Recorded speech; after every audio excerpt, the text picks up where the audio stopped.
In teamfights, land your second skill first to make the enemy easy targets for your ultimate and let your pedal blades go to town. Tactics. Since Hanabi's early game is rather weak, focus on farming. But not for the whole game, Hanabi mains. Poke the enemy in lane with basic attacks and her second skill.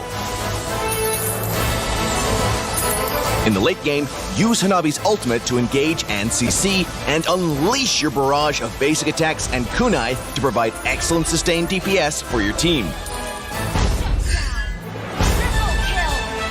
We recommend this attack speed focused build to complement her rework passive and first skill. Marksman Emblem further enhances her sustained DPS role, and Weakness Finder prevents her targets from escaping. Inspire is a natural choice to bolster both damage and survivability, thanks to her new shield. Hanabi, the Scarlet Flower, revamp coming December 20th. She'll be 30% off the first week, along with her resplendent iris skin. Give the new Hanabi a whirl and tell us what you think. Until next time, we'll be seeing you in the Land of Dawn. Hanabi, the Scarlet Flower, revamp December 20th.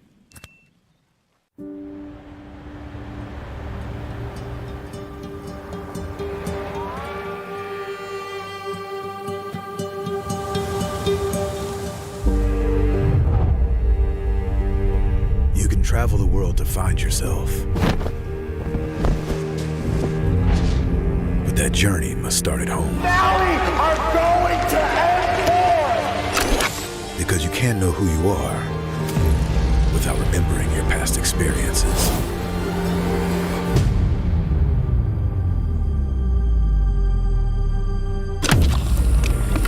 Basic is returning to Asia for his redemption.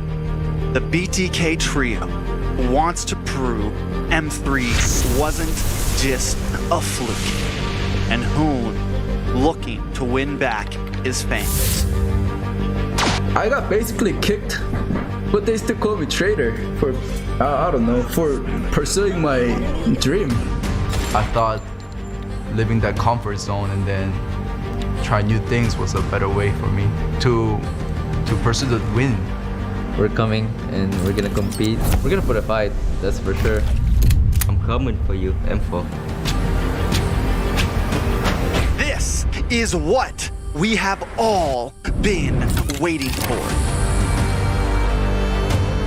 You push us, we push you back. You respect us, we respect you back. You doubt us, we will bleed to prove you wrong.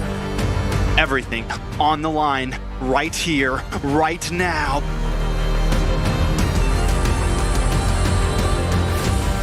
Definitely, they're not underestimating us as much as they did in M3. People probably see us and take us more seriously now, especially considering our accomplishment back then. I want to be the first in the world. I want to win a world championship. And the only way to really do that is day in and day out. There's no relaxing. You have to keep going. Here comes the Valley.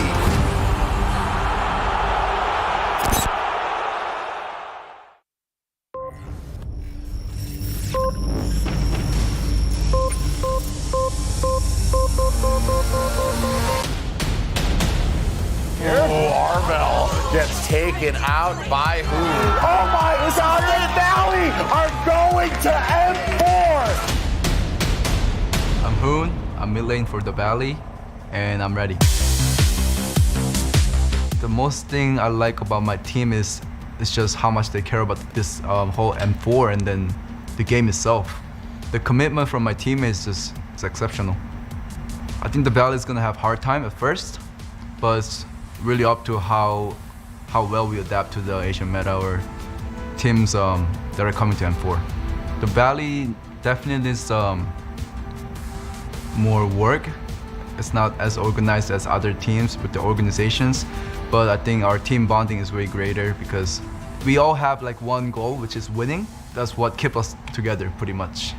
My role in my team is I can pull the team from the negative vibes because when the arguments gets too heated, everybody has their own opinion because everybody's a good player.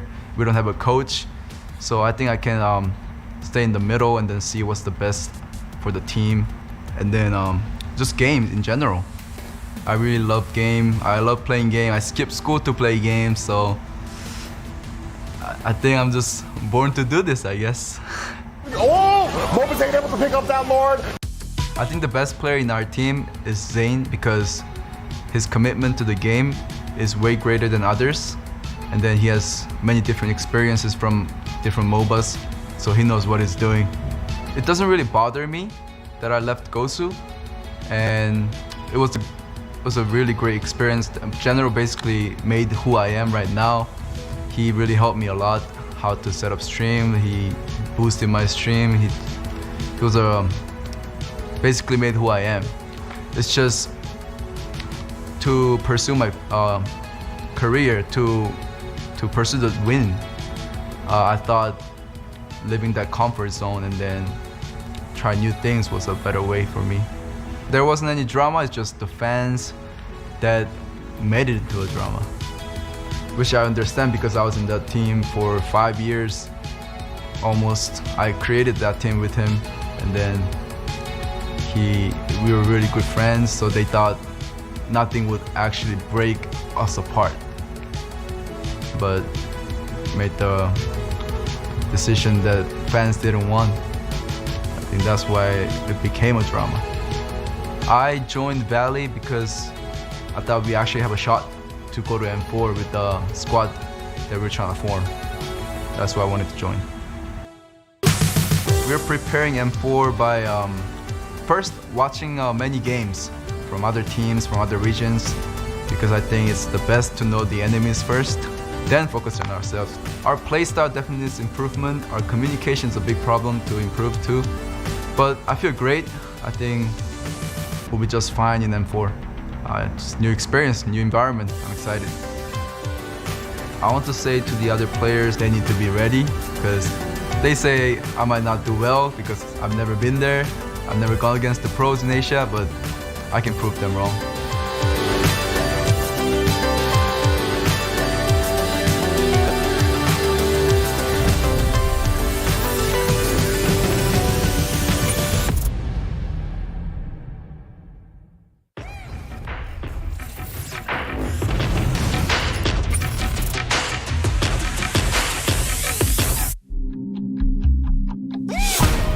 I want to be the first in the world. I want to win a world championship. And the only way to really do that is day in and day out. There's no relaxing. You have to keep going. Hi, I'm Moba Zayn, Jungle for the Valley, and we're ready. I'm really excited to represent North America again, especially after M3 and seeing what we accomplished. I feel like we could make something happen and perhaps even do better than M3. I think the whole world has gotten a lot stronger after M3, and I feel like that might have been because BTK kind of inspired the whole world. Coming from a not so popular region with no organization, it was just 5 friends. I think BTK did inspire a lot of the teams to really try and better themselves all across the world. I think North America might have even bigger tricks up its sleeves this time compared to what we did in M3. I think BTK disbanding might have been the only option because there were some issues that just could not be fixed and probably never would be fixed. Team issues, the roster. I think people got a bit more relaxed after M3 where they felt the taste of success, and it's really challenging to want to push yourself from 3rd to 1st, but I don't think that takes away from what an amazing and impactful team it was. You really couldn't have asked BTK to have done any more. It's just 5 friends in a looked down upon region, and we did the most for what we had for years and did very well. Personally, within the team, our goal was to reach top 4, and we did achieve that goal. But when you're that close, it is a bit hard to just get knocked out at 3rd place. Of course you want to win it all. And being that close and seeing that it is possible, it really makes me want to get the job done in M4. Match point for the Valley. The Simpsons could be knocked out, and the Valley could go 4th. Valley are going to M4! thing I like the most about the Valley is everyone in their role, respectively, is super strong. Pretty much the best player of their role in the whole United States. We haven't been together for too long, so I wouldn't really know what our really good strengths and weaknesses are. I think they might start to come into play. The more we adapt as a team and get stronger, they would start to amplify, and you would really start to see specific strengths and specific weaknesses of the team. Ever since I joined the Valley, all I've been talking about is M4, M4, M4. So at the end of the day, that's really all that should matter to us at this point. I would say that I probably bring a good amount of work ethic to the team and also make everyone see the bigger picture. Moba Zayn with the lethal double kill for Moba Zayn. Moba Zayn! What is this? He outplays a 1v4 and he's going for the Maniac. What is going on? I think the best player in our team is Zayn because his commitment to the game is way greater than others. Moba Zayn, he wants it! I can rely on him a lot. He definitely proves his worth. You know, I don't have to worry. If there's something wrong with Zayn, there's gonna be something wrong with the team, you know? Moba Zayn, this man, he is untouchable. He's really competitive.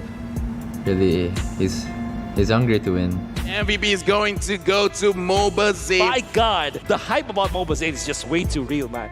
What I'm really good at is map control and map awareness and rotations and looking for any advantage I can on the map. I can just find it pretty easy to end up controlling a game if the enemies make one slip up.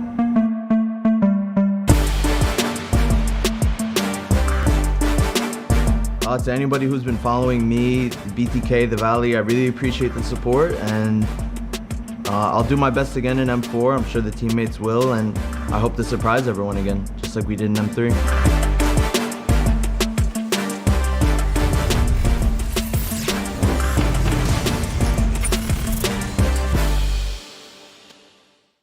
M-Series Flashback, the Dark Horse. Welcome to Mobile Legends! 2019, in Kuala Lumpur, Malaysia.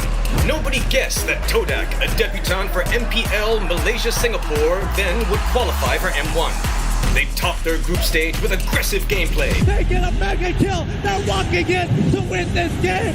Todak take game 1. And end up being the second runner-up of the first ever M-Series. Fast forward to M2. After dominating the Myanmar MLBB scene for a few seasons, Burmese Ghoul finally shines at the world stage. And they decimate Brand Esports from underneath their own tower. It's gonna be Flaptizi who's gonna get caught out here, stuck against the. That's gonna be GG. Burmese Ghouls take the 5th round. Dominated the competition and extended the grand finals to a full 7-game series.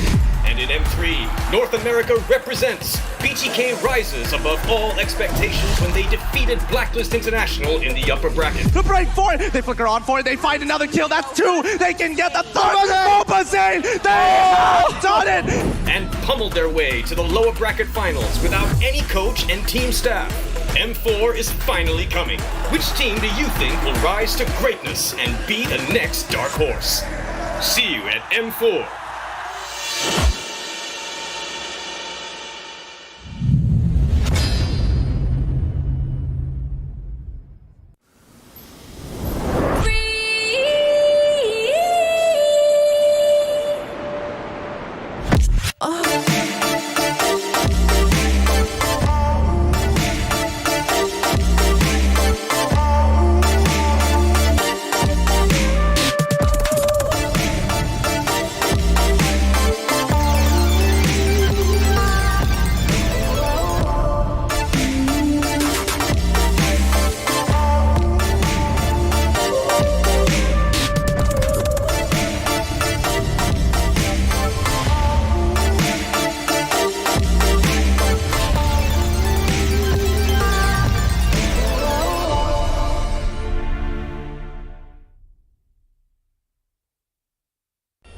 You live only once. For once, leave the comfort zone and raise yourself up.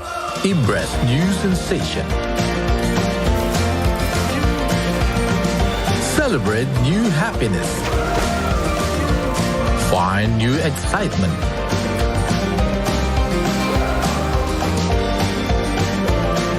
Seek for new taste. Rid up your life through a wonderful journey.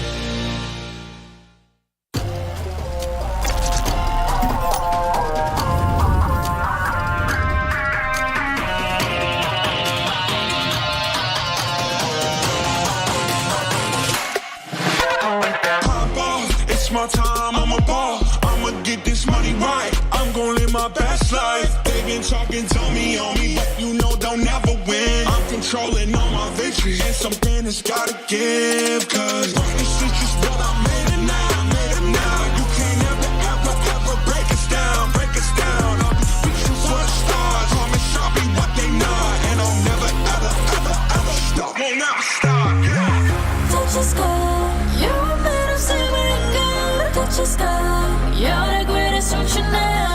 You and I, we can make it out of the cold. Hang tight, we gonna reach for the greatness. We will always rise, we will never fall. Fighting our hearts, we will be strong. Even though we know our backs against the wall. Can you take your aim? You know that this is. I've been down, been waiting so long. I'm here for the crown, I'm here to show off. Greatness time, just waiting to show y'all. This is your time to remember. So many times I lie in the basement waiting for greatness. No, I won't listen to anyone hating on me and telling me I wouldn't make it. Cause I did everything that they said I couldn't. Caught my footing and I kept the controls. I stand for something, I ain't running now. I'm the greatest now, I just wanna make it proud. Don't let me down, don't let it up. I've been on the road, accomplished all of my goals, and I ain't gonna let you down. Touch your sky, you're made of silver and gold. Touch your sky, you're the greatest function now. You and I, we can make it out of the cold. Hang tight, we gonna reach for the greatness. We will always rise, we will never fall. We fight it our eyes, we will be strong. Even though we know our backs against the wall. And again, pick your aim, you know that this is Coming for the game, cause we ready for the victory. Hands off, I ain't giving up. They say that I finished what they wanted, I ain't never done. No. So turn it up, turn it all the way up. All of you get your hands up, all of you wave your hands. Listen to what you feel inside. We gon' turn it up tonight. We gon' turn it up. We gon' turn it up.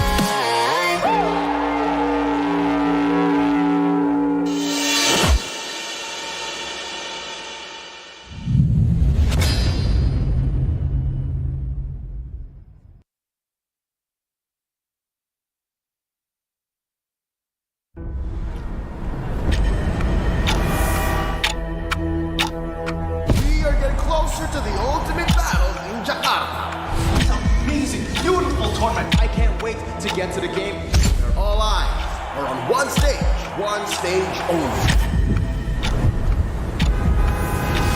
All for that ultimate prize, to be M4 World Champions.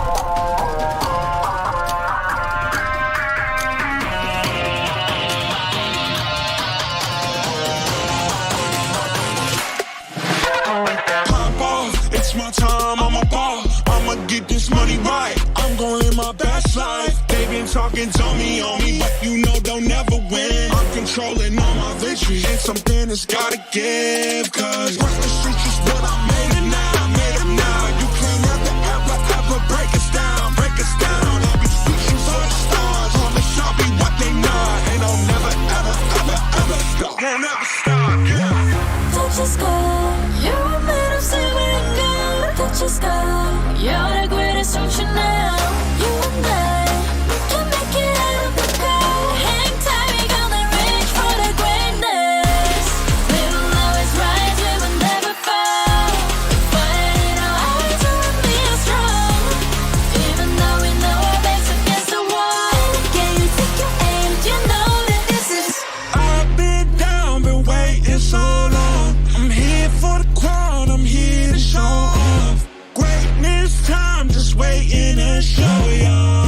is your time to remember.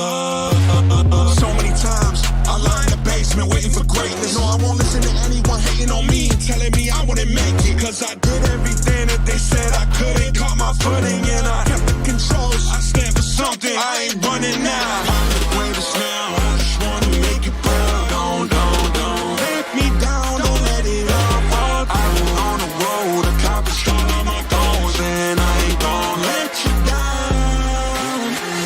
Don't you stop, you're a man of silver and gold. Don't you stop, you're the greatest function now. You and I, we can make it out of the cold. Hang tight, we gonna reach for the greatness. We will always rise, we will never fall. With fire in our eyes, you and me are strong. Even though we know our backs against the wall. And again, pick your aim, you know that this is coming for the game, cause we ready for the victory. Hands off, I ain't giving up.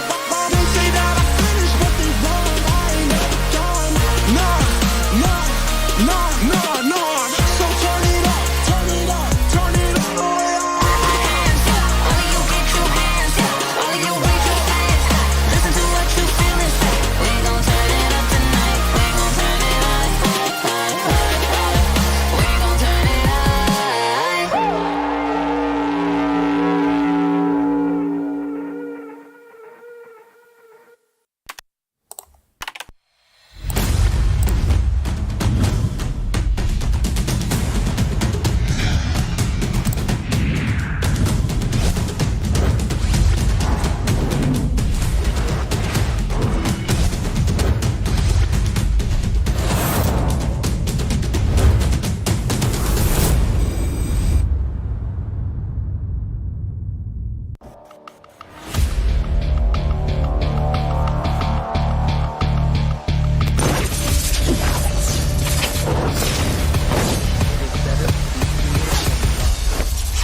If you cannot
Someday, you'll be the most shining light in the universe. The star will be burned for you, my flare.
What's up, everyone? Today we have a hero revamp many of you have been waiting for. Featuring Hanabi, the Scarlet Flower. The new Hanabi is more mature and confident in herself, as seen in her new intro animation where she finally takes off her veil. Hero skills. Hanabi is a marksman that brings solid DPS and crowd control to a team and known for her bouncing pedal blades. Passive skill, Ninjutsu Pedal Barrage. That's right, Pedal Barrage is now Hanabi's new passive. With this adjustment, Hanabi's basic attacks and skills automatically create pedal blades on hit that bounce up to 4 times to nearby targets, while doing less damage per bounce. First skill, Ninjutsu Equinox. Hanabi's shield has been reworked into an active skill. The new Equinox shield now increases her movement and attack speed. Hanabi is still immune to control effect while the shield is active, but now dealing damage will increase the shield's health regardless of Hanabi's HP. Second skill, Ninjutsu Soul Scroll. Soul Scroll remains a skill shot that damages and slows enemies on hit, now with a new mechanic that marks enemies, causing them to take full damage from the next pedal blade bounce. Ultimate Forbidden Jutsu Higanbana. Hanabi's ultimate remains unchanged, damaging and immobilizing the first enemy hit. The revamped Hanabi retains her uniqueness without needing to stack her shield before a fight, and her pedal blades are now a more consistent source of damage. Her new shield mechanic improves her sustain mid-fight so she can stay in and on her targets. Pro tips. Use Equinox when you anticipate incoming CC and deal damage to keep it up. Don't panic if you get engaged on. Cast your shield and keep attacking. Line up enemies with Soul Scroll to cut their mobility while boosting your damage. And look to use Higanbana when the enemy is grouped up. Combo tips. When laning, use Soul Scroll to slow and mark enemies, so your next Petal Blade bounce does full damage even if they're hiding in the back. In a 1v1, use your shield's new sustain to get the upper hand.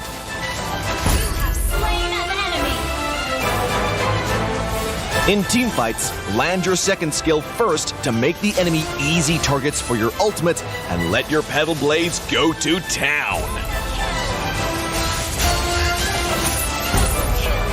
Tactics. Since Hanabi's early game is rather weak, focus on farming, but not for the whole game, Hanabi mains. Poke the enemy in lane with basic attacks and her second skill. In the late game, use Hanabi's ultimate to engage and CC, and unleash your barrage of basic attacks and kunai to provide excellent sustained DPS for your team. We recommend this attack speed focused build to complement her reworked passive and first skill. Marksman Emblem further enhances her sustained DPS role, and Weakness Finder prevents her targets from escaping. Inspire is a natural choice to bolster both damage and survivability, thanks to her new shield. Hanabi, the Scarlet Flower, revamp coming December 20th. She'll be 30% off the first week, along with her resplendent iris skin. Give the new Hanabi a whirl and tell us what you think. Until next time, we'll be seeing you in the Land of Dawn. Hanabi, the Scarlet Flower, revamp December 20th.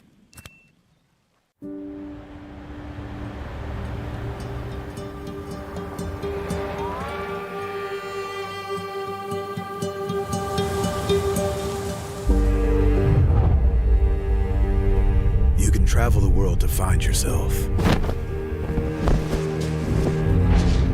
But that journey must start at home. Valley are going to M4! Because you can't know who you are without remembering your past experiences.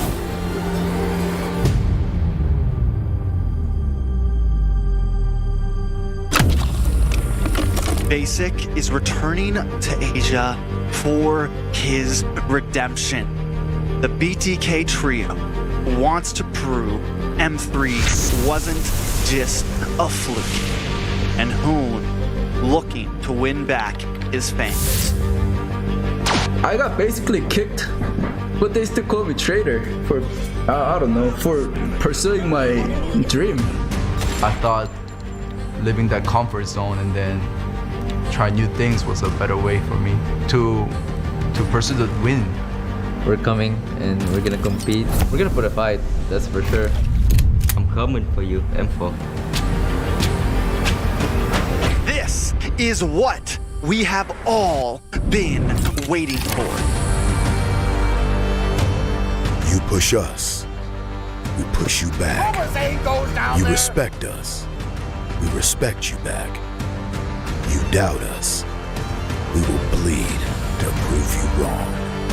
Everything on the line, right here, right now.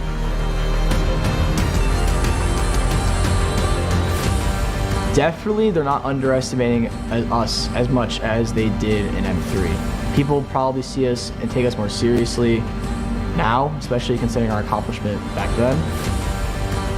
I want to be the first in the world. I want to win a world championship. And the only way to really do that is day in and day out. There's no relaxing. You have to keep going. Here comes the Valley.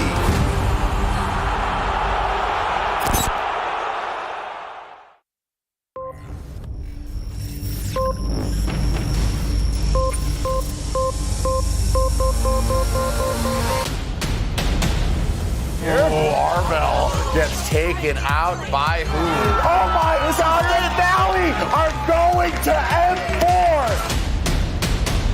I'm Hoon, I'm mid lane for the Valley, and I'm ready. The most thing I like about my team is just how much they care about this whole M4 and then the game itself. The commitment from my team is exceptional. I think the Valley is gonna have a hard time at first, but it's really up to how well we adapt to the Asian meta or teams that are coming to M4. The Valley definitely is more work it's not as organized as other teams with the organizations, but I think our team bonding is way greater because we all have like one goal, which is winning. That's what keeps us together pretty much. My role in my team is I can pull the team from the negative vibes, because when the arguments gets too heated, everybody has their own opinion because everybody's a good player. We don't have a coach, so I think I can stay in the middle and then see what's the best for the team, and then just games in general. I really love game. I love playing game. I skip school to play games, so I think I'm just born to do this, I guess.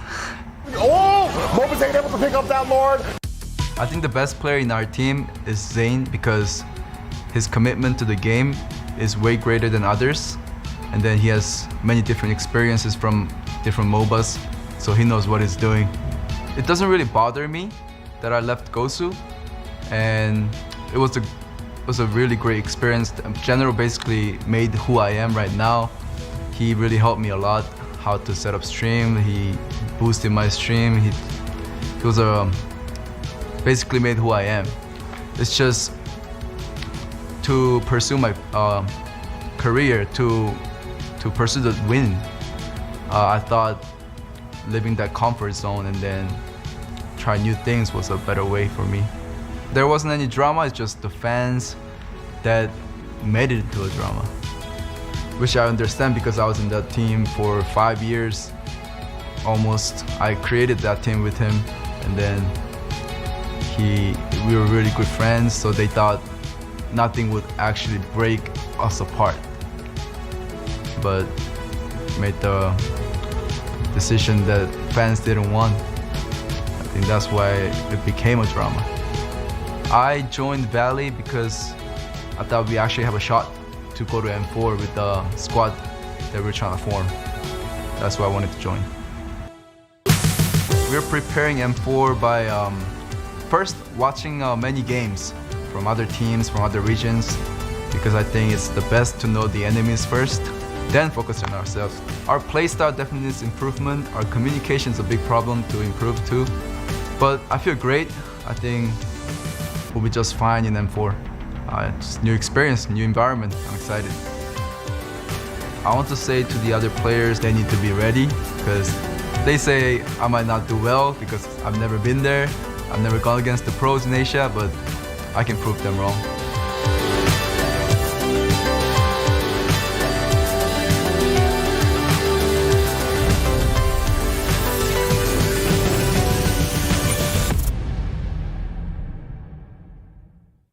M-Series Flashback, series of the tournament.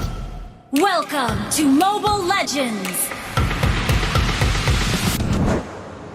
As the first M-Series for MLBB, M1 was nothing short of incredible gameplay.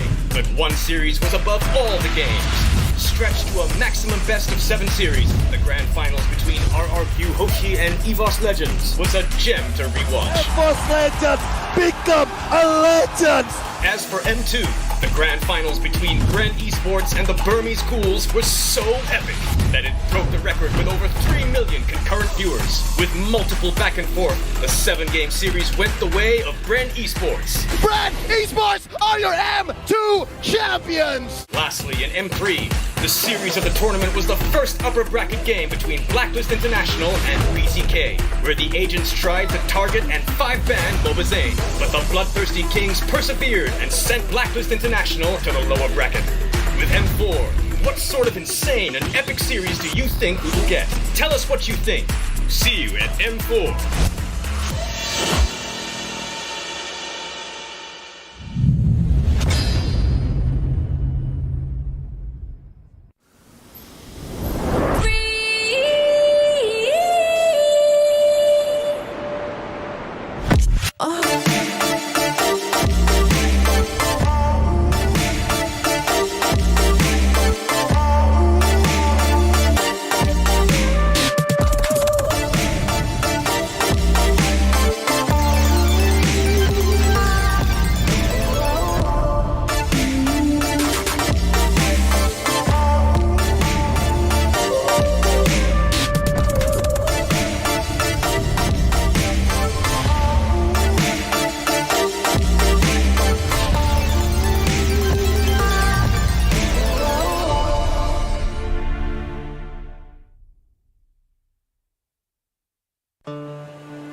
live only once. For once, leave the comfort zone and raise yourself up.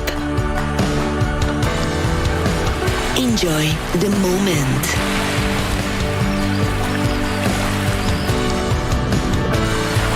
Enhance your creativity. Raise up your life through a wonderful journey.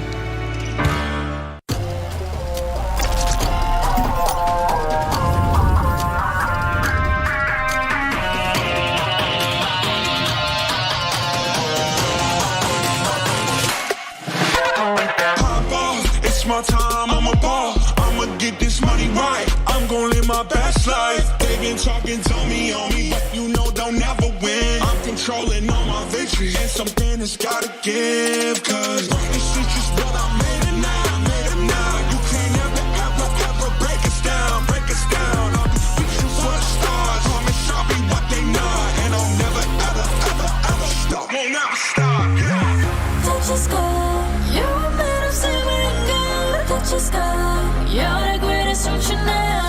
You and I, we can make it out of the cold. Hang tight, we gonna reach for the greatness. We will always rise, we will never fall. We fight it out, to be strong. Even though we know our backs against the wall. Can you take your aim? You know that this is. I've been down, been waiting so long. I'm here for the crown, I'm here to show off. Greatness time, just waiting to show y'all. This is your time to remember. So many times I lie in the basement waiting for greatness. No, I won't listen to anyone hating on me, telling me I wouldn't make it. Cause I did everything that they said I couldn't. Caught my footing and I kept the controls. I stand for something, I ain't running now. I'm the greatest now, I just wanna make it boom. Don't let me down, don't let it up. I've been on the road, accomplished all of my goals, and I ain't gonna let you down. Touch the sky, you're made of silver and gold. Touch the sky, you're the greatest function now. You and I, we can make it out of the cold. Hang tight, we gonna reach for the greatness.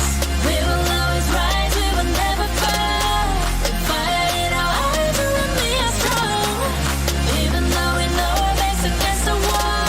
And again, pick your aim, you know that this is. Coming for the game, cause we ready for the victory.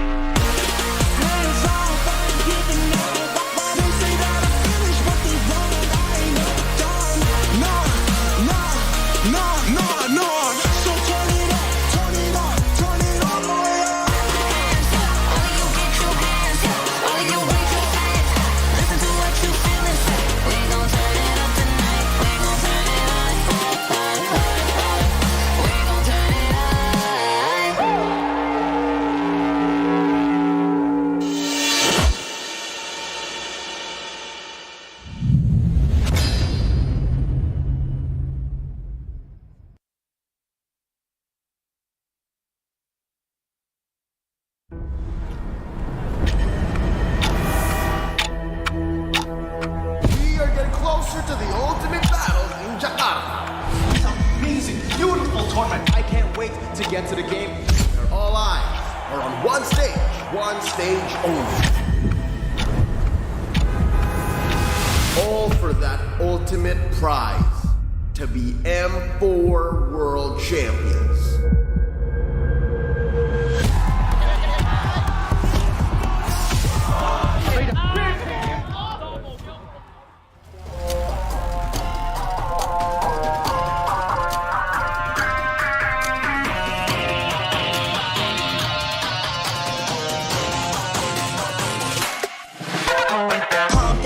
It's my time, I'm a ball. I'ma get this money right. I'm gon' live my best life. They been talking, tell me on me, but you know they'll never win. I'm controlling all my victories, and something has gotta give. Cause this is just what I made it now, made it now. You can't ever break us down, break us down. I'll be reaching for the stars, promise I'll be what they not. And I'll never ever stop, won't never stop, yeah. Touch the sky, you're made of silver and gold. Touch the sky, you're the greatest function now. You and I, we can make it out of the cold.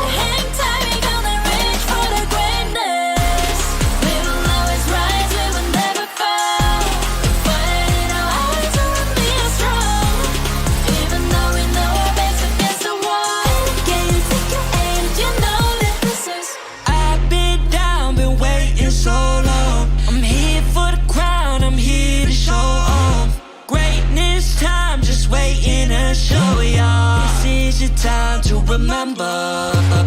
So many times I lie in the basement waiting for greatness. No, I won't listen to anyone hating on me and telling me I wouldn't make it. Cause I did everything that they said I couldn't. Caught my footing and I kept the controls. I stand for something, I ain't running now. I'm the greatest now, I just wanna make it proud. Don't let me down, don't let it all. I've been on the road, accomplished all of my goals, and I ain't gonna let you down.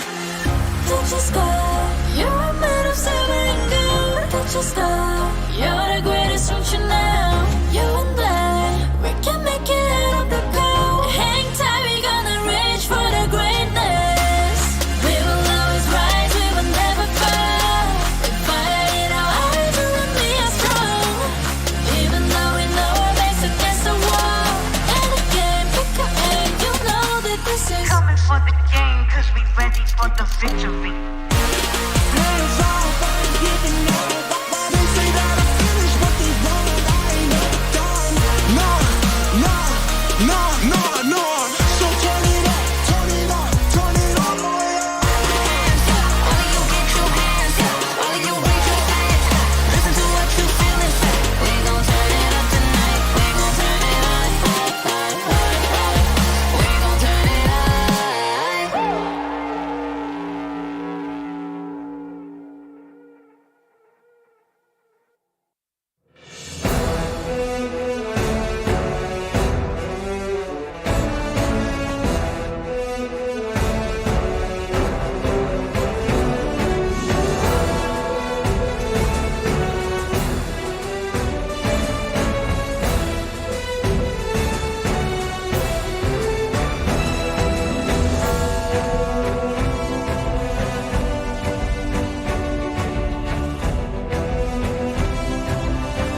teams have prepared from the start of 2022 to the start of 2023, representing their nations, representing their regions, to be the M4 World Champions. And it begins today with day number 1 of the group stages for the M4 World Championship. Welcome, ladies and gentlemen, to Jakarta, Indonesia, on the caster desk today with me, Mirko, Lafel, and Gani, which is going to be casting for the first time for a World Championship. How are you feeling before we start, Gani? Mirko, Lafel, I am enthralled to be here.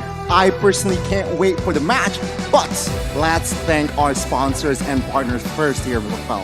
Yes, M4 is powered by Moonswan, presented by TikTok, the official content partner, supported by Secret Lab, the official gaming chair, and the Sports Charts as our analytical partner. Gank, our official partner as well, our official merchandise partner. MeWatch, our media partner, and last but not least, our amazing friends from the Ministry of Tourism and Creative Economy of the Republic of Indonesia. Absolutely amazing to be here in Jakarta, Indonesia. But we also have a few more words for you guys. Starting with, obviously, the TikTok Live Carnival. To cheer up M4, watch M4 matches all the way on TikTok and participate in cheering up for M4 activities by watching M4 matches. Once again, you guys can use M4 exclusive customized gifts to cheer for the teams right now. And there will also be a chance to be on TV with abundance of gifts. And we also want to give a special shout out to the chairs we're sitting on right now. And Gani, I think you can give us Ladies and gentlemen, please welcome the official gaming chair partner of M4. We're talking about a built-in lumbar support system that you can adjust to your spine, incredible magnetic memory foam head pillow as well, and brand new fabrics in all sorts of colors and as well as designs. The Secret Lab Titan Evo 2022 gaming chair is designed to keep everyone seated in incredible comfort for a very long time.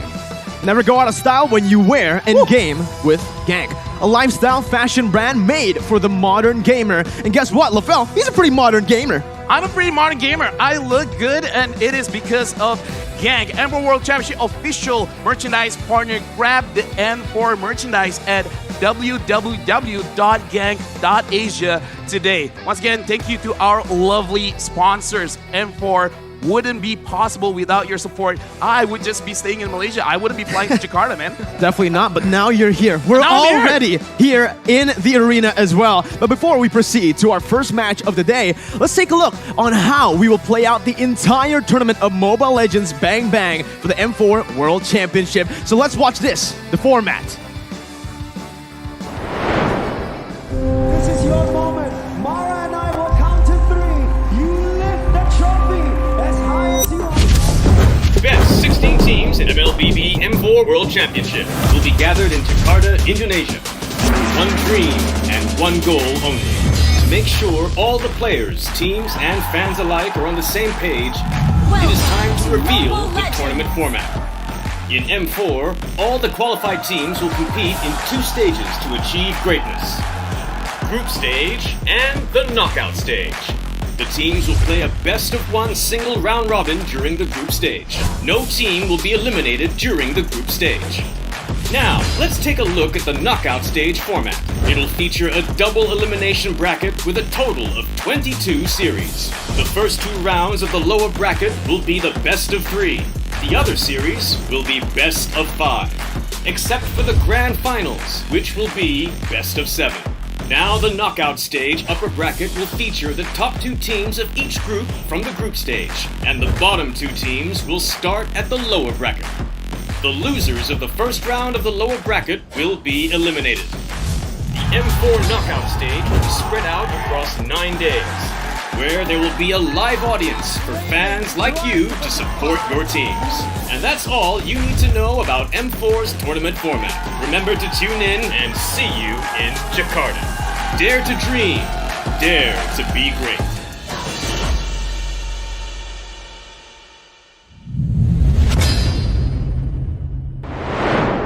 With that said, let's start the group stage with today's schedule, where a total of 6 matches will be played, all best of ones, featuring 3 matches from Group A and Group B, respectively. Kickstarting M4 would be the defending champs Blacklist International taking on the Turkish rep Incendio Supremacy. And we will end group stage day 1 with Onyx Esports taking on your team, LaFell Todak. Well, I hope they will do well. And I love every single time we're going for a world championship, we have this group stage where, sure, no one is getting eliminated. And because of that, it actually opens up a lot of possibilities for everyone to learn what's going on with every other meta from different regions, from different teams. Even though, yes, they have scrimmed a lot, they have a rough idea of what they want to bring on stage. But now with the group stages, since no one is getting eliminated, sure, it sets you up better for the knockout stage, but it's a learning experience. They need to pass the group stage to get to the knockout stage, and obviously you want to go through the upper brackets. You guys can join in with the M4 pass that's available right now to complete all active tasks, and you guys will be able to reach level 75 at ease and for free. Log in now. Exclusive rewards like the Beatrix Light Chaser, the Beatrix Stellar Brilliance, and the M4 Beatrix figurine are awaiting you guys. Hashtag Moblink is bang bang, hashtag MLBBM4, and hashtag Dare to be great. LaFell, yes, almost got M3 Roger figurine. And now it's Beatrix, man.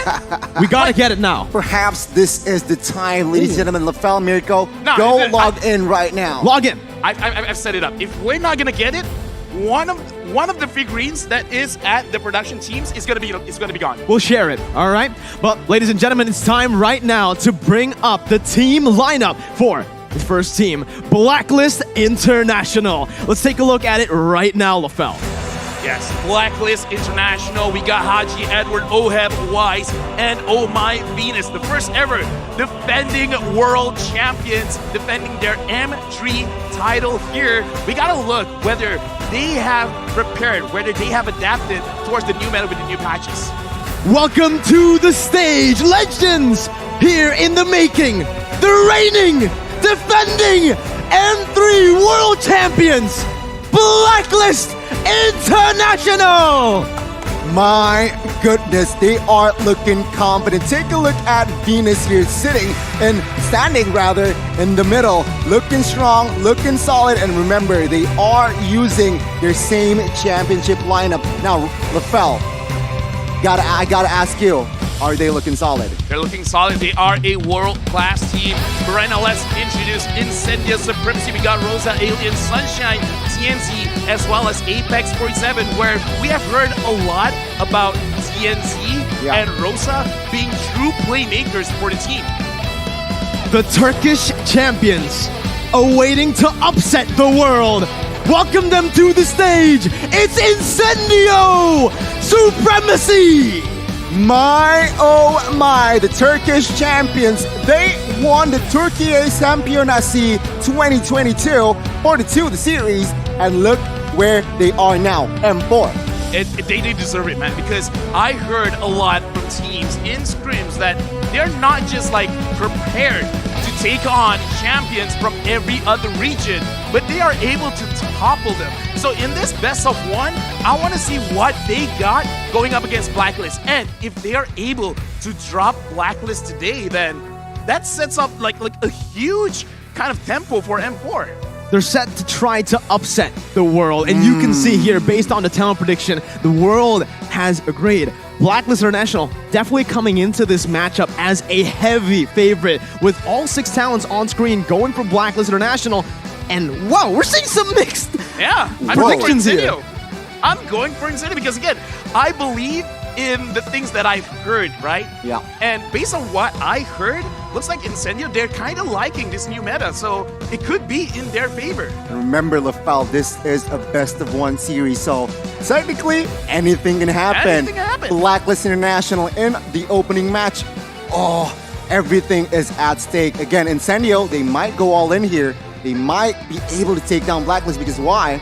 Because I heard, remember, one of their member is also participated in M3. Yeah, we got a whole lot of experience on the stage right now. Alien was in Bedell, if I'm not mistaken, as well as Paranoid, who was the jungler back then for Bedell at M3. But now, I guess it's time for everyone. This is the time we've all been waiting for to get into game number 1.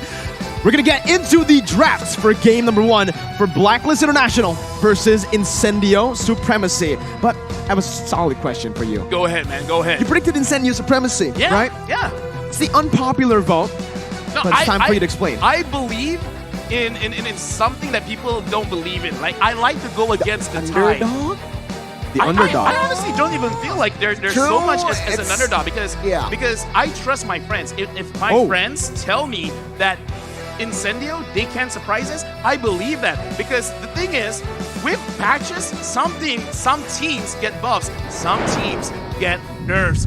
Now, this is my favorite part of the game. We're going into the draft where Blacklist International, they'll be having the first pick and Incendio the second pick, and we're starting with a Fanny ban. Still with the prominent bans here from both teams, Blacklist International showing, yeah, we know TNZ, we know you like the Assassins, so let's ban out that Fanny.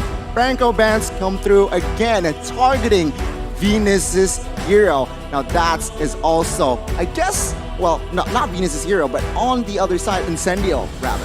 Let's talk about the styles.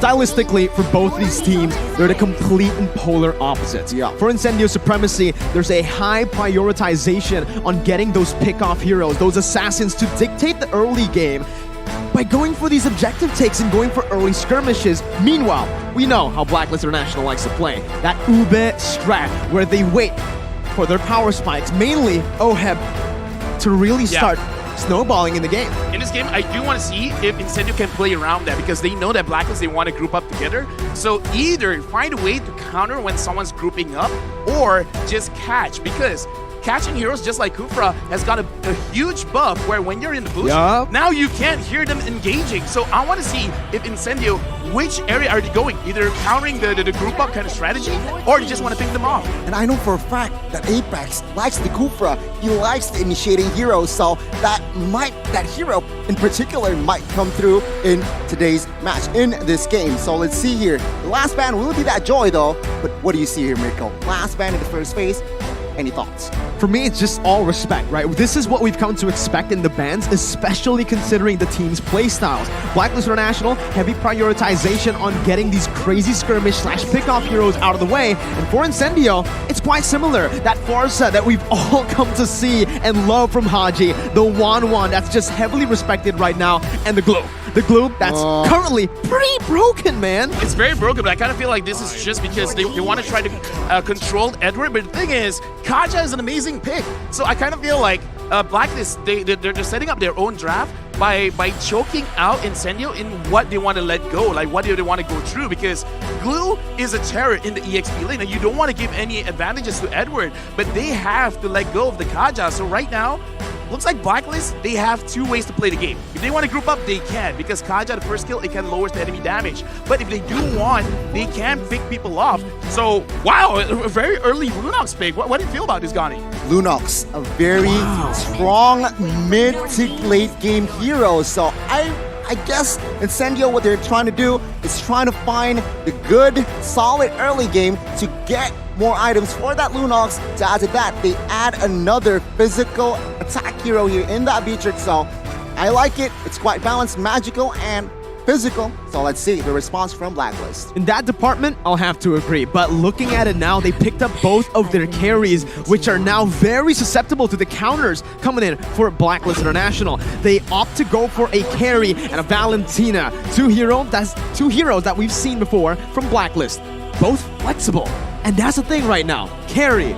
Is it going to go to the gold lane or the jungle? Valentina, mid or jungle? Yeah, okay. Very, very interesting. So I want to say Incendio looks like they're securing their win conditions first because they're highly prioritizing the damage dealers, right? Where usually you see the second pick being the one countering the draft, but right now Blacklist International, they're setting up a potential counter for whatever Incendio wants to put up, because Carry is amazing in his patch because of the changes of the corrosion side as well as the golden staff. And picking it up early, it kind of forces Incendio, do not pick tanky heroes. You will not survive. You will not survive. I kind of feel like they take it away because like you said, it can't go to the jungle, it can't go to the gold lane. So being a flex pick in the first 3 picks is a very huge play for Blacklist. Well, again, Incendio here. I feel like this Atlas pick is really bold, realizing that they have already Valentina on the opposition. So that Fatal Links could be stolen away. Let's see though. I feel like in the banning phase, Diggy Ban should come through. Yes, straight away. Now, Blacklist, what are they going to target here? Are they going to target the XP or perhaps the jungler? Well, right now, it's exactly how LaFelt put it, right? They're already setting up their win condition, which is currently just team fight. They want to go for those team fights, and the Atlas provides a little bit more for that engage to really set up for the damage output being given out by both the Beatrix and the Lunox. Thing is, they banned out the Diggy, sure, but like you mentioned, that Valentina is going to cause some problems if Incendio Supremacy don't respect that. You can already see, again, the signature Estes pick being banned out by Incendio right now as, hey, they want a team fight. They don't want to meet up against a sustainable hero in the Estes, but it's time for Blacklist International to go for their final ban. Still, right now you can see they're trying to nail the jungler down for Incendio Supremacy with the Hayabusa 2. That's 3 jungle assassin bans.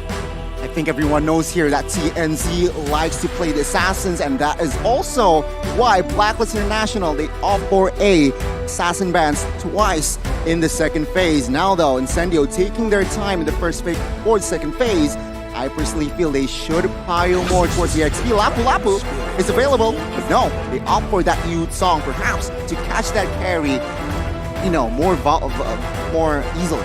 A Youth Song that is definitely a matchup that is somewhat nightmaric for Blacklist International. This was the Yu Zhong, well, not the exact same Yu Zhong, but the pick that really gave them a whole lot of trouble.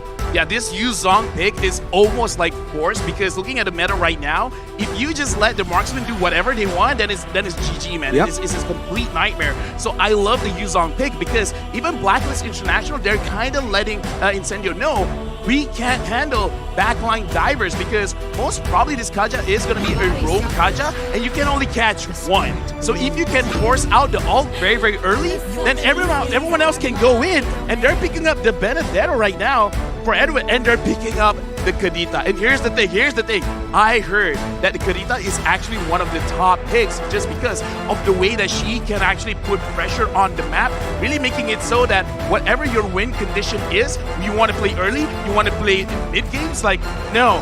Going up against Kadita, forget about it. You're not going to be able to execute. I mean, to add to that, right, Rafael, Miracle, take a look at the composition. Crowd control, they have the Divine Judgment, they have Kadita, massive, huge crowd control. Plus, add to that, they have Valentina that can take the Fatal Links away. So, crowd control, it looks like Blacklist, they want to team fight here, especially after level 4.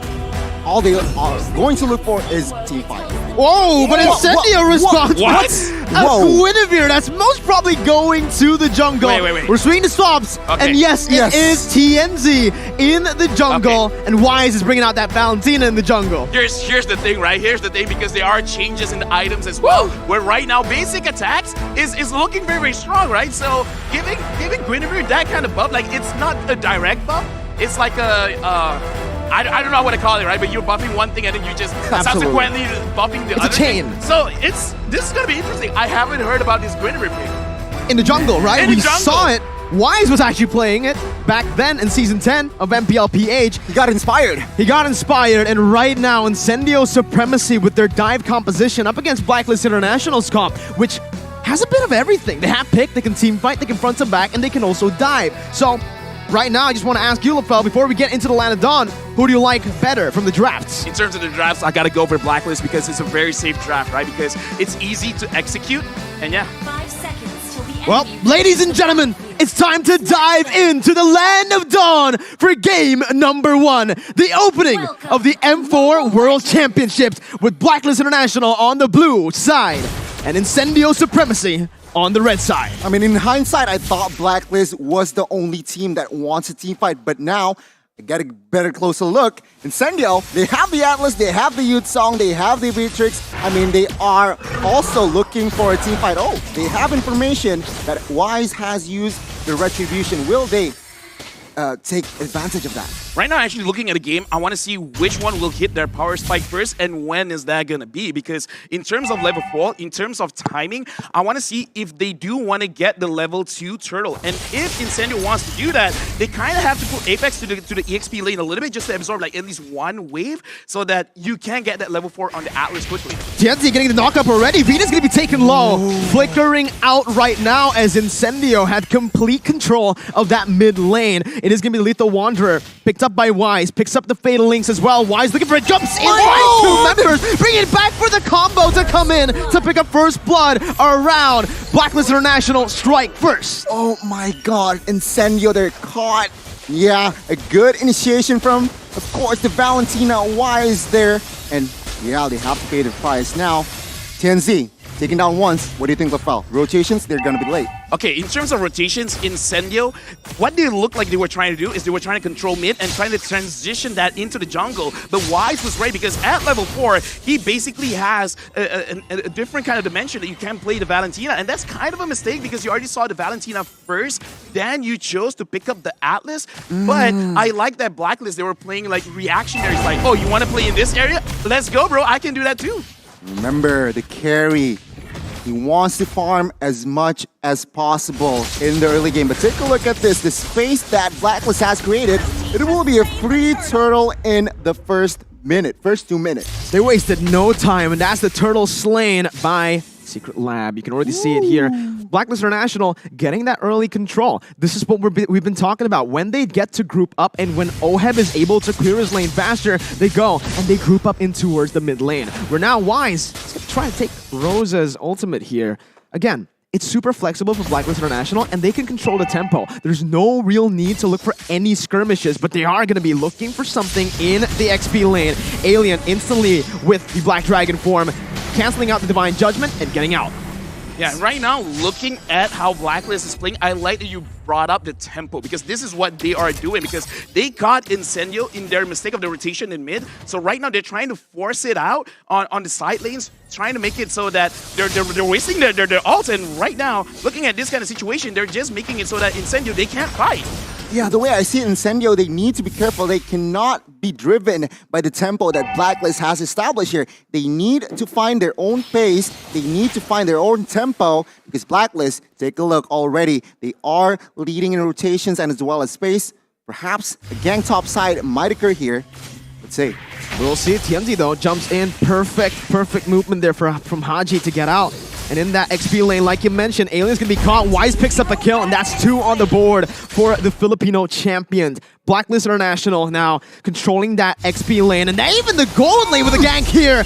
Sunshine going to be picked off, and Incendio Supremacy currently are getting outclassed with Venus, getting brought back to the team. That's finally a trade back towards Incendio. I mean, take a look at the spells here. 2 Petrifies with a lot of CC. Blacklist, they're ready to party, but take a look at TNZ. TNZ, right now, caught in the midst of it all. Right now, Edward's able to actually dish out so much damage. Wise picks up the orange buff. Alien jumps in with the damage as well, but Wise comes out, gets out with a Black Dragon form. Edward is not really going to be at risk of dying here unless that damage comes in. Edward looks for the Petrify, will fall to the hands of Rosa, and it gives that turtle control back to Incendio. Incendio. 2 things I do want to say because we brought it up where Blacklist, they've already won that small skirmish in mid and they transitioned to both the EXP as well as the gold lane. So right now they're playing textbook, but they made a mistake where they tried to overcommit going into the jungle of Incendio, and they got to be careful. And speaking of careful, Sunshine has sat down. Sit down, boy! Again, the pickoff coming in. TNZ's gonna be caught! Oh my goodness!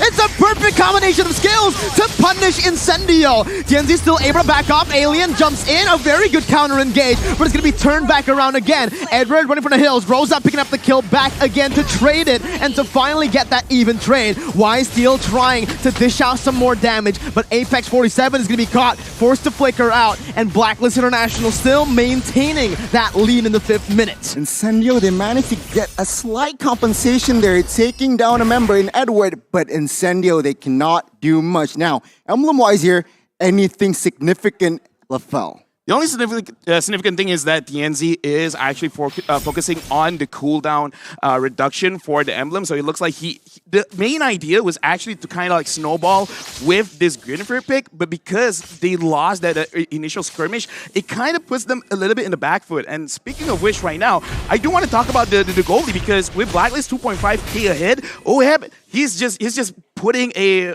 like he's shutting this game down, because at the point Incendio, it looks like they can come back. I think this carry is just going to pop up and it's going to be game over. Yeah, I mean, you're right. Take a look at the items here. Talking about carry, DHS has built, Corrosion Scythe is next. So expect a lot of movement speed, but take a look at the maneuvers in the mid side. A good offense, but a better defense, it seems like. Taking a look at the items as well. What do you see?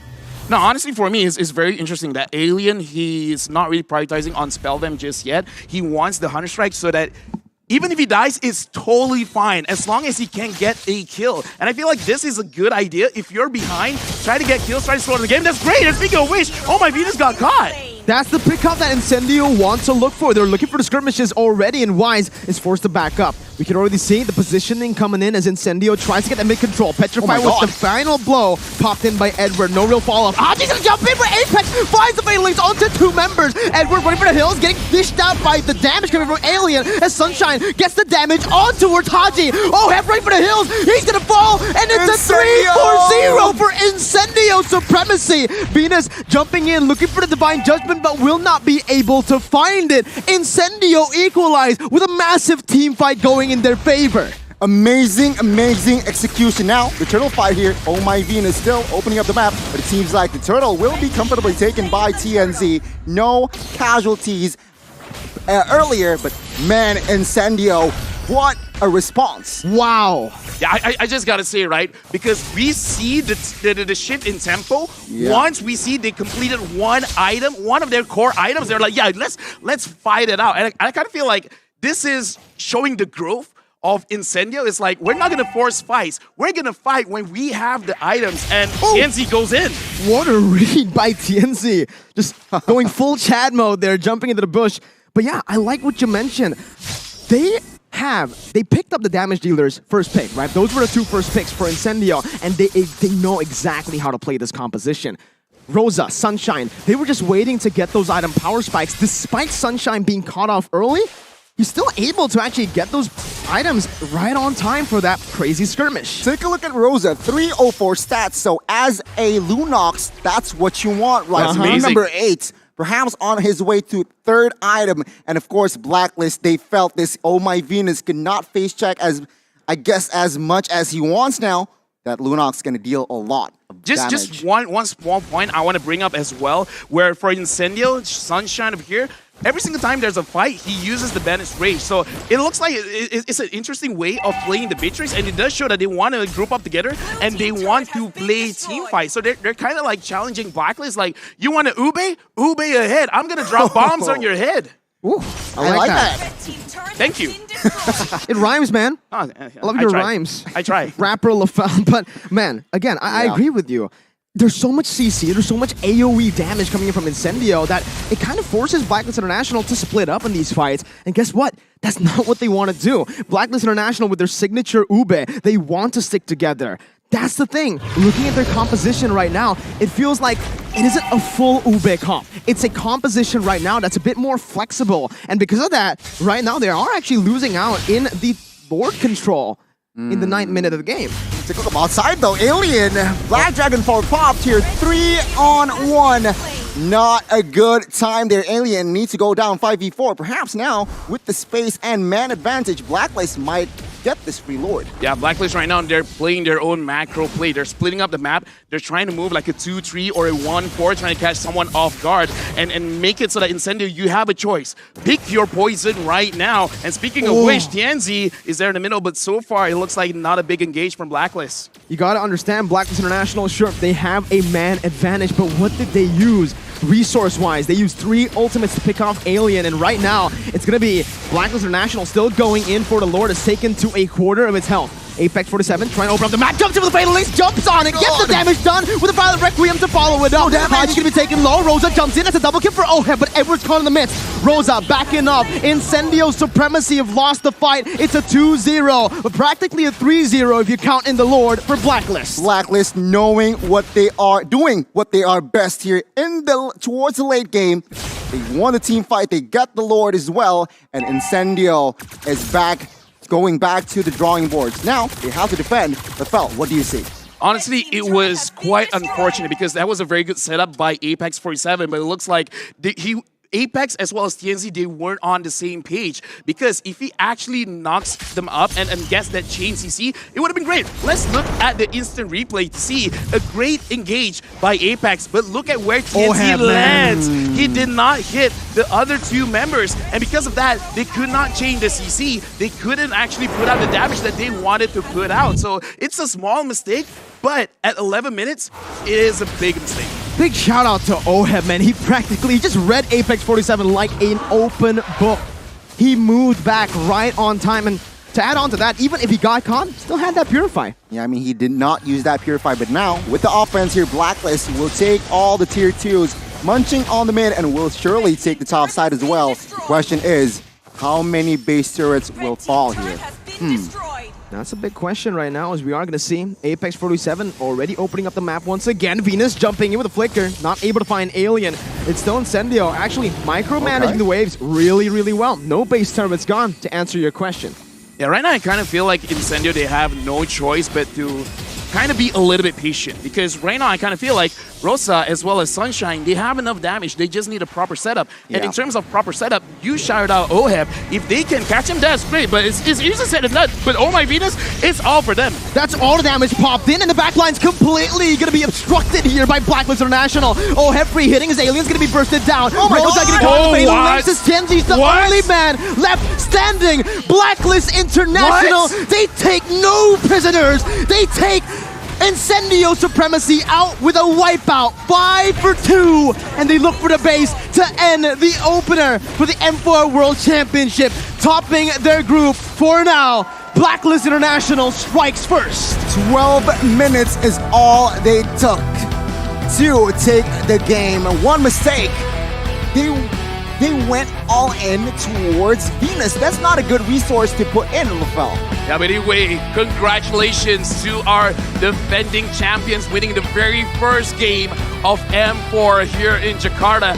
And it really shows, like, even though, yeah, they won, but I gotta say, man, Incendio, that was a very good showing. Very good showing. It's just like one or two mistakes. It was impressive. It's just like one or two mistakes. And that kind of shows as well, going up against world champion teams, one or two mistakes is enough for you to lose the game. Shows how competitive the M4 World Championships is right now. As it stands, Blacklist, if you look at the game time, not too impressive. It was 12 minutes. Impressive for Blacklist, not too impressive for Incendio. But if you watch the game, those skirmishes that they were able to force on Blacklist, I agree with you, LaFell, it was very impressive. But still, Blacklist with that experience, man, they came through and they knew exactly what to do. No panic, complete calmness from them, and composure. I mean, props still to Incendio. I feel like they put up a good fight and they managed to stay proactive. They managed to look always, even though they are behind, but they managed to find somehow compensation. They want to fight back. But towards the end, it was unfortunate. They targeted to the Roamer Venus all resources. Exactly. And at the end of the day, Blacklist will take advantage on that. And there you go. First game, 12 minutes without the Lord, mind you. I think, again, I can go back to my point, right? Experience was the key there. Yeah. When Incendio was caught in a position where they were kind of desperate, they had to go for a team fight, and when they used those resources, they didn't want to go, they didn't want to let it go to waste. They instantly jumped onto Venus, knowing full well that it was not the right target. Venus was definitely not the right target. Using all those spells there, and even having that backline placed in the way that they did, was super susceptible towards the backline divers from Blacklist International.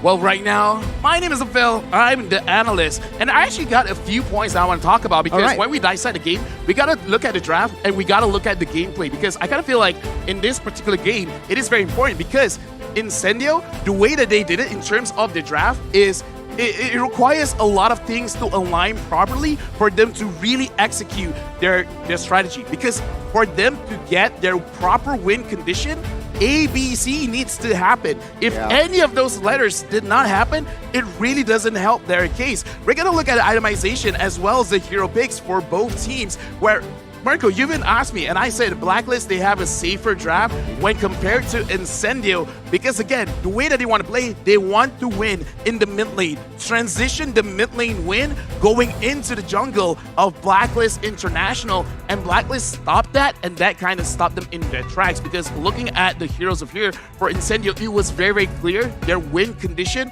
was Rosa as well as Sunshine, the main damage dealers for the team. And Blacklist International, they got a lot of options, right? Because Karita, Benedetta, as well as Carry, and honestly, the Valentina as well, offers so much to the game, to the team, that makes it so that Incendio, if you want to go in, you have a lot of problems to really deal with it. Because Wise playing the Valentina, even if he doesn't get the Atlas ult, just the Terrify effect is enough to kind of stop any kind of engagements, and that is a very, very big thing that they have to consider whenever they want to go in. So that's in terms of the draft. Incendio, it's kind of complicated. It's good. I like it, but it's kind of complicated. I mean, you're right, LaFell. And remember, in the second phase, it was Incendio who banned out Diggy. But take a look at Blacklist. Okay, Incendio, you banned out Diggy. Let me pull up the heroes that can have a lot of CC and 2 Petrifies on the board as well. That just creates, and of course, asking for a team fight. Well, you know, back again to your point, LaFell. I agree. I feel like for Incendio Supremacy, I feel like it's just one-dimensional, right? Their composition. They were looking to team fight. If they don't get that team fight, Blacklist International, with their composition, they're going to be able to actually flex much better. They are able to adapt to every single situation. If they lose on the skirmishes, they can always just go for the picks, which they did up against Alien. Yuzong, the big problem for them back then, no longer a problem here. Yeah, let's look at the stats, because in terms of damage dealt and damage taken, it's not by much in terms of the difference, but the big difference is damage to the turrets. And I feel like this is one of the bigger factors, because Incendio, the fights that they won are the fights where Blacklist International, they're mispositioning themselves, but when they're mispositioning themselves, they're nowhere near objectives. And Incendio, they could not use that advantage to secure any map pressure in terms of taking away turrets from Blacklist. I mean, Blacklist, they managed to secure the waves first and then rotate, and then perhaps the pickoffs occurred. But then again, well played, Incendio. And again, congratulations towards Blacklist. But let's take a look at the MVP. It's got to be Wise, man. Because here's the thing. If you have just one hero that completely counters whatever the opponent wants to do, you guys want to engage? I'm going to make you scared. I'm going to terrify you. My team wants to engage? Let me borrow your ult so that I can start things off for my team. Just one hero, Wise could do it all. Yeah, even despite all the nerfs towards this hero, the Valentina remains... Nerfs? Yeah, what nerf? What nerfs? That's basically Valentina's reaction. What nerf? I can still steal everyone's ultimate. I can still change the course of the game with just one ultimate if you have a game-changing ult. And they saw just the Lunox was... Lunox was the right answer already, right? The Lunox provided the Valentina with a solid ultimate, good damage, come on, man. Picking up the Atlas there. You mentioned it. You set it up, Gani. The Valentina was going to have a lot to play with, especially considering the Diggy was banned. Exactly. I mean, take a look at the KP as well. 69%. And of course, the item build. Exactly. Like it. Divine Glaive, Glowing Wand. Man, it's just all magic power and penetration. Let's take a look at the highlights, shall we? Yeah, looking at the highlights, again, I want to bring up... I'm going to bring up where Incendio, they have a clear idea what they're supposed to do. This is where Blacklist completely understands, all right, you guys want to fight mid, you guys want to control the jungle, we're going to go in. And Blacklist, they know if they can stop Incendio from getting any sight and objectives, it's going to be great. So they want the XP, they want the gold. They're just slowly setting up a checkmate for themselves. And Incendio, the kills that they get, they can't really capitalize on it. So you said it, like experience. Which I kind of feel like Incendio, they got the mechanics. If they have a few more games under their belt here in M4, they could seriously be a huge threat for any of the other teams. Because again, they were fighting against the defending world champions. And they, it's not like a stomp, you know? It's an amazing game. It was back and forth, right? The only reason it went to 12 minutes was because both teams were just going for the fight. And again, LaFell, this was the moment that basically sealed their fate. Yeah, Edward, man, he was the MVP in this particular fight because, oh my Venus, he was like getting caught is not that big of a problem because when your team is ready, I can die. I will take one for the team, just take their base. Yeah. An amazing performance in general here from side of Blacklist. They are defending champions, of course. A good opening match we got, but we still got more for you guys in store. In case you missed it, Blacklist 1, 2, Incendio 1-0, ladies and gentlemen. That's the thing right now, LaFell. Best of one. We mentioned it. It's going to be very volatile from the draft. We're going to see a lot of cheese picks. We're going to see a lot of teams fall and a lot of upsets happen because that's the best of one. That's why it's so hyped to see. Luckily, no elimination for every single team. There's no elimination, but obviously, as a team participating in the M4 World Championship, you want to secure that upper bracket slot. For me, if all the games are played like this, I will love it. Because as an analyst for a group stage, like you say, because there is no elimination, I want the teams to play without fearing where we're showing off too much, we might get eliminated. Stop it, right? If you have cheese picks, just pick it up. Honestly, even if you do lose some games, information is more powerful than the result, right? So it's all about setting yourself up because we gotta remember, right? During M3 in the knockout stage, Blacklist started at the upper bracket. They lost, but after that, they don't lose again. So I really feel like for World Championships, during the group stages, even if you do lose, it's fine. As long as you get the proper setup to build your path on the way to the grand finals, that is worth it. That is completely worth it. In the group stage, they don't lose. The only L's they take are learns. They learn. Wow. There you go. Wow. Miracle, I got you. I see you. Miracle, I see you as well. But I do. Taking a risk, sure, because again, you won't get eliminated just yet. But let's see here. I feel like bold performance, also a bold decision made from side of Incendio, picking up that Guinevere jungler. Yeah, sure, it didn't pay off, but man, it was a very strong performance from the Turkish side. Oh, definitely, right? We said it many times already. Impressive. It's definitely an understatement, right? Because Incendio Supremacy, not a lot of teams were talking about them. Not a lot of players or even just the audience in general, even us here, expected them to give such a tough challenge towards the defending world champions. I'm not starting the World Championship well with my predictions. Oh my god. The LaFell curse is real, huh? I'm already starting with an L. You learn. It's a LaFell. That's a LaFell. That's a LaFell. No, I'm learning. And the thing that I've learned so far is for you guys at home and for the teams, if I don't vote for you, might be a good thing. Might be a good thing. So take it positively. So for every team that you predict, they should take it negatively. Let's look at day one. Okay. Let's look at day one. If I have a 100% lose rate, then I'm asking Moonton as well as production team, please do not allow me to do predictions. Thank you very much. So you know what? On that note, Malvinas Gaming and MDH Esports will be facing off against each other. LaFell, who did you predict? No. We're not doing this right now, okay? We will reveal it in the game later because I want to make sure the teams are on stage with their headsets so they don't know who I pick. All right. Okay. Gone. Fair enough. 100%.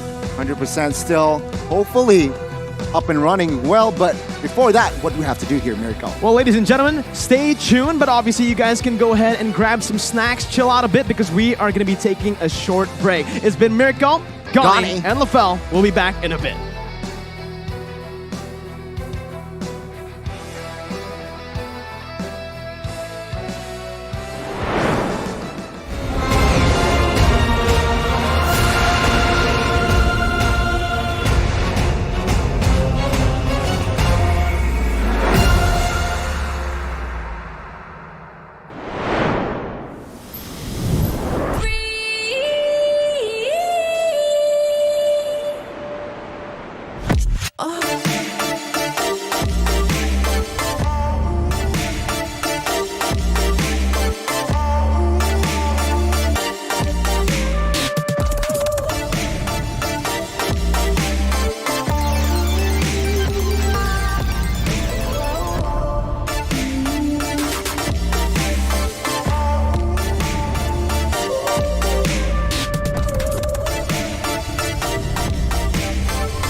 You live only once. For once, leave the comfort zone and raise yourself up. Enjoy the moment.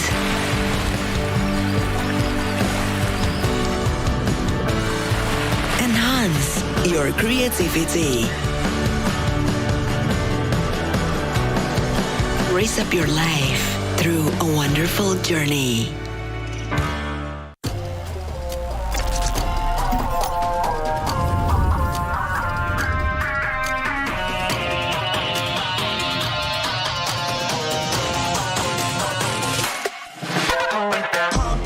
It's my time, I'm a ball. I'ma get this money right. I'm gonna live my best life. They been talking, tell me on me, but you know they'll never win. I'm controlling all my victories, and something has gotta give. Cause this is just what I made it now, You can't ever break us down, I'll be reaching for the stars. Promise I'll be what they not, and I'll never ever stop. Won't never stop, yeah.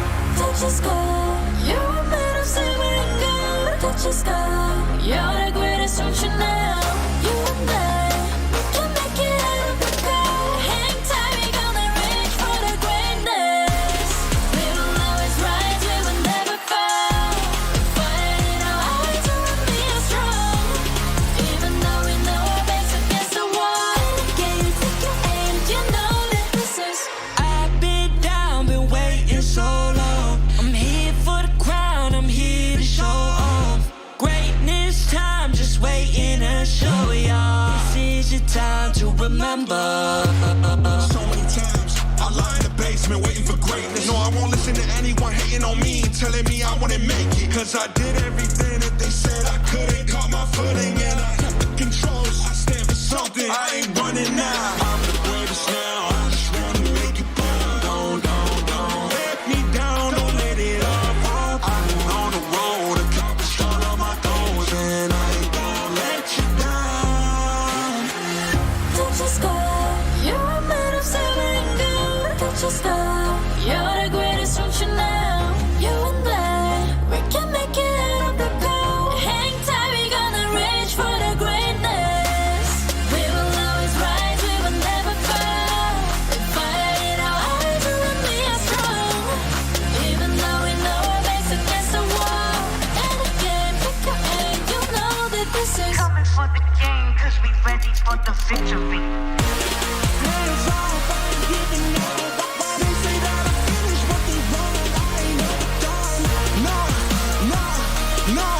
No. So turn it up all the way up. All of you get your hands up, all of you raise your hands. Listen to what you feel inside. We gon' turn it up tonight. We gon' turn it up. We gon' turn it up.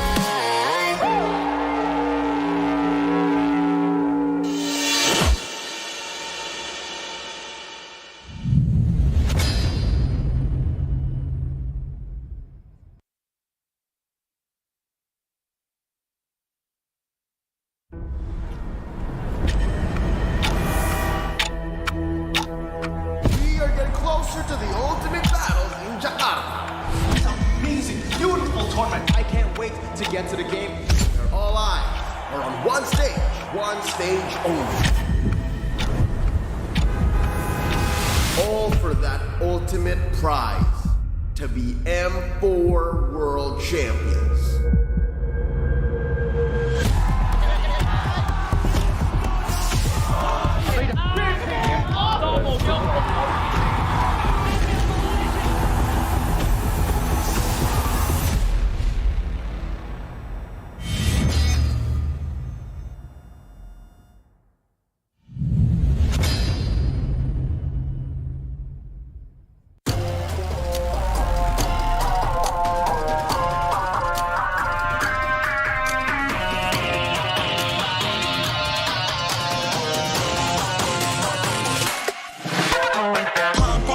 It's my time, I'm a ball. I'ma get this money right. I'm gonna live my best life. They been talking, told me on me, but you know they'll never win. I'm controlling all my victories, and something has gotta give. Cause this is just what I made it now.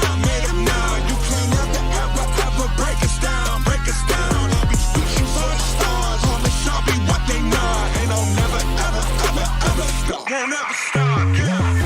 touch the sky. You're made of silver and gold. Touch the sky. You're the greatest ocean now. You and I, we can make it out of the cold. Hang tight, we gonna reach for the greatness. We will always rise, we will never fall. Fight in our hearts, we'll be strong. Even though we know our backs against the wall.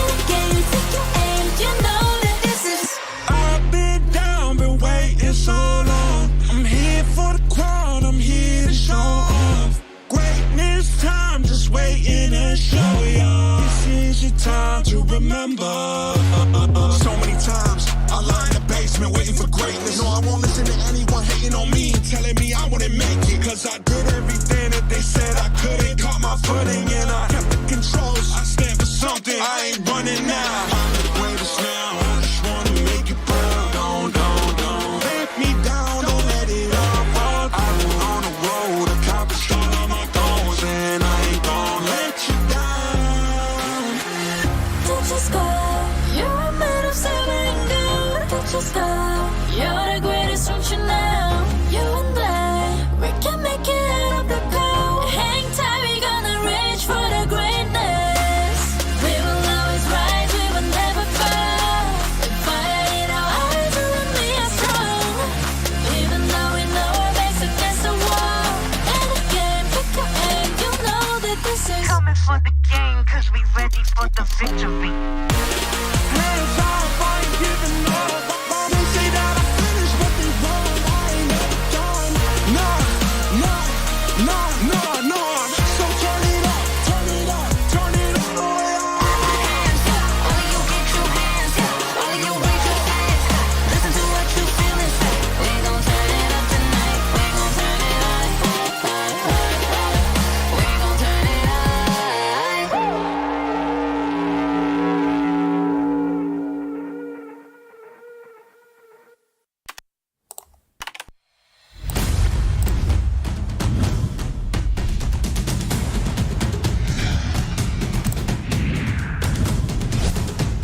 someday, you'll be the most shining light in the universe. The star will be burned for you, my flare.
What's up, everyone? Today we have a hero revamp many of you have been waiting for. Featuring Hanabi, the Scarlet Flower. The new Hanabi is more mature and confident in herself, as seen in her new intro animation where she finally takes off her veil. Hero skills. Hanabi is a marksman that brings solid DPS and crowd control to a team and known for her balance.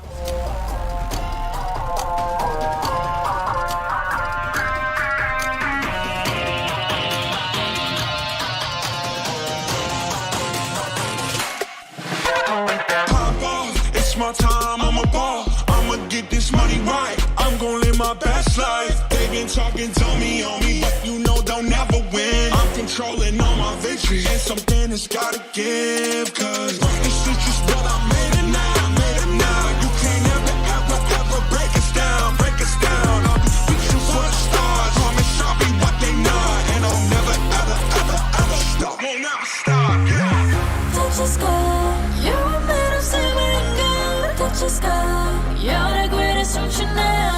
You and I, we can make it out of the cold. Hang tight, we gonna reach for the greatness. We will always rise, we will never fall. Fighting our eyes, we will be strong. Even though we know our backs against the wall.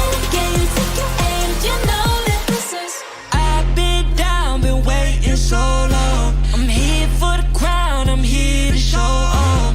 Greatness time, just waiting to show y'all. This is your time to remember. So many times I lie in the basement waiting for greatness. No, I won't listen to anyone hating on me and telling me I wouldn't make it. Cause I did everything that they said I couldn't. Caught my footing and I kept the controls. I stand for something, I ain't running now. I'm the greatest now, I just wanna make it proud. Don't let me down, don't let it all fall. I'm on the road, accomplished all of my goals, and I ain't gonna let you down.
Welcome back, ladies and gentlemen, to the M4 World Championship. Still in the group stage, day number 1 for the second match of the day. We got Malvinas Gaming taking on MDH Esports. Still on the caster desk, accompanying all of you wonderful people watching from home or from wherever, even here in the Bali United studio. Woo! I'm Mirko.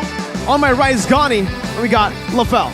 Selamat datang, everyone. Welcome to M4. And we started today with an amazing match between Blacklist going up against Incendio. So if we keep this up, it's going to be pretty high because going up, both teams, they're very different in a way, right? Because one really likes to take it as fast as they can, and the other one, they're very patient. As long as they can. As long as they can. They really want to savor the game because Mobile Legends Bang Bang is an amazing game. If you can play for 1 hour, don't. Try to keep it around half an hour. That's great. That's like the sweet spot. That's the maximum sweet spot. Exactly. That's the maximum sweet spot, right? Personally, Mirko Lafel, I cannot wait to jump into Be a little bit patient then. But before we start our second match, we would like to thank our sponsors. M4 is powered by Moonton, presented to you by TikTok, the official content partner, supported by Secret Lab, the official gaming chair and esports charts, our analytical partner Gank, our official merchandise partner MeWatch, our media partner, and last but not least, Ministry of Tourism and Creative Economy of the Republic of Indonesia. Once again, thank you for all of your support for Mobile Legends Bang Bang for the M4 World Championships. But let's take a quick recap, because if you guys missed Game 1, we got today's schedule right here on the screen to provide everything you missed, and even more to come later on. Let's take a look at it right now. Yeah, and talking about today's games, right? I want to look at the drafts because, again, the very, very first game of the day, we already saw a Guinevere in the jungle. I want to see a lot of returning heroes that we haven't seen in a while, right? I want to see like the Harif, the Zas. I'm not too sure about the Zas, but the Harif might come in. The Harris? Do you want the Harif to come in? Of course. Of course I do, right? Thank I you want very much. all the heroes to come in right now. I like it when you guys agree with me, because at least I don't feel alone. Well, you know, we'll always agree with you. We'll always agree. You're never going to be alone, buddy.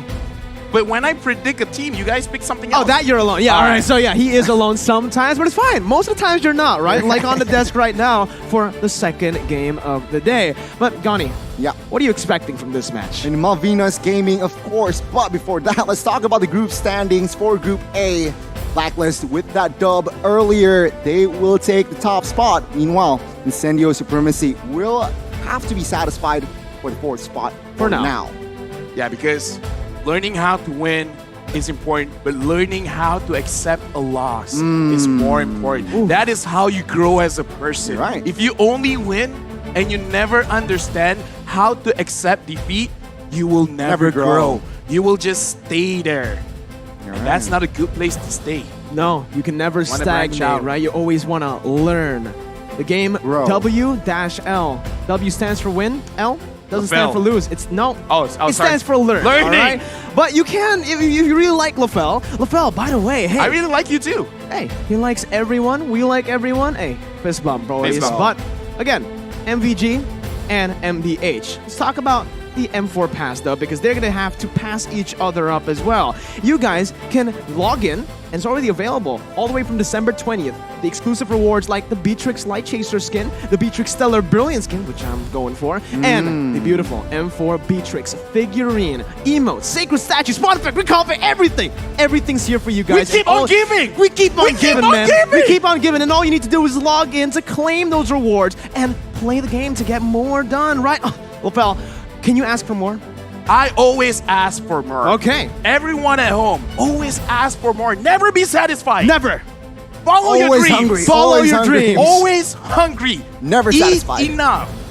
Not too much, not too less. I agree. That's a solid, life I want to advice. Like, we want to give gifts. We want to give advice. We want to give you guys great games because we love you guys. Without you guys at home supporting the M4 World Championship, and honestly, bad things could happen. Okay, bad things can happen, but good things can happen even more. With the M4 support chest, you guys will also be able to actually open it to get loads of M4 Pass XP and stand a chance to receive a mysterious gift. Ooh, we're adding a little bit of mystery here. On a day of the M4 Finals, happening on the 15th of January, expect to get an avatar border for free.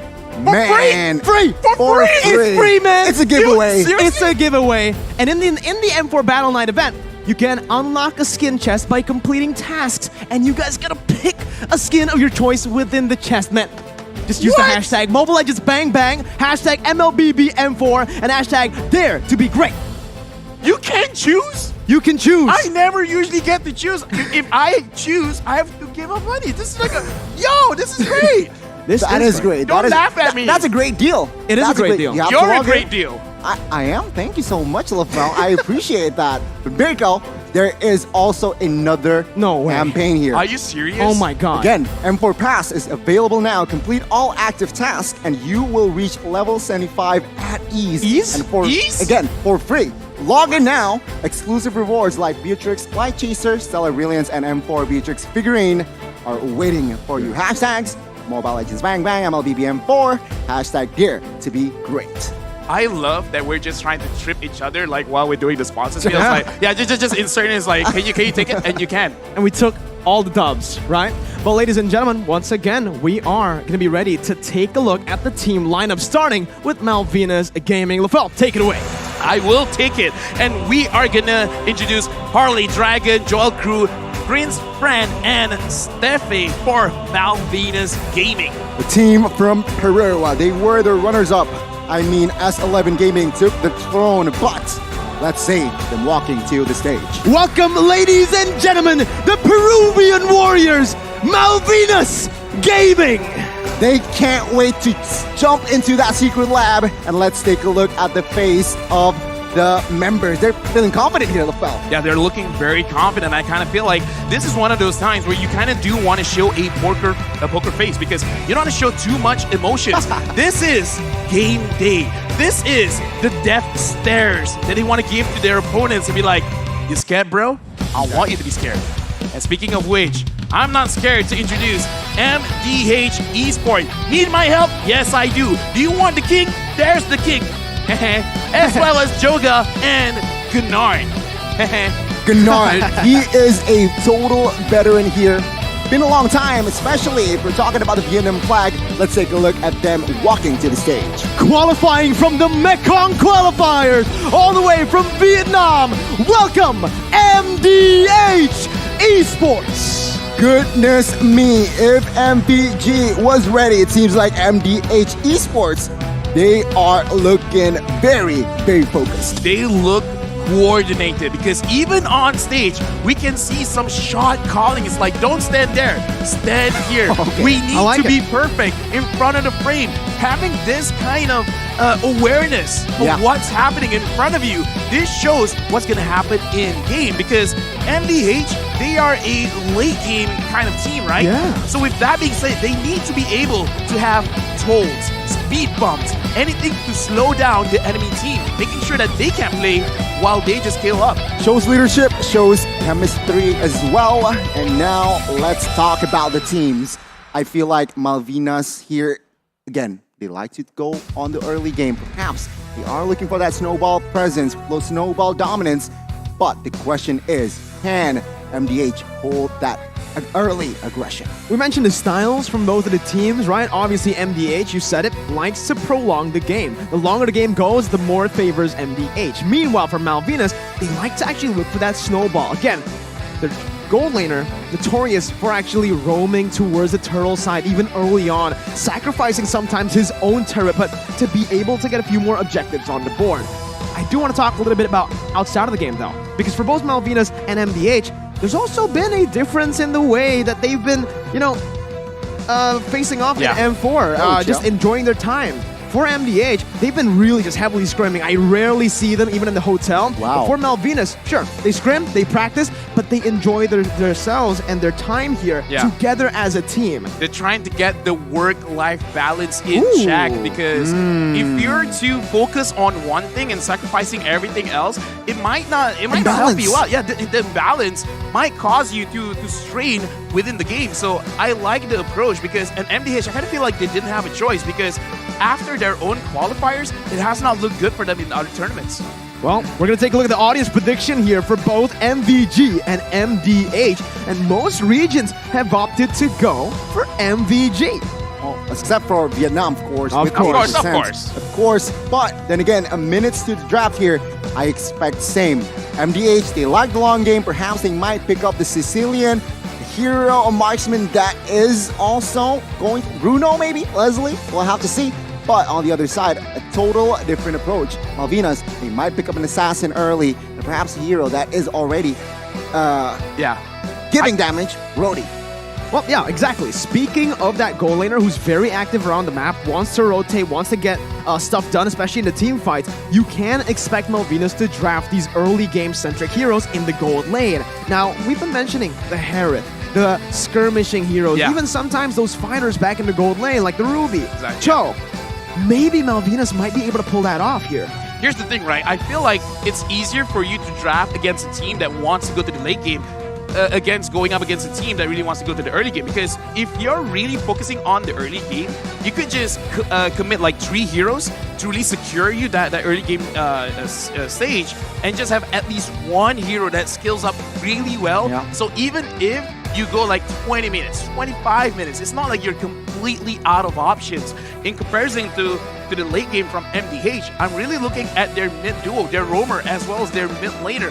What heroes can they use to slow down their rotation? Because if we're talking about early games, it's about their rotations. How fast do you get from your laning phase towards the turtle, towards getting pickoffs from the opponents? I mean, you're right. They need to control their pacing. They need to control their tempo. The late game is somehow harder to have that composure. But let's talk about the drafts here as we are now entering match number 2 for today. The crowd's ready. You can already hear it there. Well, ladies and gentlemen, once again, Bali United Studio. Let's give them a round of applause for the drafts right now as they get onto it. Blue side, Malvinas. MDH on the red with the Kaja and the Fanny both banned out. Again, it's pretty similar to game 1. I kind of feel like this is just because it is a best of 1. You're not entirely sure what the opponent wants to prioritize, so just go for this very, very safe bans, the Fannies, the Kajas, the 1-1. And 1-1 is one of those heroes that Mirko has trained so much on. And you have been rewarded because this 1-1, this marksman, it looks like nerfs are there, but they're like, so what, you know?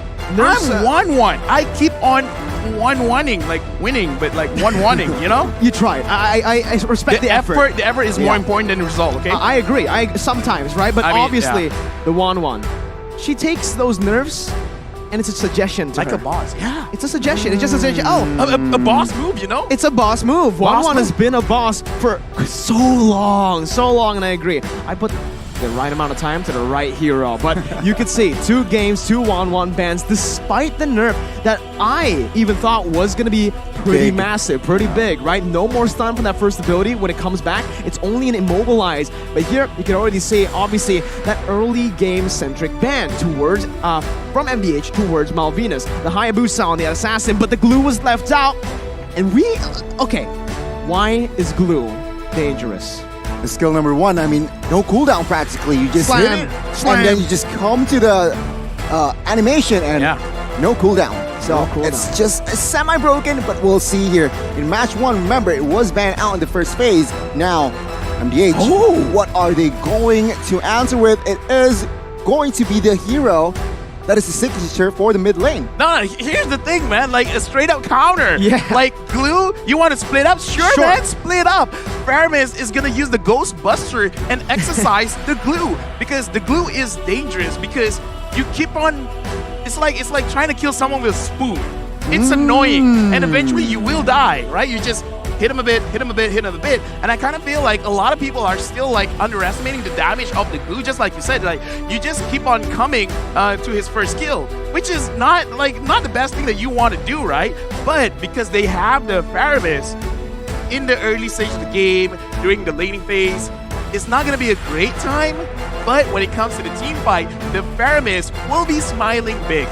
Smiling big up until he sees the picks coming in from Malvinas, because the Lolita really does stop that momentum that the Faramis has. When you're clumped up like that, especially now with the ultimate being changed a bit, where you need to be inside of the radius of that cult altar, the Lolita is an even bigger counter towards it. Especially when you add on the Yeet with the real world inflation now, and just the utility that she has without the Ice Queen 1. That's the revamp, or that's the adjustment that they made towards Yeet. Still though, you can already see from the side of MDH, they know that they can't just go for this super crazy stick clumped up team fight. They go for a Ling just to provide a little bit more of that side lane presence, maybe a split push threat. A solid pick as well. I mean, a good target for that Ling is that Eve, which is viable, and perhaps the marksman for that second phase. But now you can see from side of MDH, they are trying to limit the option for Joel Crew. Beatrix has been banned out. Perhaps they might commit to another marksman for their last ban. For now, I just want to have a brief talk about the first 3 picks for both teams. For MDH, they have a lot of single target ways to pick people off, because the Cho, very notorious with the weight of dragon, and the Link, as an assassin, can solo someone out. And yes, the Ghostbusters can attack a lot of people, but using the Shadow Stampede just to pull someone out. So right now, in terms of how things are setting up, MDH, they have a clear way if they want to go for a pick-off composition, but I kind of feel like they need a way to be able to run away from a fight or get some AoE damage, because looking at Malvinas Gaming MVG, they already have a lot of AoE. They got the clue that, you know, the first kill can hit multiple people, but he will single someone out with a split. But more importantly, the Lolita, whenever people are clumped up, what you want to do when you have a Faramis is going to get punished. Same thing with the Eve. So right now, we're talking about clashing of styles. Single target pickoffs going up against AoE damage and control. Very, very interesting indeed. But yeah, as predicted, MDH Esports will pick up a hero that might be an insurance for the late game, and that is going to be the Claude that will enter the gold lane. Now, question is, MVJ, what are they going to answer with here? A good hero, a good option here for them is looking at the marksman bans. Not a lot of options, but Fredrin will be picked up for.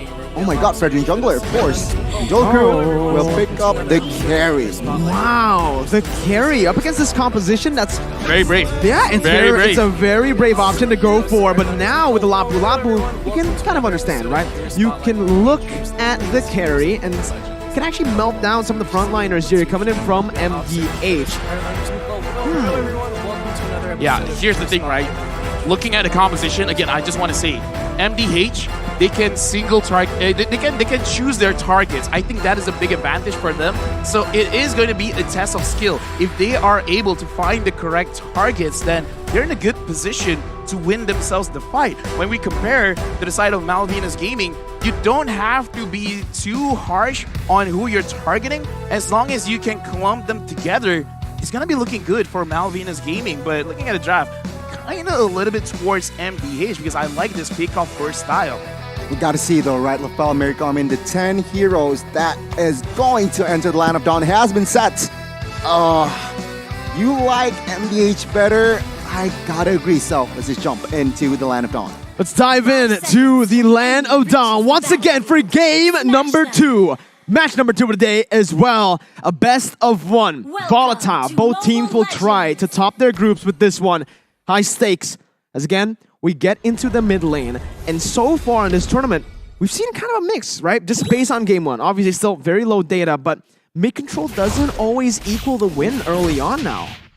Yeah, right now Gunnar is establishing dominance in the jungle, forcing Prince Fran to use the retribution early, and looking more into this composition. Dragon, he's gonna be way tankier, especially with the Vengeance. So looking at this, MDH, they really have to focus on what they're gonna do in the mid stage of the game compared to Malvinas Gaming, because I kind of feel like Malvinas Gaming, even though like they're early game centric, it's pretty good if they just want to stall it out as well. Yeah, I mean, they have to wait level 4, right? Real world manipulation, Numenor Blast, they need level 4 to really impact the Land of Dawn. And of course, MDH, they do need time in a sense. I mean, Jogua on that link should be more proactive, but take a look here already. Aggressive maneuver on towards Steve.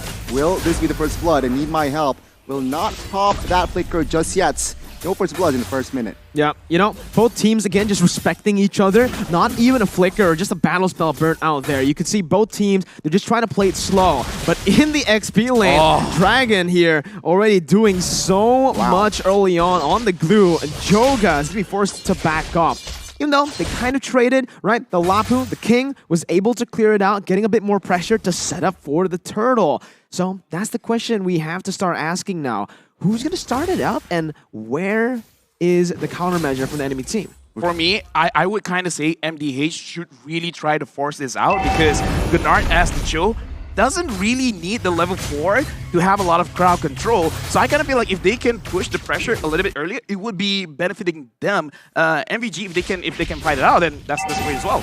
Yeah, good rotations already from the side of both Malvinas Gaming and MDH, but it is going to be Malvinas who starts the turtle up. The king already popping in that Bravest Spider. No ultimate for the Spine as Nart tries to open up the map. Will be stunned up by Stephis. Nart looks for a play. Jumps in with the way of the Dragon, bringing Harley back, and that's going to be the Numinant Blast as well. Time to wave popped into the back, but it's going to be the Numinant Blast connecting on the 3 members. It's still Joga who finds the Retribution. Goes on to Steffe. It's a 2-for-1. Joga now still in the midst of it all. Dragon dealing so much with the split. Nart knocking him up, getting out with the shampoo as the king jumps in. Prince Fran is low. Joga's low too. They're just going at it, and it is going to be MDH who wins it in the end. A slam in the end as well to smack Joga in the face to get a trade back. A good setup from Nart initially. Targeted the Eve, gets it, and he gets taken down early, which means MDH can force a little bit more fight. But MVG managed to find some compensation, taking down a member, and let's see. It's a reset for both, but MDH is still in the lead. Yeah, like I like that both teams are playing towards their own advantages, right? Because MDH tried to secure the mid laner first, picking it off first is very good. But we definitely see the power when it comes to MVG just by having this glue. Like, oh my god, like even the lane's like, please don't run away. I haven't been meta for so long. Let's fight. Dude, you can see the glue practically just carried that team fight, right? He was 1v3 and he didn't even have the vengeance for the fight. So imagine with the vengeance how much of a threat the glue is.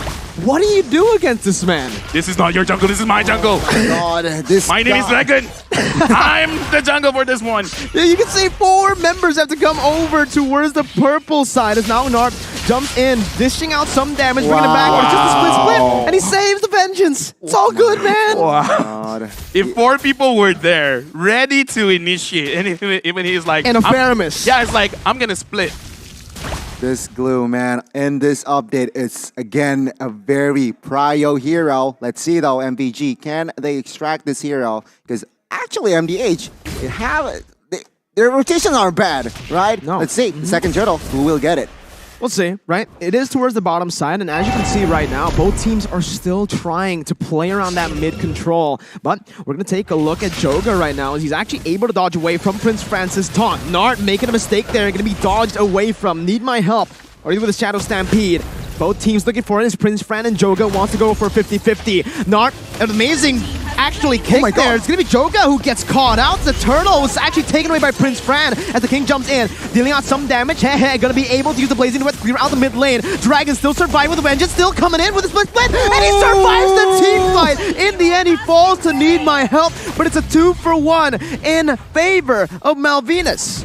MVG with the equalize here. Take a look at the gold chip already in minute number 5. MVG Joel Crew almost picking up the kill earlier, but man, oh man, what a rotation. This guy rotates from top side to help the turtle. LaFell. I gotta say, man, I kind of feel like we just gotta focus on the EXP laners, man, because the King as well as Dragon, they're asserting dominance, and MDH, this does show Need My Help on this Faramis is a very good counter towards the glue because he had a lot of HP, but now is trying to run away. Oh man, not having the sprint, jumps back to the battle mirror image just for Joel Crew to pick up that kill, and now it's really shaping up to be the game that we expected, with Malvinas controlling the early game. Oh my god, take a look at the items as well here. Eve, Enchanted Talismans are quite early, but another thing that pops in the screen is the items for that carry, LaFell. Yeah, honestly, I like that every single team has adjusted. Instead of focusing entirely on getting one core item, they're just kind of like splitting up, making sure that they get some passes from the item, like the Fury Hammer, as well as the Steel Lake Place, just to have extra stats on your hero so that you can actually do a lot in the early stages of the game and mitigate any kind of engagement that the enemy tries to fight. Yeah, and right now, Nart again going in for that aggressive play. 2 times now he's been caught with that play.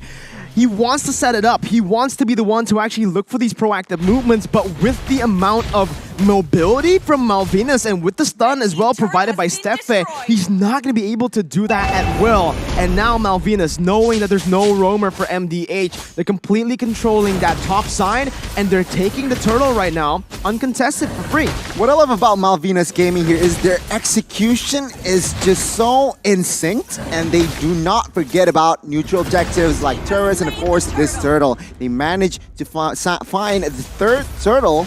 Let's see, MDH, they need some compensation here. Yeah, Goldie's building.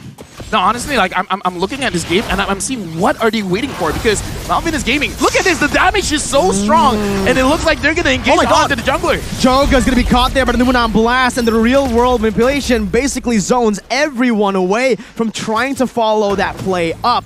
MDH losing Joga on a Ling now that's behind of that Fredrin. The King using the Bravest Fighter just to clear out the waves. He's going to be punished here by a dive, and it's going to be the King who gets picked off, who jumps in looking for some more sustain. He gets up. Steffe looking for stun, jumps in, flickers as well under the turret just to smack him up. Harley surviving with one. My goodness, MVG, they are stepping on the gas here. The King needs to fall in the bot side, but take a look at this. MVG, they are looking to grab more space here, taking the tier 1 bot side, and seems like they will not get it. Still, MDH manages to defend that turret. Right now, MVG, they're just solidifying every single lane for themselves, because MDH, it looks like they're kind of getting picked off one by one, because Gunnar tries to get information, but because the carry is there, you're going to get popped so fast. And I kind of feel like this is creating such a big problem for the side of MDH, because the glue is more tankier than the roamer, and when it comes to Joel Crew on this carry, he really doesn't care who's in front of him. So right now, MVG, they're getting their win condition. The King goes in, but he didn't catch anyone. Nart going to be able to find a way to drag it onto Steffe. That's just the roamer. That's going to be the backline, targeted by Prince Fan. Oh, they're now, engaged. real world manipulation on top of the Faramis ult, as that's going to be the Blazing Duet popped in as well. Harley caught low. Joel Crew still free hitting with a full HP bar. He's still actually going to be able to push MDH back, but it's MDH who finds the pick. Man, I can see why Carry has been such a prior today. Remember, in the first game, Carry was also picked up by Blacklist, and now another team fight is brewing up here, Mirko. No, it's not a team fight when there's Dragon, right? It's just, hey, he walks he's wherever harassing. he wants to He's go. harassing the members of MDH. But again, the First Lord is up now. It's very critical situation, especially for MDH. Nart looking for the play, gets Prince Fran right there, but there's no follow-up, as that's the real world inflation that actually locks them down. Need my help with no cult altar. Gonna be gunned down. That's the damage coming through, and is gonna fall for the 2nd time in this game to Joel Crew, who's absolutely massive right now. MDH, how do they contest for the turtle or the Lord now? Honestly, I kind of feel like they gotta slow things down a little bit, because they've been, okay, even in the fight where they're all clumped up together, somehow MVG forces MDH to go left and right, never together. So far, we've seen MVG controlling the movement of MDH. You guys have to split up, and when they do split up, it's usually the damage dealers all alone, making it so that they're very vulnerable to any kind of damage coming in from MVG. So right now, MVG, they're telling MDH, you go left, you go right. Yeah. I'm shot calling for you. I mean, you're right, MDH, they need to pick their battles here. They do not want to get driven by the side of MVG. MVG now, with the Lord push, has established a 3,000 gold lead. But take a look at this, another purple invade perhaps. Nart again in the midst of it all, gonna be actually melted down there. That's Joel Crew dealing so much. The call altar just to save him as Joga gets out. Doesn't get the purple buff, however. It's still Prince Fran who wins out that retry battle. And it is getting from bad to worse from MDH, with Malvinas completely controlling the map and even claiming MDH's jungle. Yeah, right now, honestly, man, I gotta say, this is just the second game of the day, but we can see the strength of Carry as well as Blue and BG. They're sticking to their guns. They're actually trying to get one of the turrets here, but it looks like a very good defense coming in from MDH, but no, never mind. The King got caught, and the King is taking so much damage, but he still survives. What is that damage, my guy? Oh my goodness, Joel Crew is an absolute monster on the carry right now. You can see here MDH already executing the split push potential that they have, because take a look at the items, take a look at the gold here. Carry 8,000 gold. No golden staff yet. No golden staff yet. No golden staff yet. So this is crazy. Explain. Okay, here's the thing, right?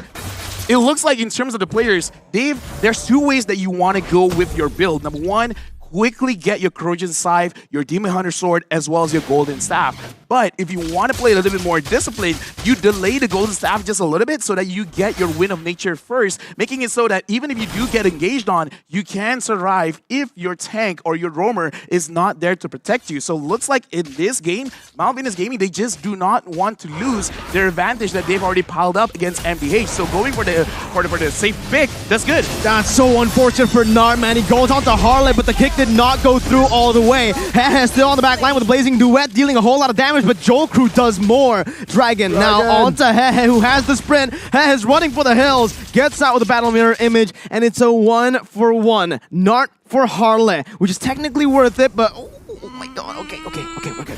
We're good. Don't say anything. Don't snitch. But there you go. He made it. But yeah, back to your point here, LaFell. A very intelligent item from the side of Joel Crew. He doesn't want to. He knows he is dominated. He's dominating the game, but he has enough damage, so let's be more respectful. But now, the Lord is up. This is Enhanced Lord, so MDH, they need to figure something out. I kind of feel like if Joga can get a way to get onto Joel Crew, that's great. But we can see that Gunnar has been trying, and every single time he tries, he dies. It's not a good situation to be in. Hey, just got down by Dragon. Oh. What did you do, Dragon? Dragon, look at him. He just walks up menacingly and 4 people have to back off. Dragon is just dragging everyone all around. Oh my, look at him. He's just walking with swag, man. He looks like he doesn't care. He doesn't care. He dragged him from the mid lane all the way back to the base. He doesn't care, man. He doesn't care. It's a good mindset to be in when you don't have to care. This is why you ban glue. I feel like in this match, in this current tournament, if you're the first pick, you should prior glue, and if you're the second pick, you just ban that glue out. Let's see here, the offense and defense for both teams seems like MVG. With this goal established already, they might take 2 base turrets if they're lucky, if MDH screws up, let's see. The King now jumping with the Bravest Fighter. What? Oh my goodness, the Gold Altar isn't enough. He flickers out just to die towards Joel Crew. Oh my god, does he have Golden Staff? Please tell me he has Golden Staff now, right? Yeah. Mirko, Gani, answer this riddle. What are you going to do against someone that doesn't die and someone that does too much damage? You run. You run. Thank you very much. I do agree. You run. That's okay. It's good riddle. It's a logical answer. That's a logical answer. Yeah. Exactly. But let's it's not the answer I'm looking for, but it's logical. Okay. What's the answer you're looking for? I'm looking for an engage by MVG. And they are doing it right now. Need my help. Gonna be taken down. Nart now still trying to zone the other members away. Jumps in with the G Kundo, but is not gonna be able to find the way to Dragon as the King jumps in with the Bravest Fighter. But again, it's just a Cult Altar defensively. There's no counterplay right now towards what Mount Venus are doing. They're even just walking into turret range of the base turret, dishing out some damage, sieging it down with no minion waves. They are absolutely controlling this game. Looking bleak for MDH. They are now behind 6,000 gold. Oh my god, another engage. Again, Dragon here. He just jumps in and he is going to be able to zone Hehe away with a nature pop, but that's the magic damage coming through. Joel Crew, free hitting on the back, getting the double. The King, who has the damage reduction, will not be able to survive this. That's the mid base turret taken out without a minion. A single minion wasn't necessary for Malvinas. It's a triple kill over to Joel Crew. Joga and Need My Help now trying desperately to save the game. Dragon still able to jump in with a slam. Joel Crew targeting the base, and it's gonna be Malvinas Gaming who tops their group for now. 1-0 up against MDH. The runner-ups from Latin America managed to squeak the win here in our second match of the opening day. Congratulations, but my God, what an execution by Dragon. They just force themselves towards victory. They just walk up and be like, if you guys want to fight, we will accept the fight, but you have to accept that you will lose. And that's the problem. It's like glue never dies, and Carrie believes that there's nothing that you can do to save yourself. Kill altar doesn't exist. You got a flicker, barely matters. Barely matters. You know, I want to believe that the carry had full items the entire game, because that's what it looked like for the most part. Yeah. The amount of damage that Joel Crew was able to dish out was absolutely insane, even towards the Lapu, right? Damage reduction. I mean, again, we saw carry in the first match, but I did not expect the carry to be this deadly. Joel Crew, what the heck, man? But again, props to MDH. I mean, you try your best, but man, that carry is... I just feel like this is a draft dip, you know? Oh, yeah. Like, all you guys at home, if you solo rank a lot, pick this 1v9 hero, glue and carry. Pick someone that doesn't die, or pick someone that always forces death onto your opponents. Both are very good options. If you secure both, GG's, because at that game, Faramis is used to counter the glue. He died like what, once? He takes the counter and he just takes it as a suggestion, right? Vengeance, it's optional. Fairness, counter, it's a suggestion, right? I shouldn't pick glue up against Fairness. Nope. At points, I kind of feel like, I have a battle spell. I forgot it's there. I mean, like, it's nice to have. It's nice to have, I guess. Later, perhaps. Maybe in a later stage. Next game. Tomorrow. Maybe. Tomorrow. Let's see. Man. Either way, we are gonna analyze this game a little bit more, but I kind of feel like in terms of what we're gonna talk about, it's pretty obvious, right? Because this is a draft dip. And it's very interesting to see, because even if you do have the counter for the specific hero, it looks like it has been adjusted to the point where the difference in terms of what you have to answer this problem is not enough. So bring this problem to the table, forcing your opponents to find solutions for this problem. And looking at the situation, I kind of feel like one solution might not be enough. You might have to actually invest in 2 or 3. 7 would be interesting, right? But I kind of feel like 2 or 3 answers to the question, and I kind of feel like that kind of puts you at a disadvantage. Well, at least now we have some, like, we can explain, rough right? idea We can about, explain about Joel Crew's damage, because he actually did go full items. Oh, thank God, because if he didn't, I don't know what to say, right? That damage output, even without the golden staff, was super impressive. But let's talk a bit about Dragon. It's nothing nothing really stands out from his item build. It's just a standard item build. No, he just keeps dragging everyone around, because once you get the split, you can go back to your team. But I kind of want to introduce you to my own team. I want to introduce you to my carry. And if you can 1v4, 1v5, it's kind of like crazy, because Glue, in terms of how he want to itemize, is just countering what the enemy has, and then that's it. There's nothing too crazy, right? Yeah, I mean, again, execution, great execution. But take a look at the stats here. What do you see, LaFell, regarding the numbers?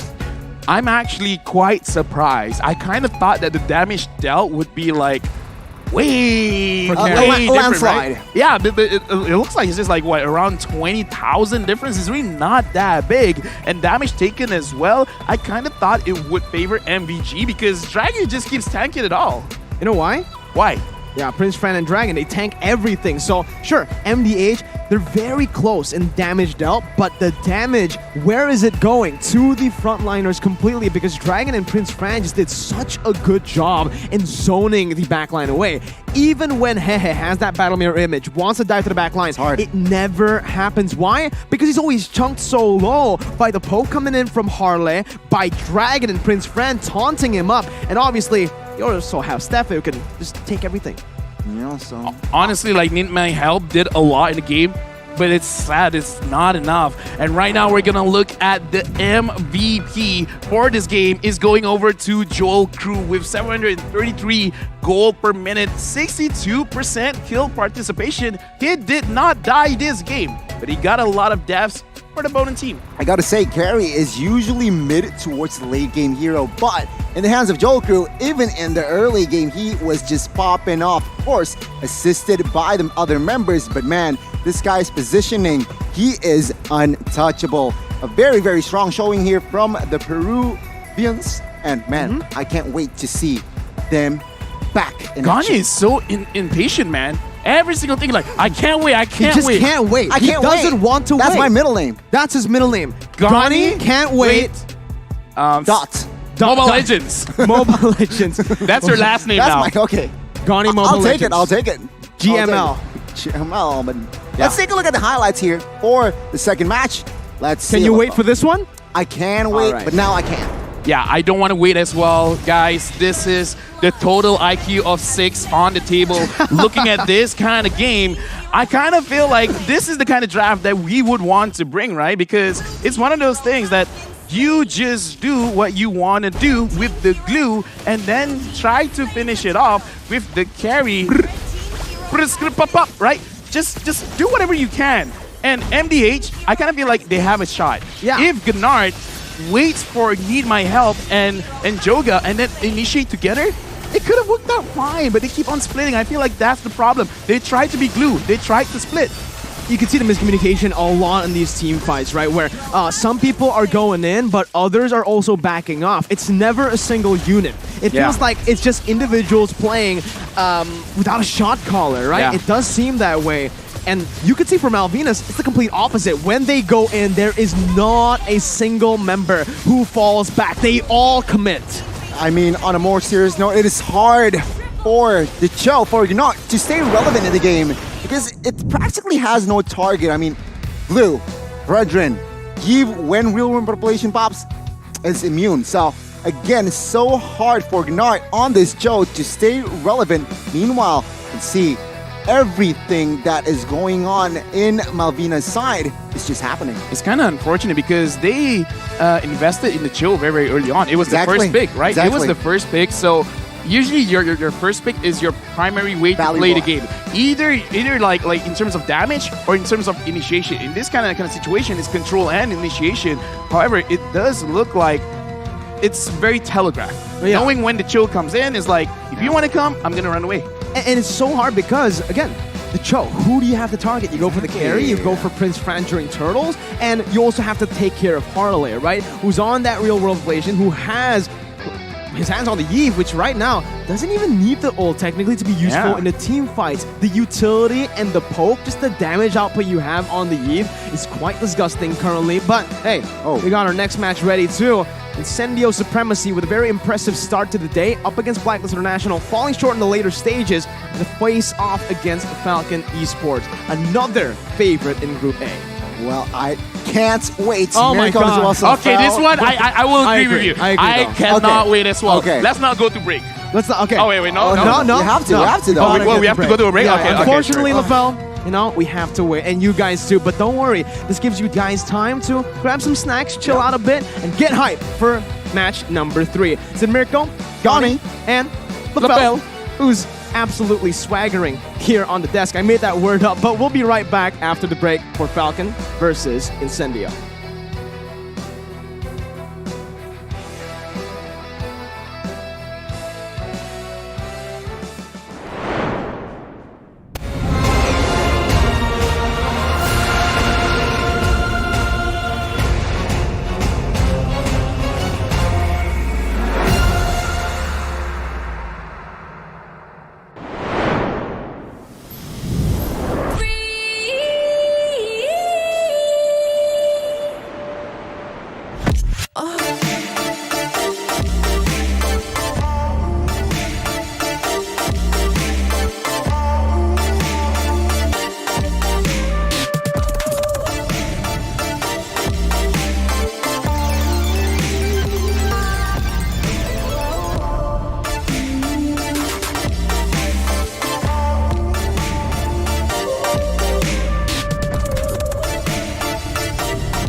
As a local craft, there's no shortcut to being authentic. This one can only be achieved by patience and respect for nature, while the other one breathed new life to a tradition. And this one has to blend flawlessly. For every question we asked what good it might bring, at the same time, they worked tirelessly, reaching for perfection, patiently.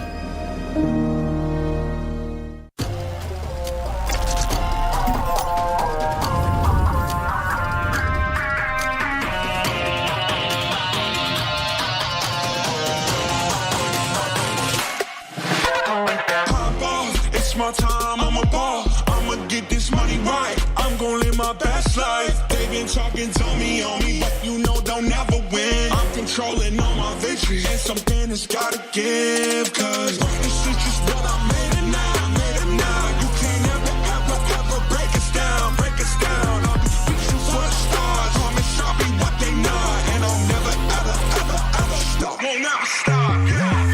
Touch the sky, you're a man of silver and gold. Touch the sky, you're the greatest function now. You and I, we can make it out of the cold. Hang tight, we gonna reach for the greatness. We will always rise, we will never fall. We fight in our eyes, we will be strong. Even though we know our backs against the wall. Can you take your aim? You know that this is. I've been down, been waiting so long. I'm here for the crown, I'm here to show off. Greatness time, just waiting to show y'all. This is your time to remember. So many times I lie in the basement waiting for greatness. No, I won't listen to anyone hating on me, telling me I wouldn't make it. Cause I did everything that they said I couldn't. Caught my footing and I kept the controls. I stand for something, I ain't running now. I'm the greatest now, I just wanna make it burn. Don't let me down, don't let it up. I've been on the road, accomplished all of my goals, and I ain't gonna let you down. Touch the sky, you're a man of silver and gold. Touch the sky, you're the greatest function now. You and I, we can make it out of the cold. Hang tight, we gonna reach for the greatness. We will always rise, we will never fall. We fight in our eyes, we will be strong. Even though we know our backs against the wall. And again, pick your aim, you know that this is. Coming for the game, cause we ready for the victory.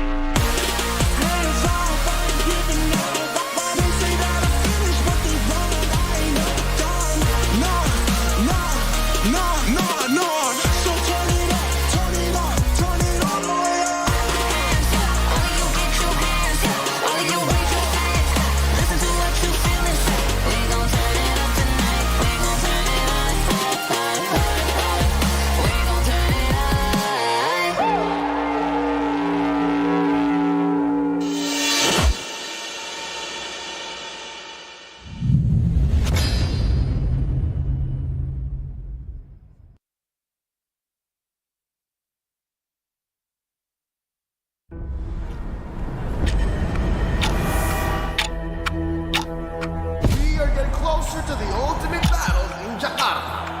It's an amazing, beautiful tournament. I can't wait to get to the game. Where all eyes are on one stage only.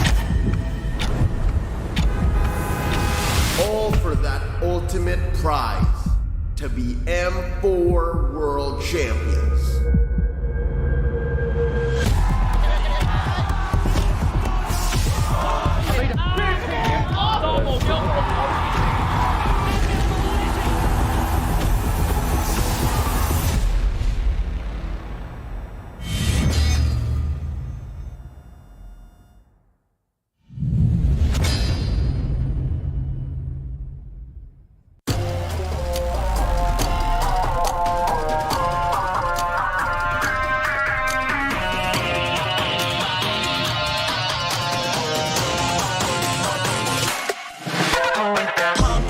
It's my time, I'm a ball. I'ma get this money right. I'm gon' live my best life. They been talking to me on me, but you know they'll never win. I'm controlling all my victories, and something has gotta give. Cause this is just what I made it now, made it now. You can't ever break us down, break us down.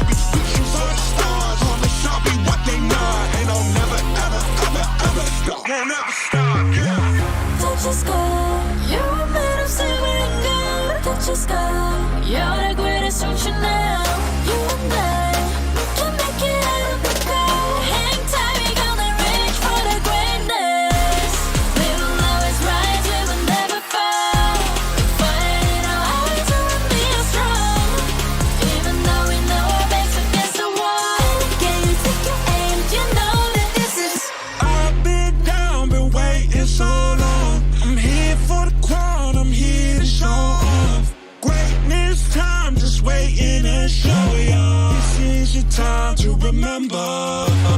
So many times I lie in the basement waiting for greatness. No, I won't listen to anyone hating on me, telling me I wouldn't make it. Cause I did everything that they said I couldn't. Caught my footing and I kept the controls. I stand for something, I ain't running now. I'm the greatest now, I just wanna make it proud. Don't let me down, don't let it all fall. I've been on the road, accomplished all of my goals, and I ain't gonna let you down.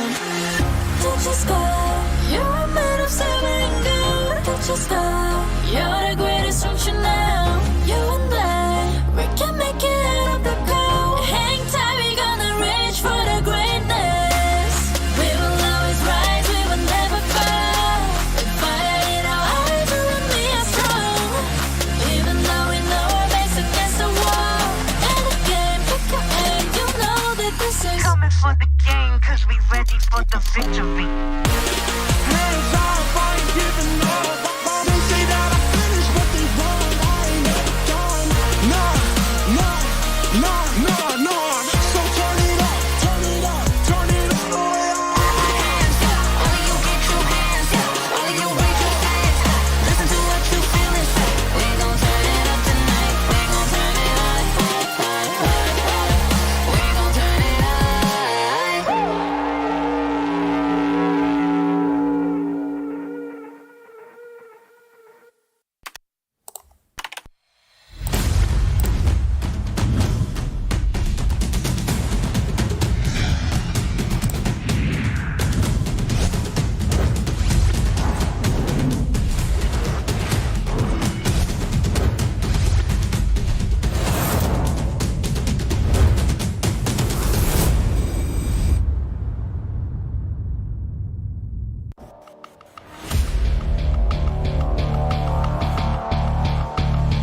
be the most shining light in the universe. The star will be burned for you, my flare.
My time, I'm a ball. I'ma get this money right. I'm gonna live my best life. They been talking, tell me on me, but you know they'll never win. I'm controlling all my victories, and something has gotta give. Cause this is just what I made it now. You can't ever break us down.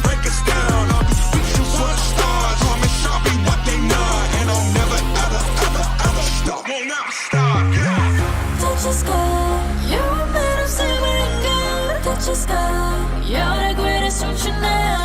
You and I, we can make it out of the cold. Hang tight, we gonna reach for the greatness. We will always rise, we will never fall. Fight it out, always will be strong. Even though we know our backs against the wall. Can you take your aim? You know that this is. I've been down, been waiting so long. I'm here for the crown, I'm here to show off. Greatness time, just waiting to show y'all. This is your time to remember. So many times I lie in the basement waiting for greatness. No, I won't listen to anyone hating on me and telling me I wouldn't make it. Cause I did everything that they said I couldn't. Caught my footing and I kept the controls. I stand for something, I ain't running now. I'm the greatest now, I just wanna make it burn. Don't let me down, don't let it all fall. I'm on the road, accomplished all of my goals, and I ain't gonna let you down. Touch the sky, you're made of silver and gold. Touch the sky, you're the greatest function now. You and I, we can make it out of the cold. Hang tight, we gonna reach for the greatness. We will always rise, we will never fall. We fight it out, always will be strong. Even though we know our backs against the wall. And again, pick your aim, you know that this is Coming for the game, cause we ready for the victory. They say that I finished, but the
Welcome back, ladies and gentlemen. Still live on Bali United Studio in Jakarta, Indonesia. Woo! We're back for the third match of the day. Going back to Group A. Falcon Esports versus Incendio Supremacy. As you can see, it's a full packed house. We got a lot of people waiting for this match. We're still on the desk here, accompanying all you guys. The final match. This for us. Final match for us. Still me, Miracle. We got LaFell. And we got Gani. Actually, you gotta introduce yourself as the full name. Full name. Gani can't wait. Bang bang. That's my new nickname. Skip the Mobile Legends, but hey, yeah, it's completely fine, right? Welcome to the 6IQ desk, where let me just tell you, the 6IQ is not spread out evenly. You're right. I'm the one. I'm the one. I'm the 3, he's the 2. All right. Well, nice. All right, ladies and gentlemen, though, before we get started, we want to thank all of our sponsors, obviously. Right. M4 is powered by Moontom, presented by TikTok, the official content partner. We are supported by Secret Lab, the official gaming chair, and Esport Charts, our analytical partner. Gank, our official merchandise partner. MeWatch, our media partner, and last but not least, the Ministry of Tourism and Creative Economy of the Republic of Indonesia. Hey, good job, Marco. You're welcome, man. I said love, good job. You memorized that all. Yeah, I love how you're very thankful.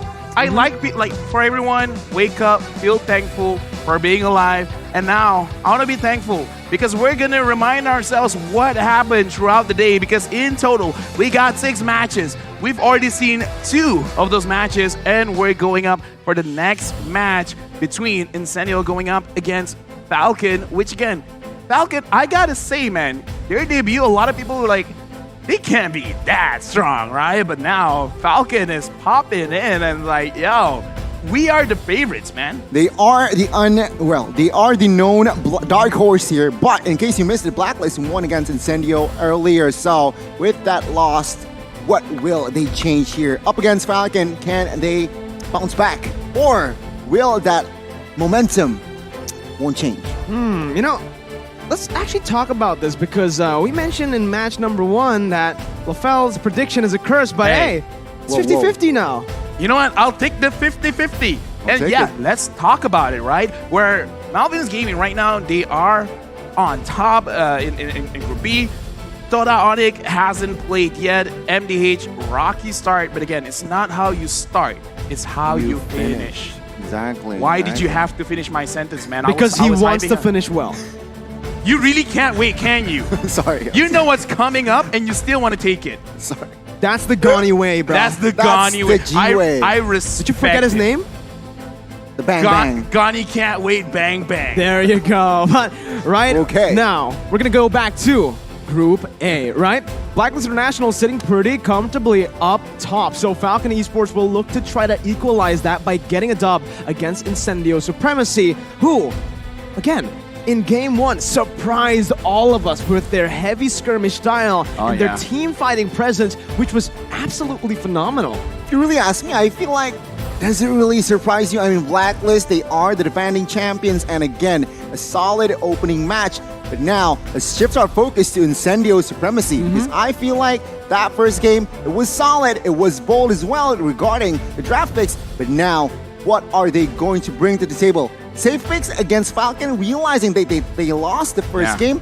What do you think, LaFell? Actually, I want to shift the conversation for our viewers because the M4 Pass is available now. Complete all active tasks and get your level up to 75. Complete your responsibility because we as humans, we have our task. We have what we can do day by day to inch ourselves to victory. And the way that you guys can do it is participate, and you guys will get a lot of prizes. Beatrix, Light Chaser, Beatrix, Stellar Brilliance, and M4 Beatrix figurine are awaiting you. Hashtag Mobile Legends Bang Bang. Hashtag MLBBN4. Hashtag Dare to be Great. Hashtag 6IQ Squad up in the desk. I agree. Right? Yeah, I mean, that's not part of the script, but, you know, it's whatever, man. That's a 6IQ, and just, you know, we're showing it right now. And, actually, you know, LaFell? Yes? Have you been playing ML? You have? Now, have you been playing? Oh, yes. No, I thought you said. Why the surprise, though? I played ML. Okay. Yeah, well, if you have, you probably should. Well, you probably have guessed a few of the matches even in the game. M4 Guest is now live, and you guys can join the guest from December 26th to January 15th to get up to 10,000 pass XP, Wow! which would be enough to upgrade the pass by 10 levels. Don't miss out, and again, get yourself the chance to get to level 75. What level Did are you really say 10 levels? 10 levels. 10? Wow. 10,000? 10,000 10,000 XP. levels. That's equivalent Wow. to 10 levels. Yeah.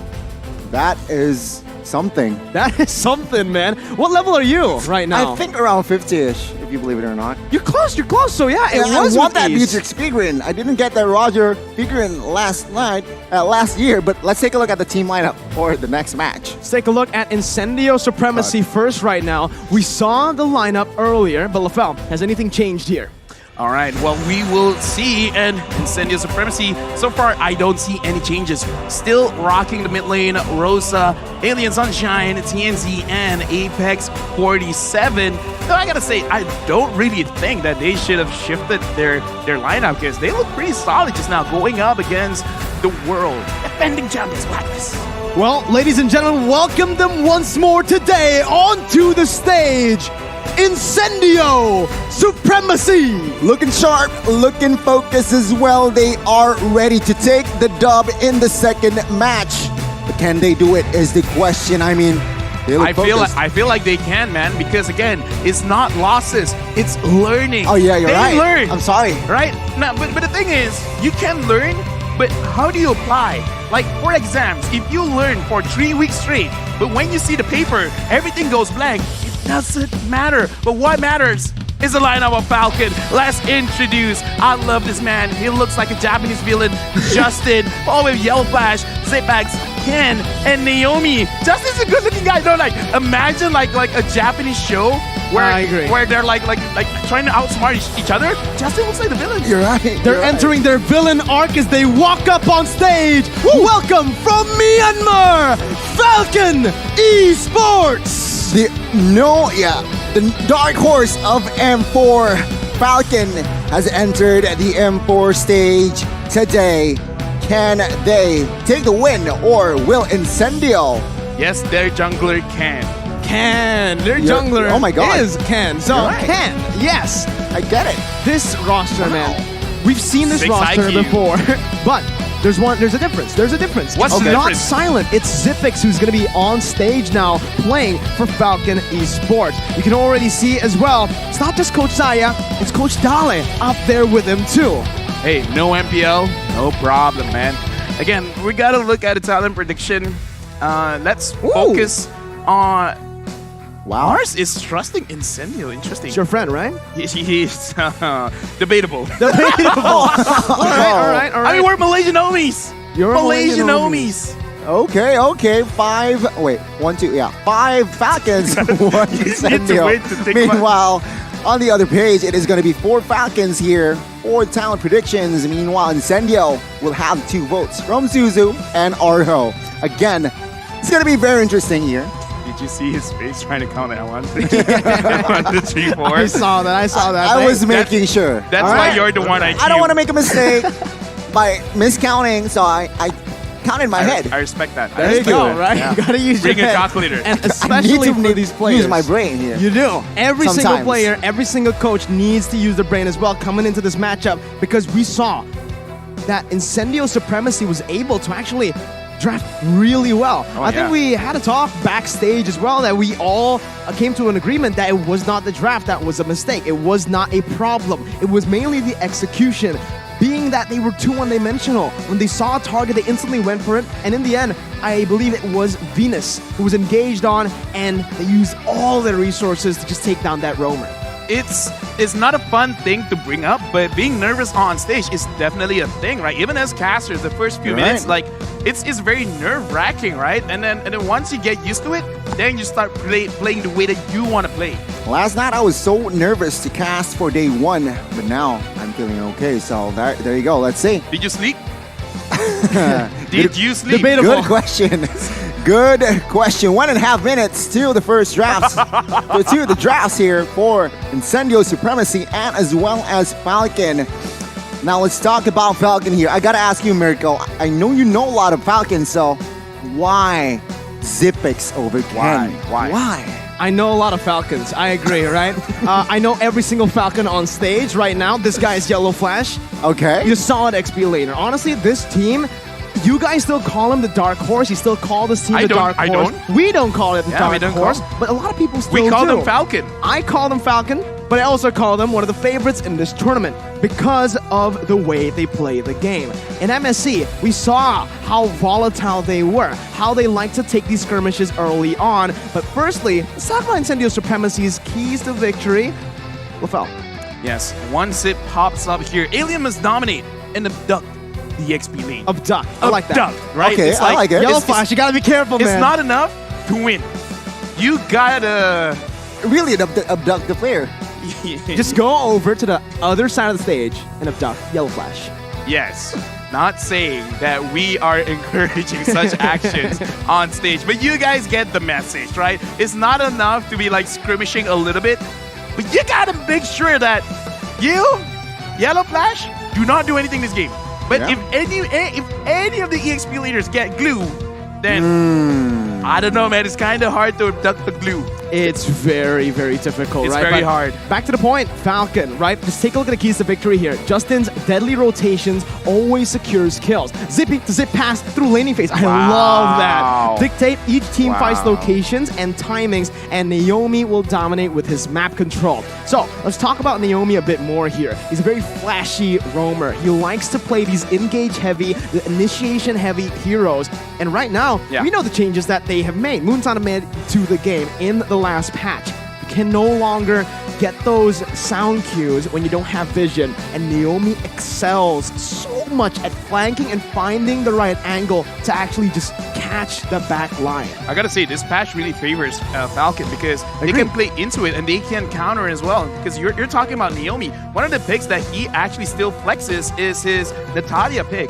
And it's really good to go up against heroes like Carry, which is like unstoppable. But Naomi is one of those players, you can nerf the Natalia however you want, but I kind of don't care. So I will still bring it. Yeah, so let's see here. The drafts here for our match number 3, for our third match for group stage day 1, presented to you by TikTok. You can see here as Falcon will take the red side. Meanwhile, Incendio Supremacy will take the blue side. Still, Cryo Band same. Fanny, Franco, same as they did against Blacklist, I believe. And meanwhile, Falcon realizing glue. We talked about glue as well.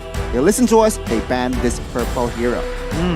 Blue was such a problem, man. I can't. Just remembering it from last game, right? Vengeance was just optional, so you PTSD, have man. PTSD. I agree. You have to ban it out. The Kanja as well coming out, but still, this has been the same ban for the blue side. It's always been first man Fanny all 3 games. Blue is the first pick, right? I'm colorblind, so I need to double confirm. So this, okay. So yeah, I kind of feel like this is the way that they flex. Falcon, I would say, we haven't seen the full draft, but they are in such a good position because Falcon on the second pick, red side is very dangerous because they can pick the Natalia last.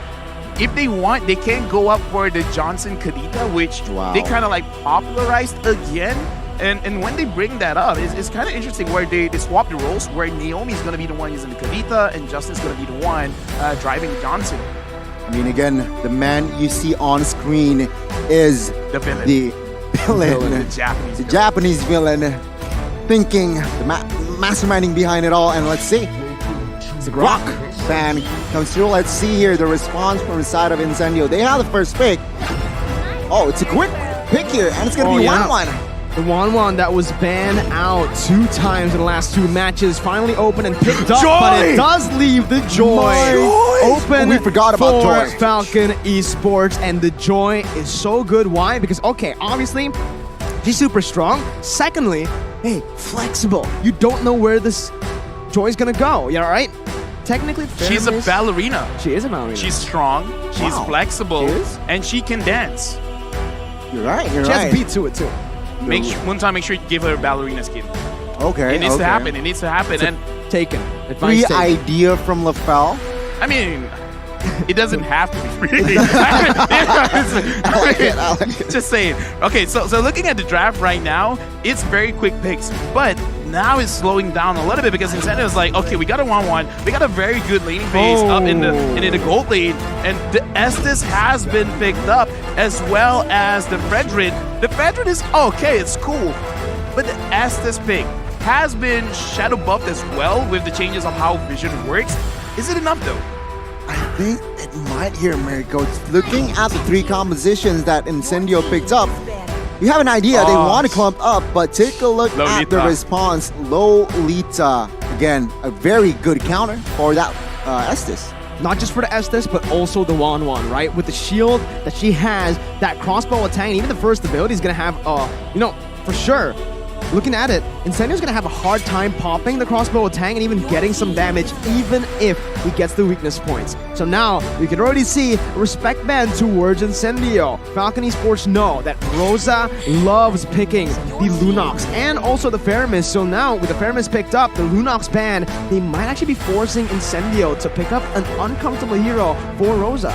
We got to talk about the first three picks for both teams. For the side of Falcon, it looks like if they want to go aggressive, they can, because they have a lot of ways to engage a fight with the Paramis as well as the Lolita. And not because we see the Lolita, we see the Paramis, we got to assume that Joy is going to be a jungler here. So once she has both buffs, maybe she just can initiate. Dance around. Yeah, dance around, like trying to make sure that Incendio can't really move forward, because in terms of how Incendio wants to play, they got good sustainability with both the Fredrin as well as the Estes, but we talked about it. If you guys want to clump up, it's kind of advantageous for Falcon. I think it might actually go to the XP lane instead of the jungle, right? We know that right now, the Vengeance is so good on Joy, and it's either going to be the mid or the XP. I'm leaning more towards XP because Justin's signature is that Faramis. We've seen him make those crazy plays by initiating team fights on that Faramis, so we'll see. Now, again, that's the Yeep ban. They're really starting to nail down on Rosa's hero pool as Incendio look for their final ban. Looking at Falcon, the jungle still open with the gold lane too. Does Incendio want to target that gold lane even more, or target the jungle? Again, perhaps maybe banning an assassin might fall through here. Again, realizing that they have a 1-1, so a Ling ban just makes sense. True. But no, it's gonna be another. They committed to a gold lane ban here in that Leslie, so opening up an assassin to be picked up from side of Falcon. Now, Falcon will not pick up an assassin immediately. They will secure that Erythel, so I guess they are going front to back. Instantly, think about 1-1, right? Even before the nerfs, she was heavily countered by the Erythel. The movement that Erythel has while she's able to basic attack, it is a nightmare for 1-1 to deal with. It's almost impossible to win, right? You really need help early on. They do have that Estes, but still, Erythel now, especially considering that the 1-1 has been nerfed, where her first ability can no longer stun, but it's just an immobility, Erythel can punish her even more. So we'll see how this lane plays out. Obviously, got to count the fact that they have the roamers. They're constantly going to be roaming, rotating across towards the gold lane too. But whoa! Incendio Supremacy, the big of the Farsa, and a Khalid. Okay, a very strong lane here within that Khalid. I guess it's a signature. It's a comfortable hero for the XP for Alien. But I love that Farsa pick. Why? They need magical burst, and that Farsa pick just adds more dimensions to it. Yeah, we mentioned about that lane earlier, and there you go. Link comes in to the side of Falcon. Now, looking at the 10 heroes, I gotta say, it's quite even. Hero power-wise. Yeah, it looks like, Mirko, you got it right. Yellow Flash will be using the Joy. How appropriate, Yellow Flash, Joy. So, do you feel good about yourself? I do, man. Right? Called it. It's Yellow Hero. He's Yellow Flash. He got it from Naruto. Yeah, I like Minato as well. What about you, Gum? The Flying Raijin. I like Naruto. Joy's a fast character. It's very fast. I'm like, whenever she moves, I'm like, whoa, that's fast. That is fast. That is fast. You know what? Give me a fast prediction while you're at it for Falcon. the match. Okay, Falcon, that was really fast. Gani, I can't wait for you. Oh, Falcon. Okay, well, I'll give mine, right? I do think Falcon too. Looking at the drafts, they have a solid composition that's really flexible. And tat, yeah, they have Joy too. Incendio Supremacy, however, also have a pretty solid composition, so we'll just have to see the execution from both of the teams as we dive into the land of Dawn for game and match number 3, best of 1 for Group A. Let's see, ladies and gentlemen. Falcon and as well as Incendio, it looks like that Khalid will have the execute, so a very aggressive Khalid I expect coming from that EXP lane. We'll have to see. Meanwhile, other than that, it's just 2 Purifies on the board for the side of Incendio Supremacy. Yeah, right now I'm actually looking at the EXP as well, and Yellow Flash is trading a little bit aggressively here against the Kali. Has to be careful because, yeah, like you said, the execute is there. So if he catches him slipping, then he can die as fast as Flash. Oh man, I like sorry, that. I'm so sorry. Almost. I'm so sorry. Like the execution, like obviously, okay. right? And you know, the pickoff game here from the Khalid, right? Alien can definitely abduct Yellow Flash in that XP lane, but you can see right now the duel's happening just in towards the XP lane as Rose is going to be caught, has the wings by wings, good maneuverability to get out of that one. And in the early game, just like you mentioned, Alien's going to have a better time. You can see here Rosa already popped that Purifier as well. Gets stunned up. No follow-up damage just yet to take the first blood as Apex is always there just in time to give the heal. Personally, here as an analyst, I kind of want to see how Apex plays with this Estes because in my head, when you have an Estes, you kind of want to force certain fights, especially you have a Khalid, you have a Farsa that kind of scales very, very well in the early stage of the game. So I want to see how they're going to control the side lanes and try to actually go for the turtle fights and maybe try to force out mistakes from Falcon. Well, Yellow Flash the Vengeance still able to get out of the 2-man gank there from Rosa and TNZ. Meanwhile, in the gold lane, Ken almost find a kill onto Sunshine, jumps back in to pick up first blood. Falcon Esports strike first, but Yellow Flash is going to fall in that XP lane. Incendio trading really well with the turtle control too.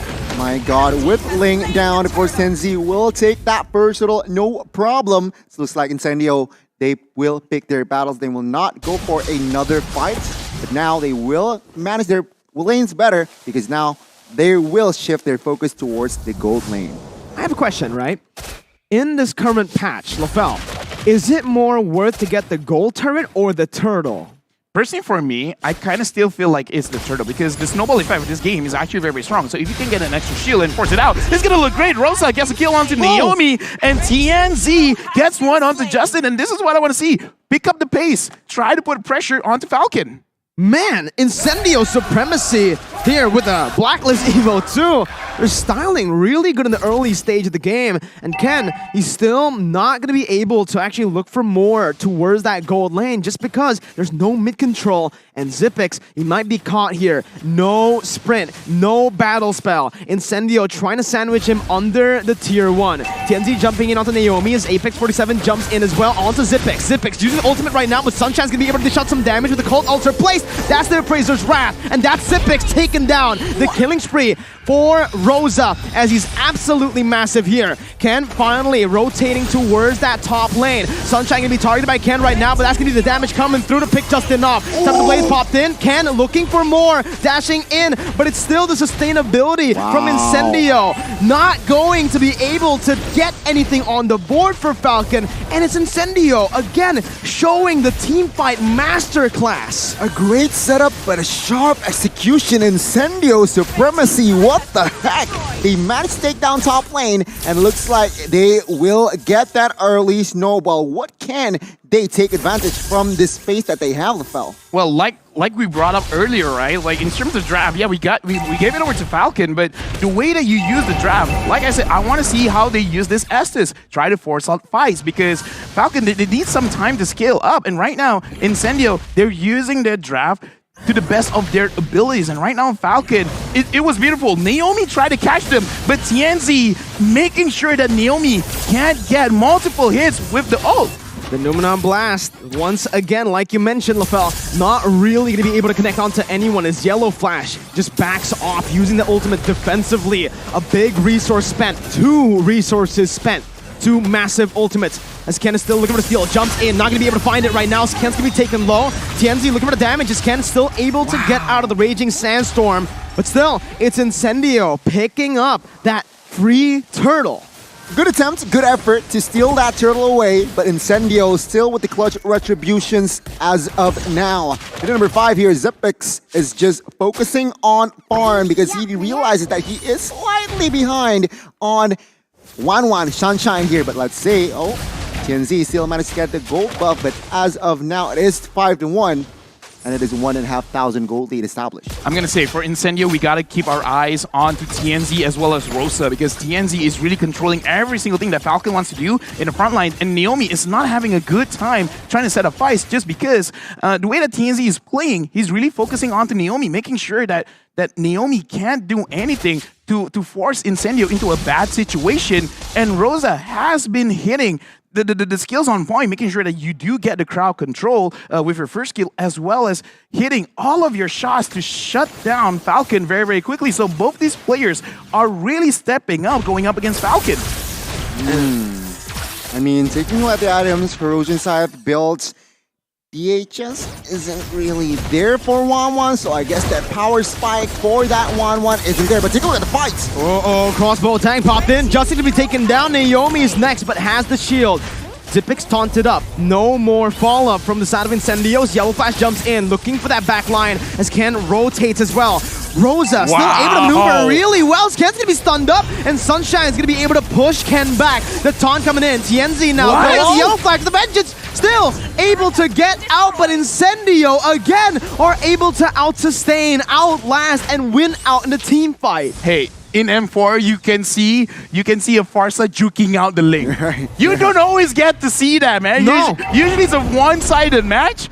Rosa here with the Farsa, putting on the dance moves. 3-0-3. Making Ken really work for it. Again, and he didn't get it even, so a very good mechanic shown here, displayed from Farsa, from Rosa.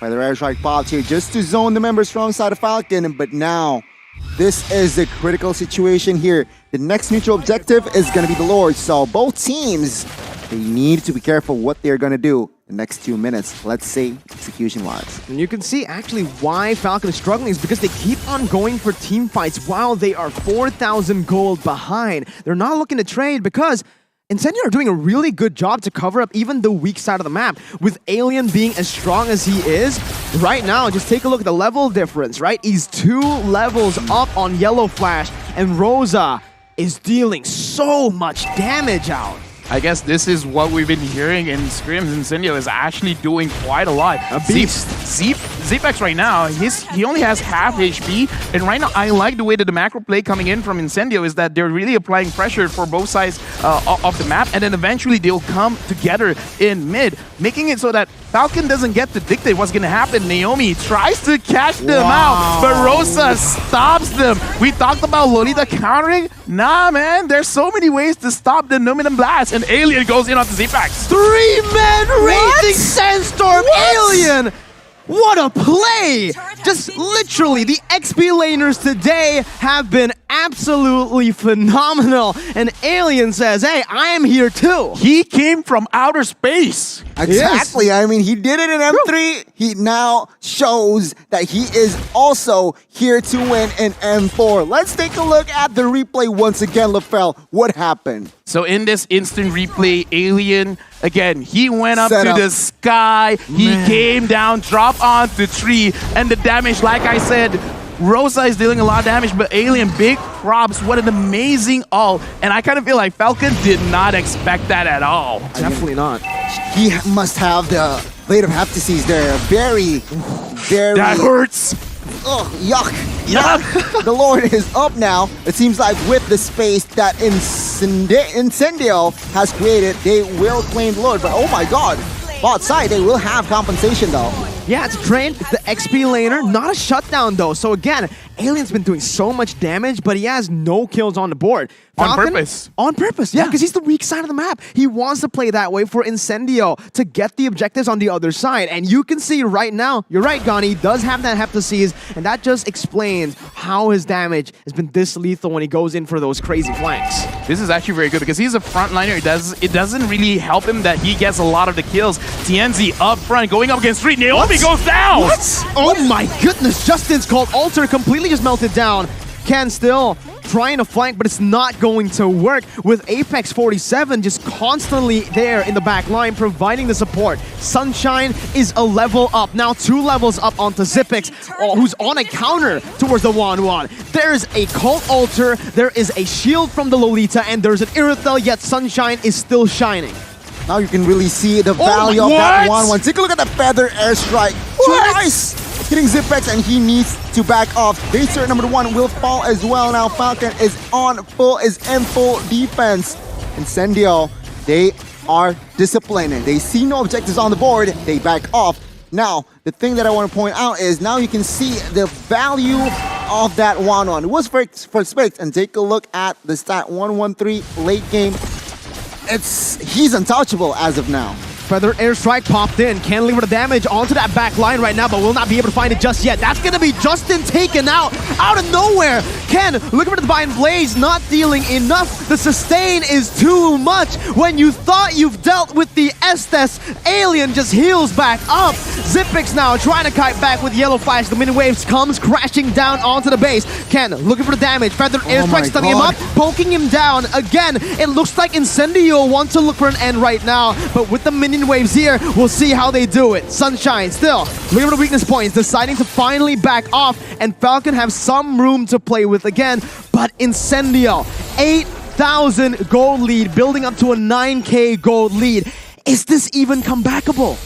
It is honestly comebackable, but not by Falcon outplaying Incendio. Incendio has to make a mistakes themselves, because that was one of the better engages Falcon can get. Can go straight on to Rosa, but even in that kind of situation, it looks like not enough damage, or even if he does have enough damage, everyone else from Incendio can see that Ken is there, so go after Ken.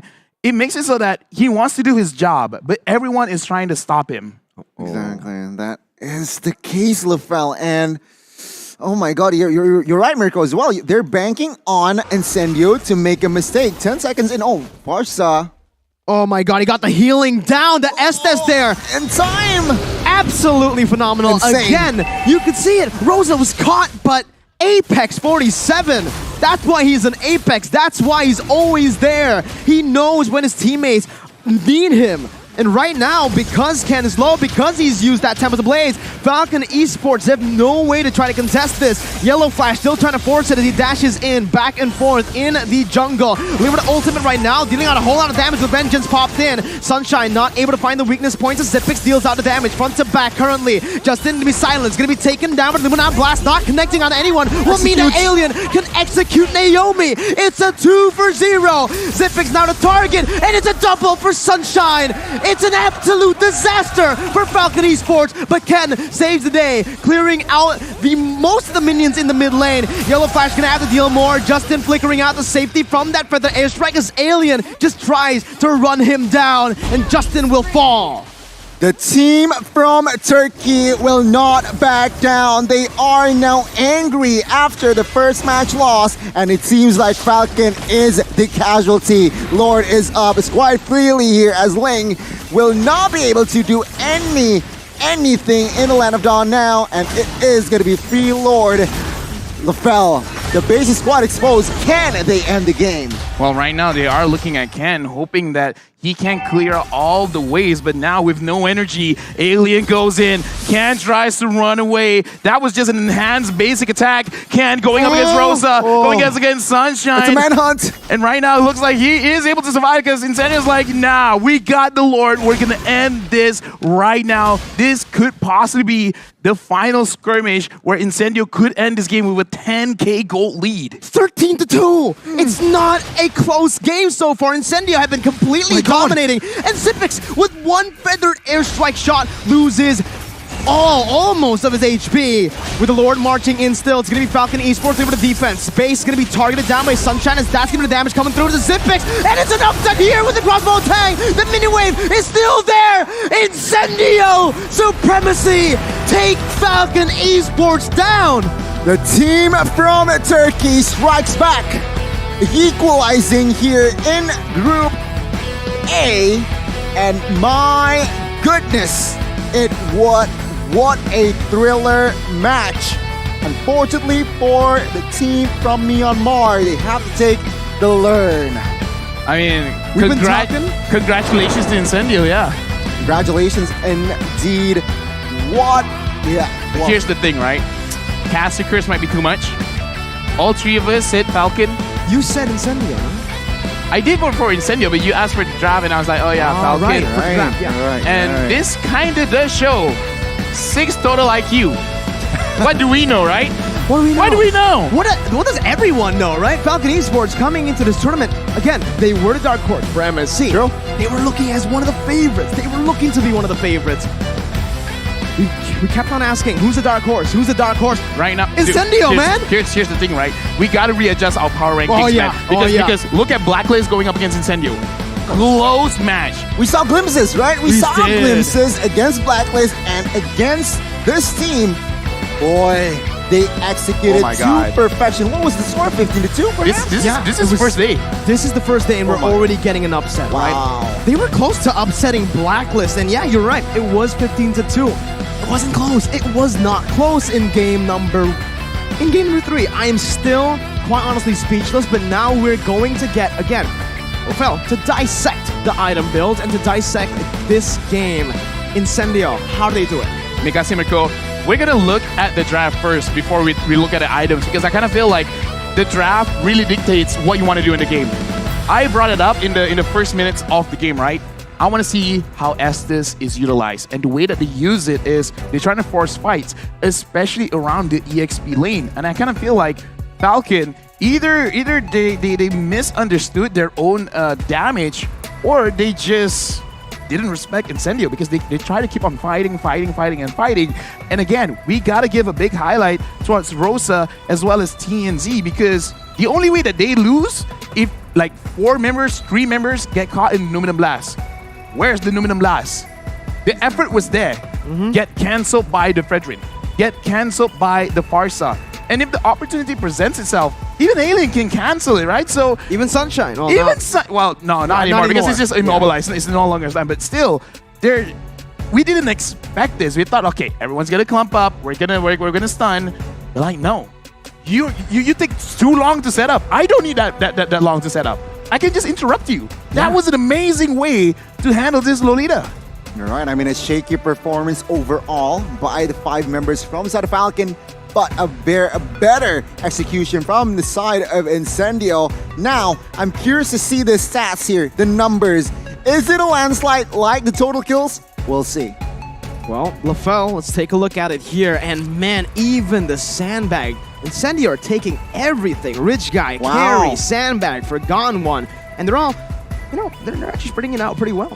4 members, different. This just shows that everyone brought in work. Like everyone has their own responsibility. They executed.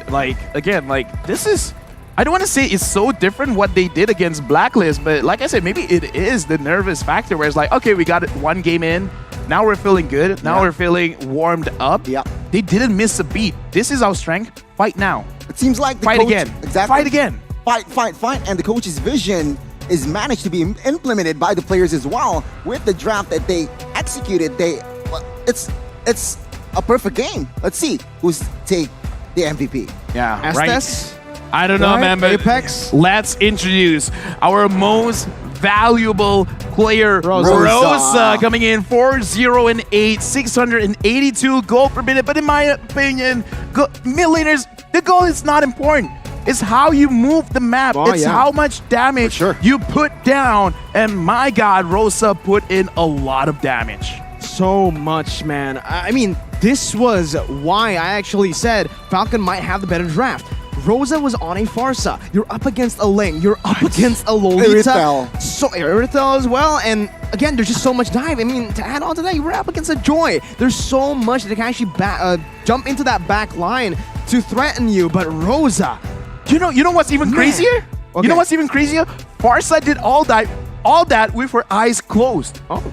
You're right. Right. Lore appropriate. There you go. Yeah. Technically, Rosa didn't do it with his eyes closed, but Farsa did it. Yeah, but again, that feather airstrike is just unstoppable for the side of somehow Falcon to do anything. So let's take a look at the highlights here. What did Rosa do in particular to get MVP? I want you guys to pay attention about how Falcon tries to force the fight back and Incendio just take it in stride, because look at TNZ, look at Rosa in terms of the positioning. TNZ is always close around 3 to 4 people, and Rosa is always like 1 or 2 clicks away from the opponent team.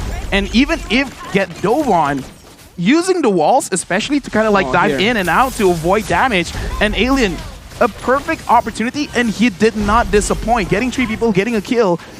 Incendio, they just take a small snowball and then they just ran with it. That was every single time. Naomi didn't get a single good ultimate because, again, it's either Incendio were able to maneuver out of the Numna Blast or they cancel it straight out. This was a stop. This was a stop by Incendio, and it's all props to them, man. They have learned. They really learned from game number 1 up against Blacklist.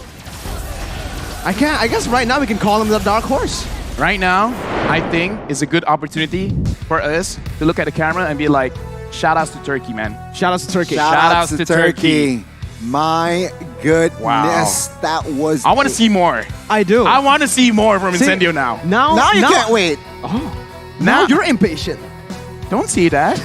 But in all honesty, right now, you really want to see the best of 3, right? Yeah. This is still a best of 1. Fortunately, we're not going to see Incendio Supremacy up against Falcon again. Maybe later on in the knockout stage. But Falcon now, they're going to have to climb up. I kind of feel like this might be a wake-up call for them. It's like, whoa, the level of competition, man. Because again, like the latest one, MSC, they stomped. They stomped. And then now in M4, this is the very first game, and they're like, whoa. Okay, we got to take a step back. Like, the teams are scary right now. Remember, they have Joy, who is looked very prio in this current patch.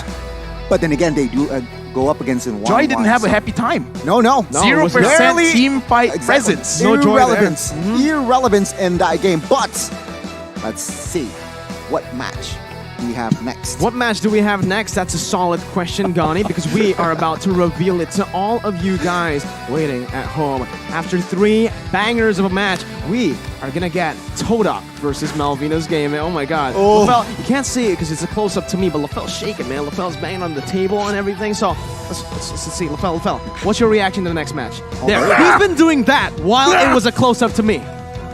I can't wait, man, because I wonder who he's rooting for. I'm unsure. Maybe the Peruvians? Maybe. I like them. Yeah. They have very good personality. They won. Hey, they won. They are number 1 currently in the groups.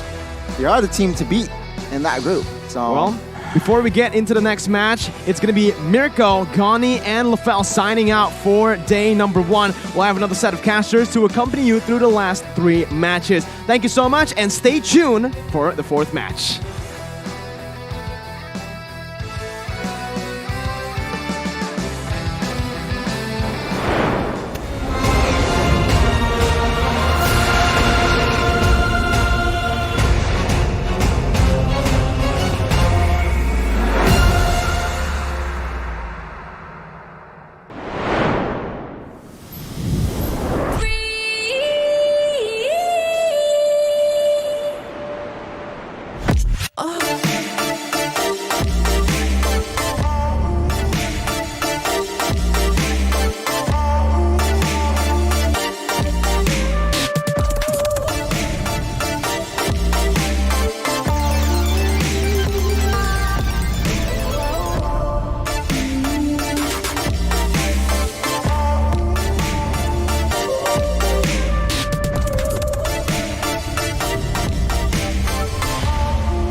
You live only once. For once, leave the comfort zone and raise yourself up. Find a new environment. Live life in a different way. Follow your heart. Learn a new thing. Go for a new challenge. Risk up your life through a wonderful journey.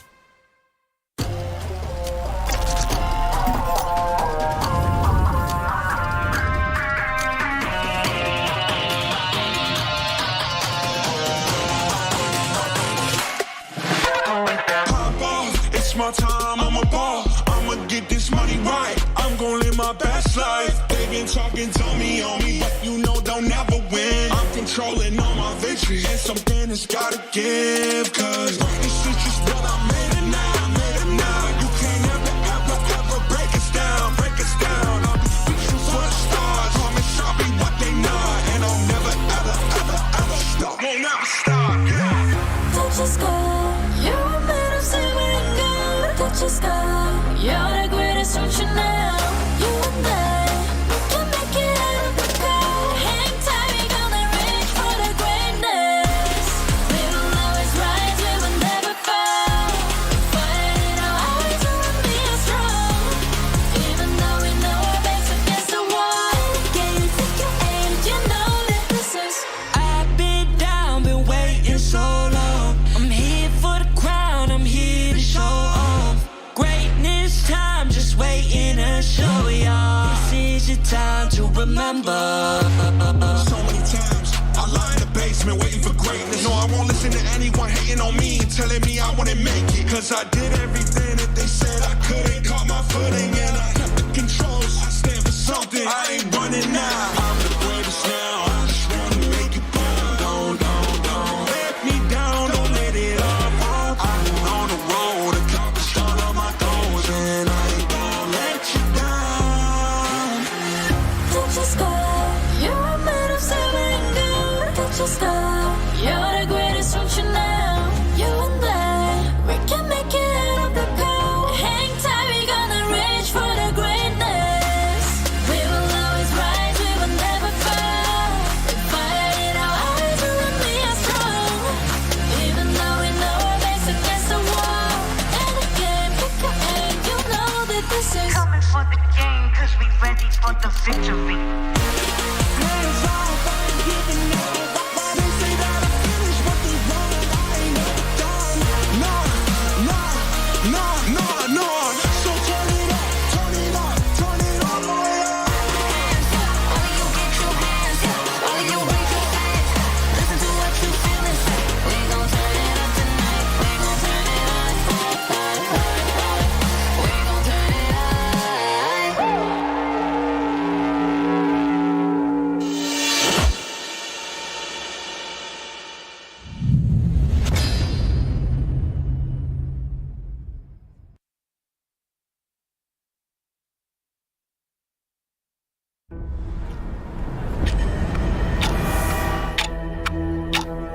We are getting closer to the ultimate battle in Jakarta. It's an amazing, beautiful tournament. I can't wait to get to the game. Where all eyes are on one stage only. All for that ultimate prize, to be M4 World Champions.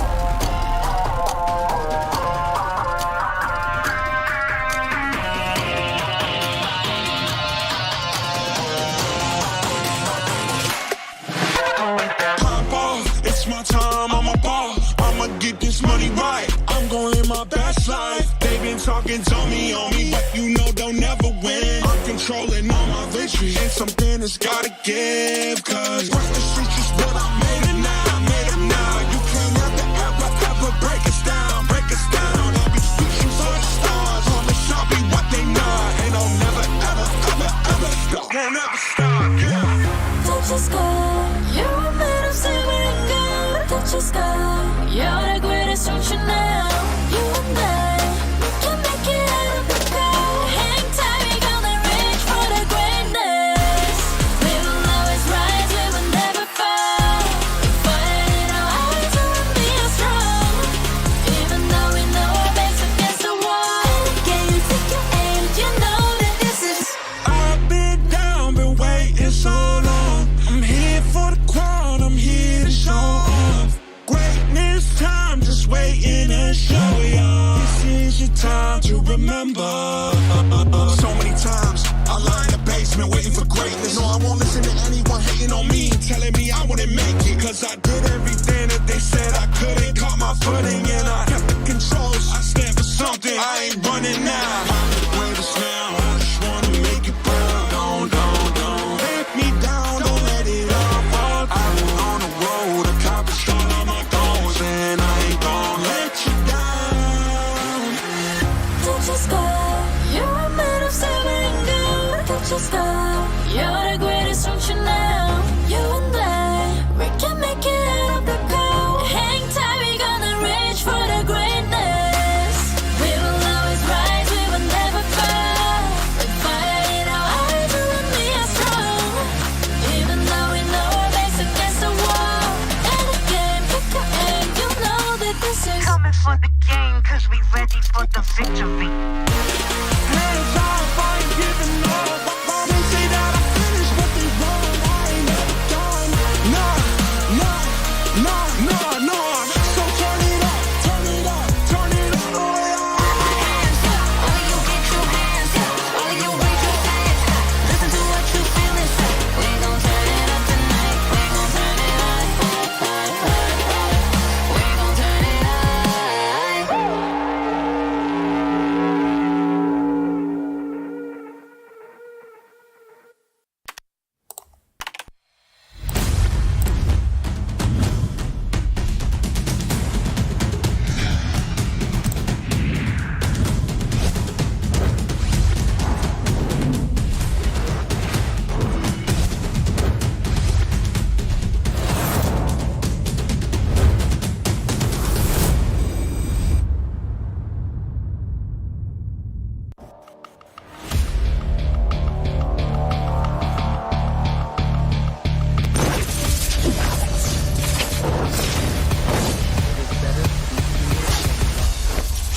If you cannot burn.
Someday, you'll be the most shining light in the universe.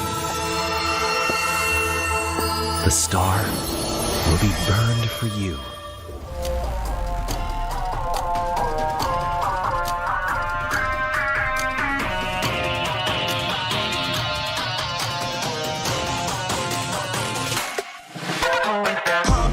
It's my time, I'm a ball. I'ma get this money right. I'm gonna live my best life. They been talking, tell me on me, but you know they'll never win. I'm controlling all my victories, and something that's gotta give. Cause this is just what I made it now, You can't ever break us down, I'll be reaching for the stars. Promise I'll be what they not, and I'll never ever stop. Won't never stop, yeah. Touch the sky, you're made of silver and gold. Touch the sky, you're the greatest function now.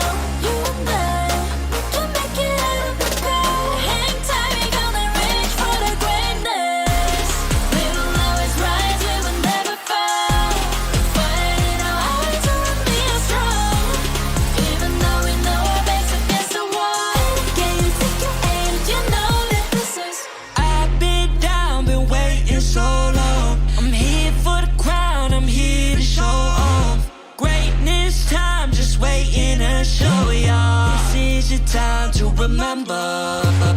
So many times I lie in the basement waiting for greatness. No, I won't listen to anyone hating on me, telling me I wouldn't make it. Cause I did everything that they said I couldn't. Caught my footing and I kept the controls. I stand for something, I ain't running now. I'm the greatest now, I just wanna make it proud. Don't let me down, don't let it off. I've been on the road, accomplished all of my goals, and I ain't gonna let you down. Touch the sky, you're made of silver and gold. Touch the sky, you're the greatest function now. You and I, we can make it out of the cold. Hang tight, we gonna reach for the greatness. We will always rise, we will never fall. We fight our hearts around me are strong. Even though we know our backs against the wall. And again, pick your aim, you know that this is. Coming for the game, cause we ready for the victory.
Welcome back, everybody, to the Mobile Legends Bang Bang M4 World Championships. Once again, match number 3 has already concluded. We still have 3 more games left to conclude day number 1. My name is Guinea and Q. Together with me, it's going to be Leo, and as well as Leo. God.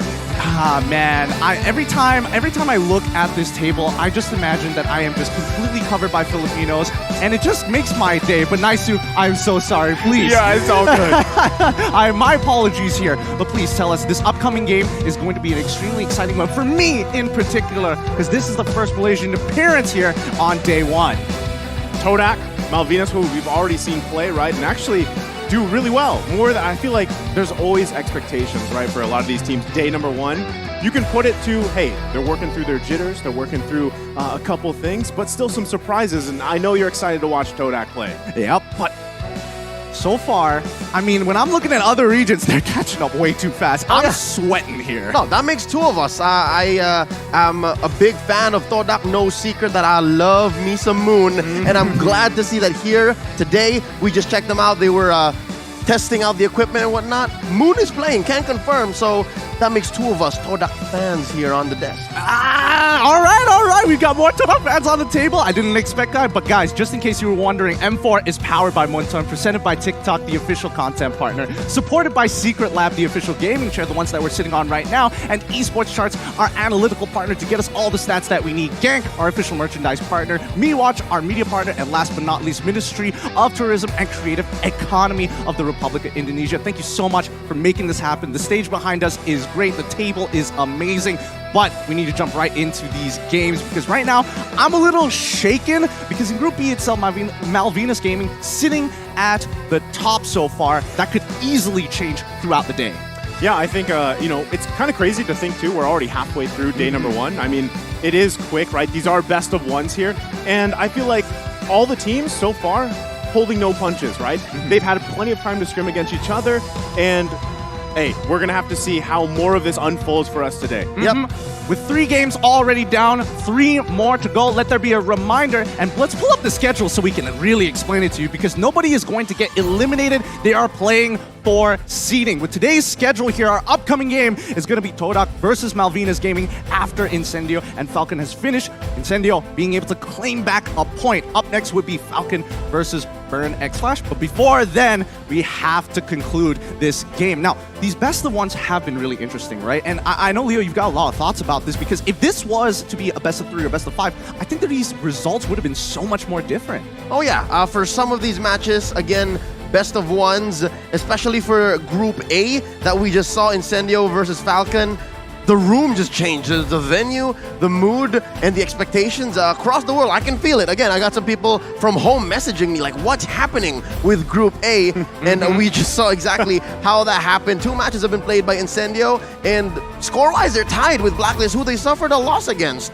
So with that being said, Group A, I believe we'll see more of them later on, but it's the next match that's really got me quaking. It's the next match that's really got me wondering because Todak, as you know, Gideon, you are so familiar with Todak. It depends really how they're feeling and what they're bringing. Look, I would like to believe that they are like a mood-oriented sort of team, but it can be really tough. It depends on what they're feeling today, or better yet, what their lineup is going to be. We're not entirely sure for the time being, but hopefully you guys know that you can take a sneak peek at M4 events, be the first to receive the info about all the rewards that you can get, because the M4 Pass will be available on December 20th. Exclusive rewards like the Beatrix Light Chaser, as well as Beatrix Stellar Brilliance, M4 Beatrix figurine, emotes, sacred statues, spawn effects, recall effects, avatar border, and trail effects await you, and you can get the All Special Skin War Lion for free by completing the tasks too. But Naisu, on the 24th of December, what's going on?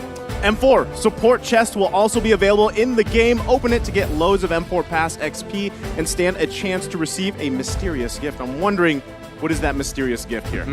That could be anything, but that's not all. Even January the 15th, we've got special stuff, Leo. On the grand finals of M4, you can expect to get a free avatar border. And again, that's free of charge. Just check in to the Battle Pass and you'll get it. The M4 Battle Night event is also happening. You can unlock a skin chest by completing tasks, and you You can pick a skin of your choice within the chest. All of this happening in celebration of Mobile Legends Bang Bang M4 World Championships. Dare to be great. Don't forget to use those hashtags Mobile Legends Bang Bang, MLBB M4, and Dare to be great. The M4 Pass card is already available, so quickly grab all of it as much as you can. And I know that M3, that Roger figurine, that was so hard to get, so I'm very curious to see who's going to be able to get the Beatrix one this time around. Yeah, I mean, I'm falling behind on my pass, so this is perfect, right, for people like me. With that being said, looks like the games are about to begin very, very shortly. Let's bring out the teams. First off, it's going to be Todak with Moon, Momo, Chiku Guy's rival, Aryumski. Moonatics established 2021 Rejoice. Indonesia, Malaysia, Manila, everywhere around the world. He's coming back in mid. I remember MPL, MY, S10. He was in and out, but now here in Jakarta, he's coming out to play. They have never missed a single M series. Chiku Guys and Moon are 2 out of the 3 players that attended all. An incredible difficult team to draft against, as all these players can play any hero at any position. It's Todak. That is an understatement. I mean, this is one of the teams that is flex. Like, if you could give them one word, it's flexibility. And we're going to see it, I'm sure, unfold in the best of one. But just even the meta that we've seen established, it could work so well in their favor. It's all about greatness here, and Malvinas Gaming looking to break into the top 3 at the very least by the end of the tournament. It's going to be Harley, Dragon, Joel Cruel, Prince Ron, and Steffi. I got my eyes on the Peruvian Dragon here. He owned the first game that they played, upsetting the Vietnamese squad MDH, and here as they make their entrance, their second game in day 1, it looks like they're in high spirits. I'm loving it. They are so great, and they continue to improve. The overall team likes to orchestrate these 5-man rotations. Hit hard, hit fast. And they do it so well. And at the same time, we got to keep an eye on Joel Crew, right? Joel Crew has been a staple so far from what we saw in the previous performance. And gold laners are hot right now, but in a different way from what we're seeing, right? Especially if they can get that 5-man rotation working for them, allow their even gold laners to pop off later on. That's where the crucial point is for these gold laners. And Joel Crew, keep your eye on him. Yeah, of the Peruvians is something to keep an eye on for sure. They've got the best cuisine as rated by the world. But let's look at the talent predictions so far, and vast majority on Todak. Oh, yes. Chantel, Sunfrost, Noise, Holy, Kid, Heebs. They're making the right calls here. I do believe Todak came in fresh, and I'm liking Moon's new cut. Again, guys, just get used to it. I'm going to call on Moon a lot. And there are 2 predictions going over for Zuzu and Gerst. They're saying Malvinas. So saying Malvinas, I don't think we can count Malvinas out for sure, considering how much they've actually improved over the time, since M3 all the way up to MSC, all the way up to now. They're just getting better and better. Not just, again, going off their previous match earlier, right? They did really, really well here. And I think a lot of people are naturally going to say Todak, right? Because how long was Todak dominant in that region, right? And yes, they're not number 1 anymore, but still, they're here to make a point, right? Maybe they've got some revenge on their minds as well. And again, it starts here, right? Their first game for the day. I feel like with all the major regions, all the teams who have been naturally dominating come to the same mindset of, all right, we've dominated the local scene. It's time for internationals. As long as we get that ticket, that's what matters. And they're here. Again, talking about Todak, the keys to victory, they have to figure out how exactly to use Yums. He's the only one really that stays put alongside Moon in mid. And here there's another question that comes up. How will they get to that W if we're not sure exactly where Chico Guys is gonna be? I think it really depends on that draft, and that's what's so scary, because even though it says, oh yeah, he's in this lane, for all we know, they could change things up. I'm glad it's only a best of 1, but let's look at the keys to victory for Malvinas. Keys of victory here, beware of Todak's signature split push, and that's part of it, right? And Joel Crew's objective rotations must work. High risk, high reward. Again, I think that's one of the best ways to paint this picture for the meta. None of this would be possible if it wasn't for Harley and I'd say Steffi in mid. If they cannot hold down that main artery, none of this high risk, high reward is going to happen. Joel Crew, being one of the younger members of their team, has to keep that wild fire in him in check. And that's why these M3 veterans, Steffi and Harley, are going to have to hold it down. But here's the problem. A lot of their strategy is coming around 5 people have to make that rotation. And then they also have to worry about this famous split push coming in from Todak. We don't know what angles that they're going to take, but Malvinas really need to make sure that they are efficient and make sure that they can maintain the pressure all across the map. Last I checked, they needed 4 maze more often than not to get that split push in. That's why I love them when 4 maze was around. And that's why I love them even more, because they're now showing us a new flavor. And it's looking like they have some favorites here. Yes, Peruvian cuisine. But when it comes to MLBB, it looks like the Malaysians have it down. Yeah, I mean, Malaysians have it down, but even Turkey, I mean, the extra 3% coming in from Malvinas is going to be enough, even though Todak somehow had 50. But in the end of the day, it's a best of one, and this is all for seeding. I gotta say, I mean, based off the predictions too, I feel like things will change over the course, obviously, of day 1 to day 4. This is where things kind of settle in for everybody, not just the players, but even the audience, right? They're gonna obviously have a different mindset going ahead of them as we continue on.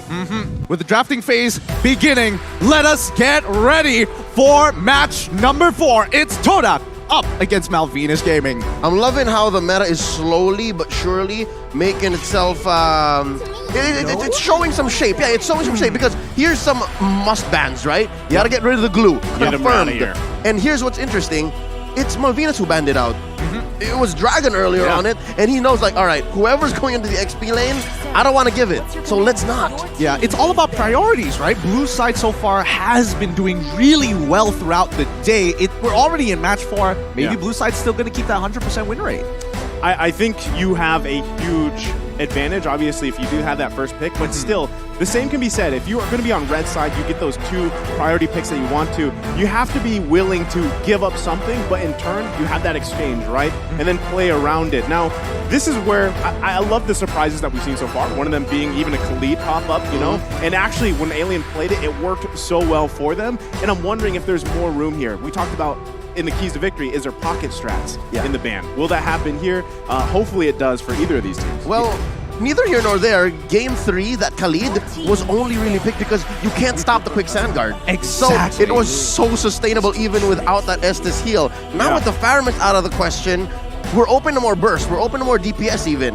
So you can expect that these team fights won't last too long. If somebody goes down, 2 or 3 maybe, then the opposing team pushes that advantage. Now we're waiting for one more ban. I'm guessing you want to take out something from the XP lane. If you're Malvinas here, take out something side laney, because the mid and the jungle are more of flexes these days. I'm looking at a Fredrin somewhere in the first 3 picks from either team. Yeah, possibly. I definitely think that Malvinas seems more likely to do so, but this is what I wanted to see. Get rid of the Joy. I feel like right now, nobody really knows what role Joy needs to fill, right? Yeah, we saw literally in match number 3 coming in from Yellow Flash. XP lane. But even when I look at Naisu, I'm like, you cast a top class. I was gonna say, what's weird is seeing Joy, even in a previous tournament, like, they put her in the jungle, they put her in mid, they put her in the XP lane. Where does she fit, and where does she actually excel? I think throughout the tournament, it's gonna be similar when we were at MSC, where does Julian work better? Oh, exactly. No. Here we go. The Kaja is a roamer, I believe, going into the hands of Yumski, and now swinging over, I'd say the Fredrin's still good here. I think Fredrin overall is going to be good, even if you do get hit by the Kaja. At the very least, you have enough HP to kind of hunker down. You don't mind. Yeah, and I think at this stage of the game, Malvinas Gaming have a really good opportunity to punish. There's still a lot of priority picks. The Farsa, for example, a really good one to distance their opponents, but they even get the carry, and I've heard a lot of things about this attack speed carry shredding through the entirety of Mobile Legends. They got buffed. Carry got buffed recently, and I believe today alone, Carrie has been going bonkers. I think that's what the kids say. That she's been going bonkers. I think that's around the sayings here, right? So we'll see if Pinwheels go bonkers in this game, but still, you already have so much damage just in these 2 picks alone. You want to make sure you can protect that damage, right? On the other side here, Todak gonna lock in one of my favorite jungle picks here, going to be the Hayabusa, but they also taken the Valentina. I thought for a moment there it was going to be the Valentina, that was going to be your favorite, but then I remembered Gord, and I was like very confused for a moment there, but don't worry about it. The Hayabusa is going to be an interesting position, right? Because again, it's quite dive heavy, and you need to take out this carry or maybe even the Farsa. Yeah, that's a clear answer by Todak. Is saying you pick the softies. All right, we're gonna go ahead and get the natural predator here. And I like the Valentina. It really doesn't say anything. Can still go into a side lane. Again, it's Todak we're talking about here. So they can do that or keep it in mid. So there's so much still going on for Todak. And there's the Fredrin. Again, you want to have that frontliner, and even if you do get pulled in, and even if you eat a face full of a shadow kill, you're fine. Yeah, absolutely. I think one of the good things about Fredrin is even though Hayabusa is able to get one item and even out the scale against the Fredrin, naturally, until Hayabusa maybe gets 3 items, 4 items, it still has to stack up his passive against a Fredrin. He gets to walk away for free. Fredrin can do what he wants to do. Again, that's why I think we have, first pick, that Kaja, allows them to have that Divine Judgment. You can hopefully get the right targets to pick off that you want to. And then again, you have Valentina too, right? So if you want to go Feathered Airstrike to Feathered Airstrike, have that burst potential on both sides, find a lockdown, and then by that time, Hayabusa's online, ready to go, that could work. And so far, that's the only win that Todak has on the Valentina. Yeah. So far, I'd say, save for the flex, again, the fact that it's Todak, comes with the territory, the Valentina isn't worth it yet, personally. There's not much he's picking up here. I think it's also to change the mentality of how Malvina's Gaming is going to draft, right? Yes. They don't want to give high-value ultimates over to Todak from this stage onwards in the second part of the draft. I mean, look at the ban so far. Malvina's Gaming is like, no gold lane, get rid of one of the strongest ones, all right? We've already got the carry. Naturally, Beatrix is going to go. But then we look at Todak and they're like, okay, they're going to be playing for the carry. They're going to be playing for their Farsa. Let's get rid of zone control. Let's get rid of ways for them to easily face check bushes. The only different order that I would like to see from Todak from this is if they say they left the Valentina, they didn't lock in the Hayabusa yet, because maybe Valentina, goes into the jungle and then you locked in your marksman, right? You have that because you can see all those last 2 bans were focused on those marksman choices. You bring up a really good point here. There is a good chance that Hayabusa might get chucked down into the gold lane to try and trade against someone who's naturally short range like a carry. Or an XP lane. Yeah, or an XP lane.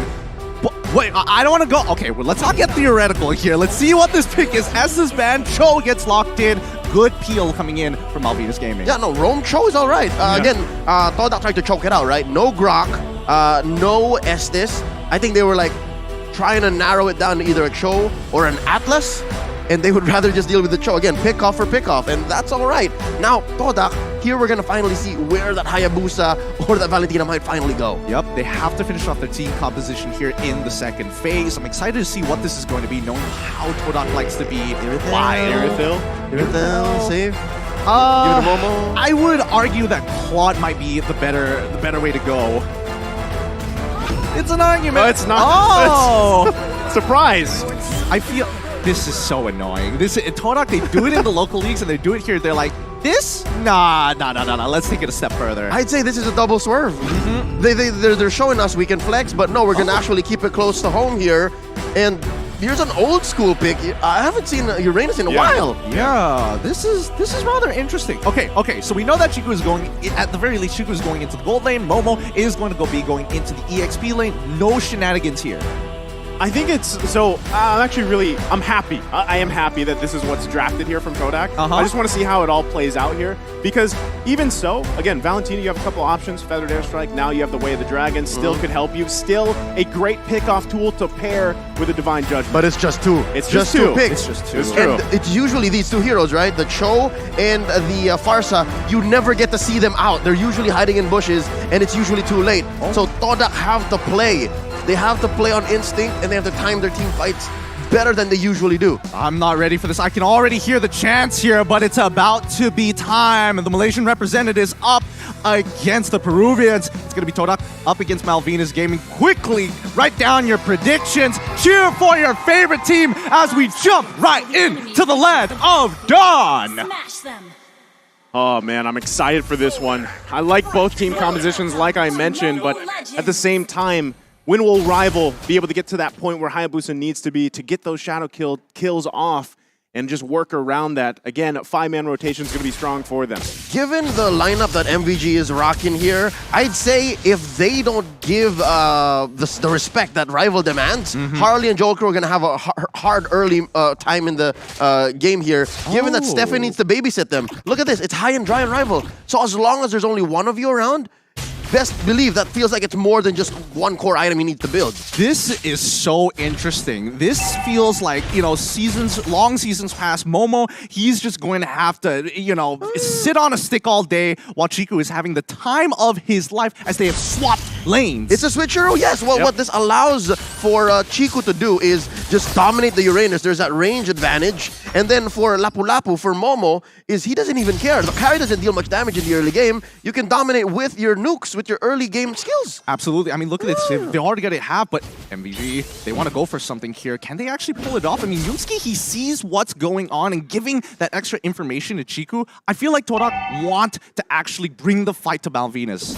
So I'm wondering how this is going to work, but here in the mid lane already, a shadow kill committed. No kill, though, for either team. Back to my question here. Is this as actually valuable to give Momo that gold lane and allow Lapu Lapu to get those items faster, and then you have Chico here in the XP lane? It's on condition, right? Yeah, it's less about the items that they get and more of the interaction with the heroes and how they scale up into the mid game. Oh, beautiful first blood here. And I mean, look at that. The entire gold shield has been ripped off by Chiku guys itself instantly. This is what I'm talking about. The tempo, they're going to keep on pushing it and forcing these movements from Malvinas Gaming so they at least have some form of control.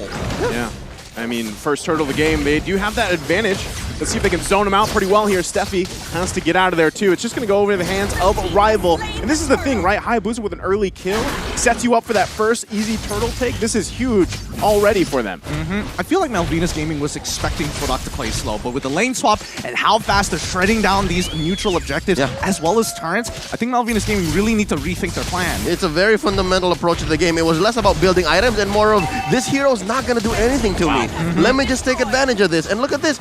Converting straight into a 245 push. Bottom lane, that's a no-go. That's a dead zone for MVG. Really beautiful map movements coming in from Todak. You can see the mid lane support run down to help Chiku guys, but at the same time, Hayabusa is not going to let free EXP and gold be a waste. Oh, Yumski! Oh, Yumski going to go in with the flicker, and everybody there to back him up, but they can't get the kill just yet. Harley able to get it out of dodge, but it's Dragon that falls here in the mid lane. A little unlucky there with the Shadow Kill RNG. It ended up onto the Uranus, but looking at topside, Joel Cruel. Joel Crew gonna try to get out. There's the flicker in with the kick as well. Chiku guys gonna fall here. Joel Crew picking up a kill. Yep, fight started and it was Chiku guys who was actually ahead, right? Both on EXP and on gold, but they had the man advantage. MVG, they were just much, much faster. This is what I was talking about. If Steffi can hide in the right bushes, he can actually catch off guard TDK and maybe shrink this early gold lead. 1.5 in under 4 minutes, that's actually pretty big. Yeah, no, I think it's just the foreshadowing that Steffi foresaw. It's like, okay, you broke a tier 1, where's the next move you're going to make? You are going to have to run through the river or walk through the lane to get to that top side of the map. Oh, fully stacked here. Steffi gonna get taken out right away with a shadow kill to follow up. Forcing Harley out here with wings by wings, but another kill going to the hands of Todak. And now here's another concept that we have to understand. MVG, Steffi, he has so much to deal with, right? He has to protect both Harley and Joel Crew, and now Joel Crew's down. Yeah, there's nothing you can do to get out of that one. So now, you have to consider, yes, he can find these ambushes, but where does that leave him? He might be trying to do too much. He's getting overloaded now. Yeah, I think right now, MVG, they're not entirely sure how they should take, what approach they should take with Todak, because even though topside ticket is already broken, you can see that Hayabusa and Lapu Lapu taking the initiative to hover around the turtle in case Malvinas Gaming doesn't touch it. Yep, so this is Todak's game so far. The first 5 minutes, almost 4K ahead. It's Todak who's making the decisions, and MVG just following their pace. Okay, Leo, I think we need to talk about win conditions here, right? Because Malvinas Gaming, it feels like towards the later half, is going to have a bit of an advantage. Yes, but only if they can stop the initial TDK ambush. Like, it's TDK who's saying, we do this, what do you do next? They have to bait out those ults first. That's how it's going to happen in the late game. All right, it's about team fighting with 4K lead. Hopefully Malvinas Gaming, they don't lose their mid-turn, because with that, at least they have some form of safety moving around in their jungle. Well, I mean, not only that, but I feel like part of this was what we were talking about, the flexibility card that Todak likes to play here, right? And even so, when they switch lanes, I feel like that did something. But Yomski gonna go in one more time. Steffi, though, able to survive. Rival finding Harley, though, gonna push them back into the jungle, and it's Joel Crew that falls. And now Dragon running as well. They might look for a crash down here. Concealed play comes in. Steffi falls. That was beautiful. And honestly, I respect it. And now the next one is going to fall with a complete wipe here. Joel Crew, I am surprised he was willing to flicker in for that. No, Gideon. You're surprised that Todak is this clean and this quick and this fast. No, it's expected. Come on. I don't want to be that guy. What do they call it again? There's a certain term. All right, let me stand up for this. Put in some air in my lungs. It's called Todak Lunga. Exactly. See? So again, just in that one moment, right about 5 minutes in, 5:15, you saw how Steffi was trying to bait out the Divine Judgment. And that's, again, a little bit of a trailer or a teaser as to how late game's going to happen. But you don't do that. Not like this. Not with 4K ahead. You're losing. You wait until that shrinks. I think now it's even more solidified that they have to wait. But with 7K gold lead 6 minutes into the game, so far this is the biggest lead we've seen. It's because of that blunder. It's because of that whole cha-cha that, okay, I think we can fight him. Just wait for the ult, wait for the ult. No. You're not in shape yet. So for now, for MVG to try to recover, what they can do is hold back, wait for Jolko to get the items, and protect Harley as much as possible. Hide in your jungle! Hide in your jungle under your turrets! They're still going to go for it. There is going to be a trade here, though, across the board. Steffi for Yumski. So they're happy with finding a kill here, but still, is it going to be enough? They're still crawling from being whiplashed by Todak. I don't think that was as worth it as I would like to believe for Todak, mainly because Yumski had to use his flicker, and that's a very powerful tool, especially for Kaja players, to close that distance. I mean, yes, you would imagine that the initial gap closer would be good enough, but you need to combo it. So we'll see. I don't think they're going to do anything crazy until we do see Rival have his ultimate, and at the very least, Yumski has his flicker. Yep, looking at the items here, at least there's a Clock of Destiny on Harley, so all the more they have to stick to the late game plan. Clock of Destiny recently got reworked, so you get a little more stacks, a little longer the game goes. As for Dragon, I think Dragon is going to be key here to extending the game. He has to find another lane that he can force TDK to split up. That's what a Uranus does best, right? Like try to bait out opponents, and I think slowly, maybe after one more tank item, the Malaysians will be slowed down in their siege. So that's one way to do it, just push one up, but no! Oh, they're gonna crash down here with the Divine Judgment. Prince Fran quite low, but the way of the Dragon coming out on Chiku, guys. But meanwhile, Moon able to get his own Harley falls. They're chasing back the Shadow Kill. Takes out Steffi, and it's for that fall for MVG. Beautifully played by Momo, able to cancel that feather and airstrike, really putting the pressure on Malvinas right now, and Dragon unable to get into the fight in time to slow down the front line of Todak. Yeah, no, and I think he used the flicker just to finish one hero off. The cancel was already done. It's like, I have my killer instinct, dude. I just need to flicker in. And now they're going to convert straight up into a turret. And yeah, see, look, so Dragon, you can say Dragon, he's going up there. He's building up to at least some level of peel. This is crazy. An inhibitor turret in the base has gone down before that Lord has even spawned, right? That's just how much pressure TDK is putting here, and now Lord is up. This is a 10K gold lead 9 minutes in. Yeah, I think for Malvinas Gaming, this is a really huge mountain to climb, and especially in local MPLs, a 10K gold lead is pretty much death to a lot of teams this early on, pre-10 minutes. Rarely happens. Yeah, rarely happens as well. Well, I don't know. MPL MY is a little whack. Well, that's why. That's why it explains how Todak is just through the roof now. Look, even Yumski deals more damage than Harley. I'm surprised that Moon is top of the charts. He's kind of killing it. It's terrifying. AoE, it's terrifying. No. He's in everybody's faces, right? So, given how far Moon has taken this and how much gold Rival is farming, this is also surprising, right? Because if I'm not mistaken, he's also taken away even MVG's jungle. Yeah, they're invading pretty often here. Are they going to sacrifice the tier 2? But good seal. Divine Judgment going to come out on Prince Fran and the Retribution, but still, they're going to just push them off. They don't want to do the Lord. There's nothing left for Prince Fran. He's more like a popper. And speaking of popping, Dragon! The Peruvian Dragon! More like the Peruvian Lizard! Just got popped. So it's tough. So again, I presented one alternative. Dragon should buy a part of the map, right? So that the rest of them can try to farm up, give items to Harley and Joe Crew. But it's so hard when Todak knows that they're that much ahead that they can Divine Judgment Dragon and it's all right. Yeah, and they also know that they don't need the Lord. The next inhibitor is about to fall. They are just naturally stronger. Steffi gonna get caught in a bad position here. Falls into the jungle, and now Joel Crew, I don't think he can get back to base in time here. He's going to get chased down. Momo coming in flashy style with the flicker. not even needed here, but Joel Crew still on the run. UMC gonna dash in here. This is one way to do it. This is one way to do it. Say what you will, Joel Crew was gonna die anyways, but he bought what? A solid 10-15 seconds. 10-15 seconds, but it's still rough. I mean, they're not taking Lauren. If Todak wants to end this game, they just take Lauren, they just run it down, and they can pretty much force a fight guaranteed underneath the crystal of MVG. I'm looking at a threshold of maybe 15 minutes. But if MVG can at least try to conserve themselves and stay alive up until 15 minutes, have at least maybe one more core item on Harley and Joel Crew, yeah, maybe. But that's the thing, like, who is your saving grace here for MVG, right? Harley, Joel Crew. Joel Crew is so far away from that. Harley, though, able to survive just a bit. Oh, never mind! Chiku, guys, from the backside.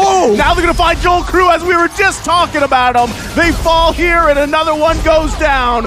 4 fall again for MVG, and there's nothing Dragon can do here to defend. It's a maniac for Chiku, guys. GG, well played.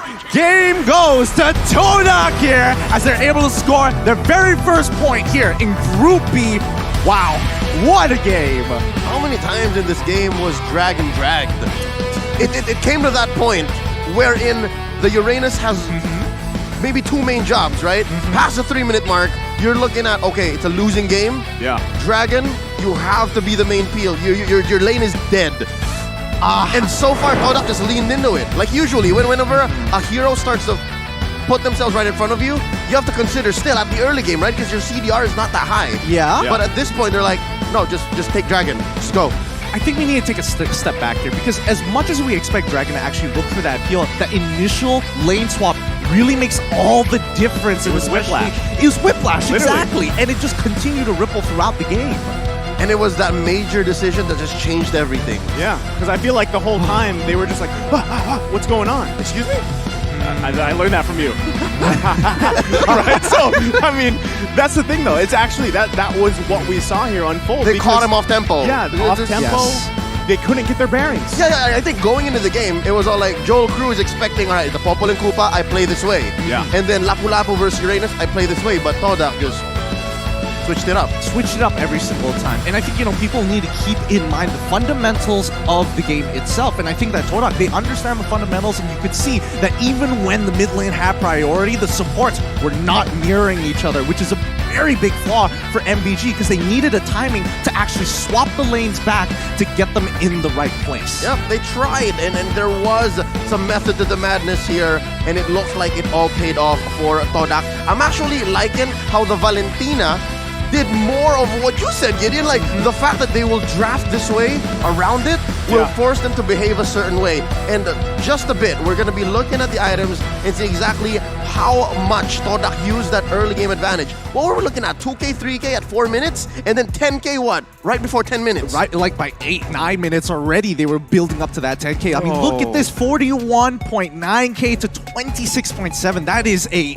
brutal lead that Todak has. Yep, looking at how Momo built his Lapu Lapu going up against Joel Crew's carry, he built hybrid, right? There's a little bit of defense there, and then eventually he was going to go all in on the damage. As for MVG, I'm wondering where Joel Crew was going here. He has a DHS, he has a Corrosion Scythe. So again, I think I was right to say 15 minutes because he would have then built either a full defensive item to at least survive a wee bit, or one more defensive damage, one more offensive item for the damage. Harley, though, he just built a lightning truncheon after that. Yeah. He needs more. He needs more. I mean, it's the lead at the end of the day. I also think, that switch up with the Popol and Koopa, how fast you could take down turrets. I mean, again, seeing an inhibitor turret go down before that even first lord was massive in their game plan. Something tells me his first item was the Blade of Despair or the Malefic Roar. It was Blade of Despair. He can afford it. He can afford it. And it's because of that the softies from Malvinas, I believe the only real players he could not take down was Prince Fran. Honestly, because even Dragon is rocking a sprint. If you don't pop the sprint at the right time, and it's Yumski who gets on you, those arrows on the Popol and Koopa, or those spears on Popol and Koopa will get you. Looking at the post-game stats here, obviously it's all for Todak, right? Except for the damage dealt. I want to see who took the most damage. I'm surprised it's Prince Fran. Yeah, I thought it was Dragon. Here's the thing: when Todak is looking to take neutral objectives, they want a guarantee, and the only guarantee they have is they take out Prince Fran, make sure, hey, they don't have to worry about retribution. I don't think Farsa is in any position to steal it away from us. One retribution down, we guarantee every single neutral objective, and they tried it multiple times with the Divine Judgment. Momo even trying to go for him, but mainly Yumski keeping a hawk eye on Prince Fran. And I'm going back to what I said during the draft. You know, you have two options for pickoffs with the Kaja plus the Valentina, and that's what we saw so often here, and it worked. Again, it already took that shaken up MVG and just pressed on the wound basically throughout the game. Yep. Oh, that's one way of saying it, but let's have a look at our MVP of this game. Let's reveal it. Who's it gonna be? It's Yumski, MVP of the game with a KDA of 1-1 and 15. His Kaja, man, you better hope he doesn't have Flicker. Yep, in the early game, what he did was eventually confirm kills for that switch up, right? He could have made the call, said, you know what, give hell to the carry, or help Chico guys dominate that lane. And then in the mid game, confirm more kills.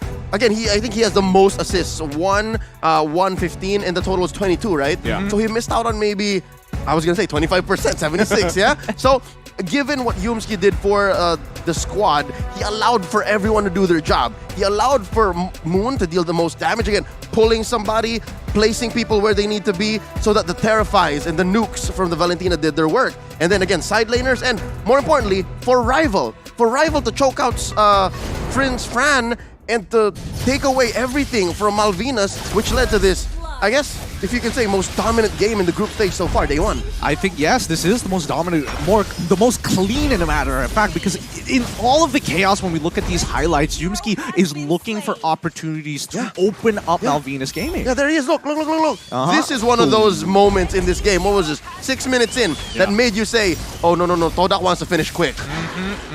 And again, people have, I feel like the meta has progressed, but we also have to look back at history here. At the end of the day, Popo and Koopa is known for taking down towers like it's butter. Yeah, I mean, that's one of the reasons why you draft him. So that's what I'm saying is now this is being a game in day one, even that lane swap, will other teams do this? Will they adjust to that? Because like you guys said, this is the most dominating game so far, right? You can learn a lot from this game here. And again, it works so well for TDK. Yeah, it just shows that ideology and understanding how each of the heroes work together makes such a difference. Yep, and this is something that we can take for the next games that we'll see where Todak competes, right? Against the lineup that they drafted against Malvinas, they can do this because again, they went in and I'm about 80-90% sure that the switch up was decided right even before the last two picks were made. So they're holding their phones, they're seeing the loading screens come down, the percentage is going, and Chico looks over at Momo and is like, let's do it. Sorry, buddy. We're doing it. Yeah, no. That's how confident I am in knowing what Todak's plans were, because they executed so clean. But that's the thing. Even in the Keys of Victory, this is a team that can play any role, any lane, any position, basically, right? And that was proof.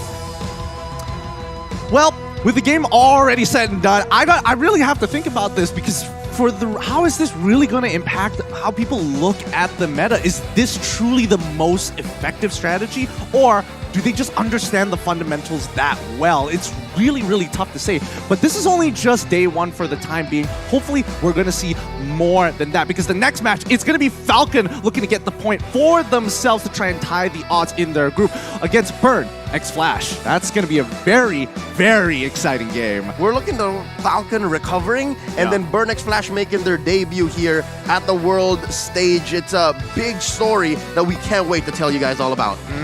Any final words, Naisu, about Burn x Flash? I mean, I've heard so much about it. Can't wait to see it. And also, I mean, there was a surprise with Falcon, so maybe this is the recovery, but then again, Burn x Flash has been looking pretty good too. All right. Everybody's got to hold their horses. Hold your hands in your seat. We're going to be going on a short break, and when we come back, it's going to be more Mobile Legends action here at the Mobile Legends Bang Bang M4 World Championships. We'll see you there.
You live only once. For once, leave the comfort zone and raise yourself up. Enjoy the fun together. Pamper your soul. Explore the natural wilderness. Satisfy your appetite.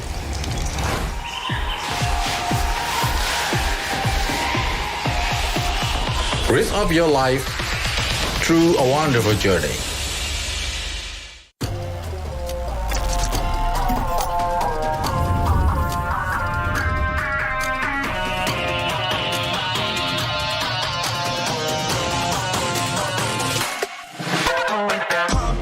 It's my time, I'm a ball. I'ma get this money right. I'm gonna live my best life. They been talking, tell me on me, but you know they'll never win. I'm controlling all my victories, and something has gotta give. Cause this is just what I made it now, made it now. You can't ever break us down, break us down. I'll be reaching for the stars, promise I'll be what they not, and I'll never ever stop. Won't never stop, yeah.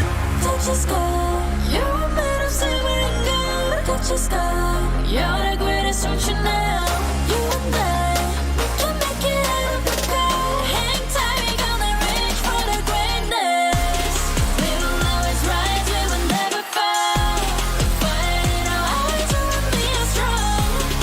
Even though we know our backs against the wall. Can you take your aim? You know that this is. I've been down, been waiting so long. I'm here for the crown, I'm here to show off. Greatness time, just waiting to show y'all. This is your time to remember. So many times I lie in the basement waiting for greatness. No, I won't listen to anyone hating on me, telling me I wouldn't make it. Cause I did everything that they said I couldn't. Caught my footing and I kept the controls. I stand for something, I ain't running now. I'm the greatest now, I just wanna make it burn. Don't let me down, don't let it up. I've been on the road, accomplished all of my goals, and I ain't gonna let you down. Touch the sky, you're made of silver and gold. Touch the sky, you're the greatest future now. You and I, we can make it out of the cold. Hang tight, we gonna reach for the greatness. We will always rise, we will never fall. We fight in our eyes, we will be strong. Even though we know our backs against the wall. And again, pick your aim, you know that this is. Coming for the game, cause we ready for the victory.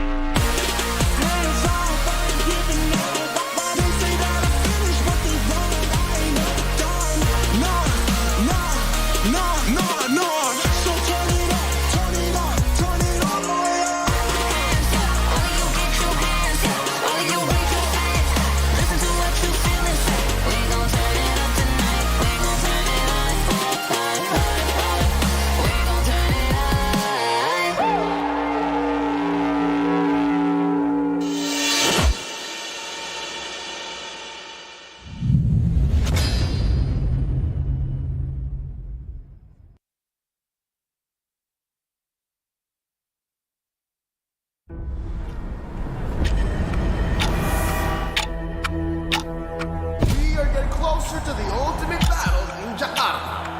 It's an amazing, beautiful tournament. I can't wait to get to the game. Where all eyes are on one stage only. All for that ultimate prize, to be M4 World Champions.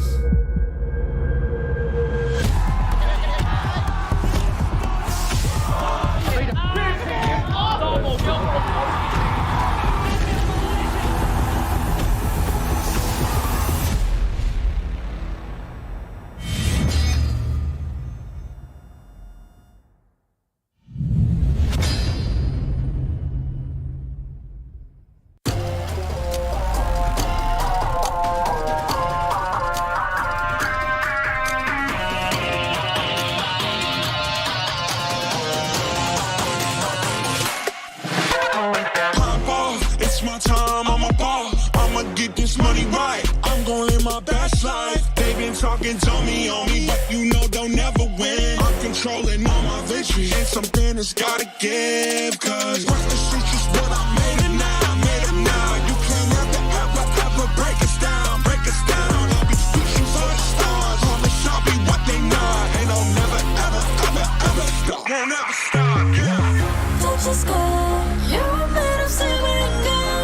just go. You're the greatest option now.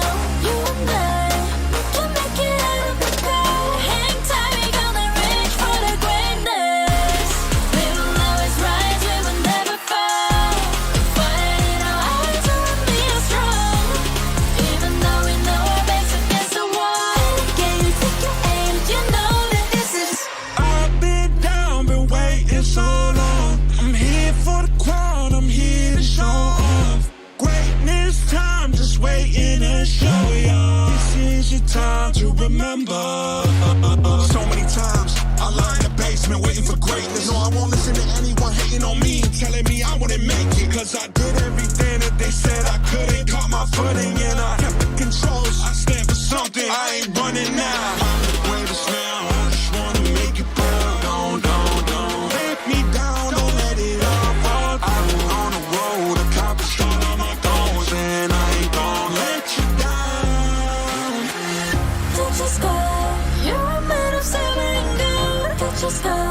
You're the greatest option now. You and I, we can make it out of the cold. Hang tight, we gonna reach for the greatness. We will always rise, we will never fall. We fire in our eyes, and we are strong. Even though we know our backs against the wall.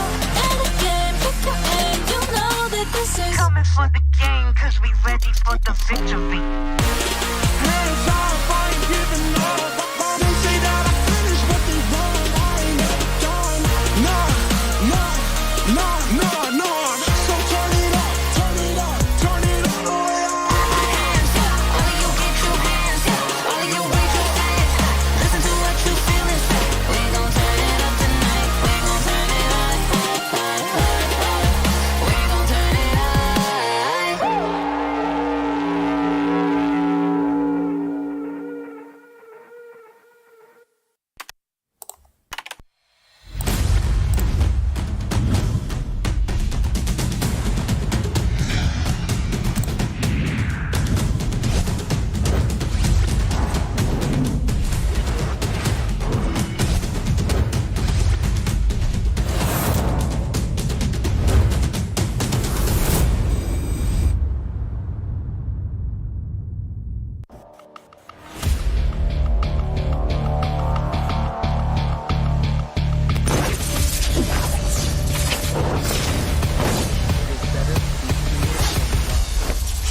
If you cannot focus.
You'll be the most shining light in the universe.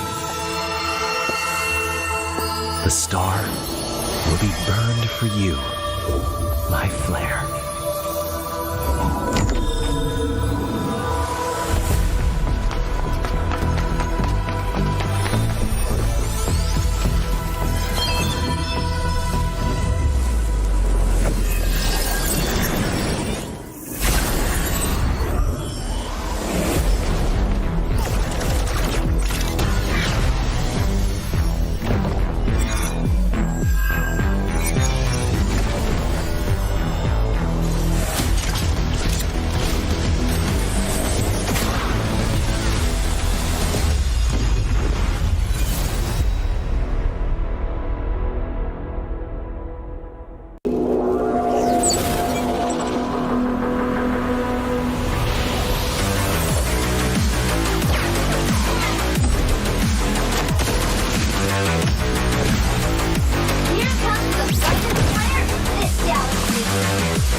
M-Series Flashback, the Dark Horse.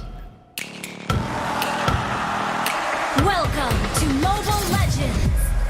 2019, in Kuala Lumpur, Malaysia. Nobody guessed that Todak, a debutant for MPL Malaysia-Singapore, then would qualify for M1. They topped their group stage with aggressive gameplay. They get a mega kill. They're walking in to win this game. Todak take game one. And end up being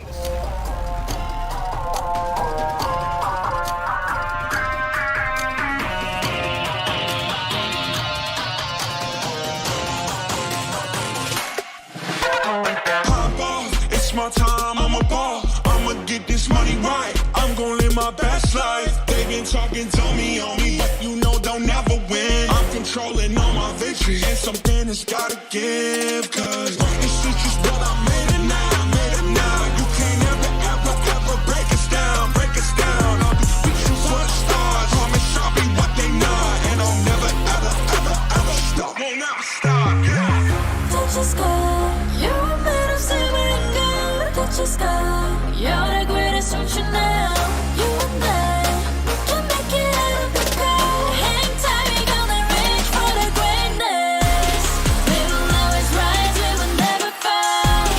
Fighting our eyes on be strong. Even though we know our backs against the wall. Can you take your aim? You know that this is. I've been down, been waiting so long. I'm here for the crown, I'm here to show off. Greatness time, just waiting to show y'all. This is your time to remember. So many times I lie in the basement waiting for greatness. No, I won't listen to anyone hating on me and telling me I wouldn't make it. Cause I did everything that they said I couldn't. Caught my footing and I kept the controls. I stand for something, I ain't running now. I'm the greatest now, I just wanna make it burn. Don't let me down, don't let it up. I've been on the road, accomplished all of my goals, and I ain't gonna let you down. at your sky. You're made of silver and gold. Look at your sky. You're the greatest future now. You and I, we can make it up the coast. Hang tight, we gonna reach for the greatness. We will always rise, we will never fall. With fire in our eyes, you and me are strong. Even though we know our backs against the wall.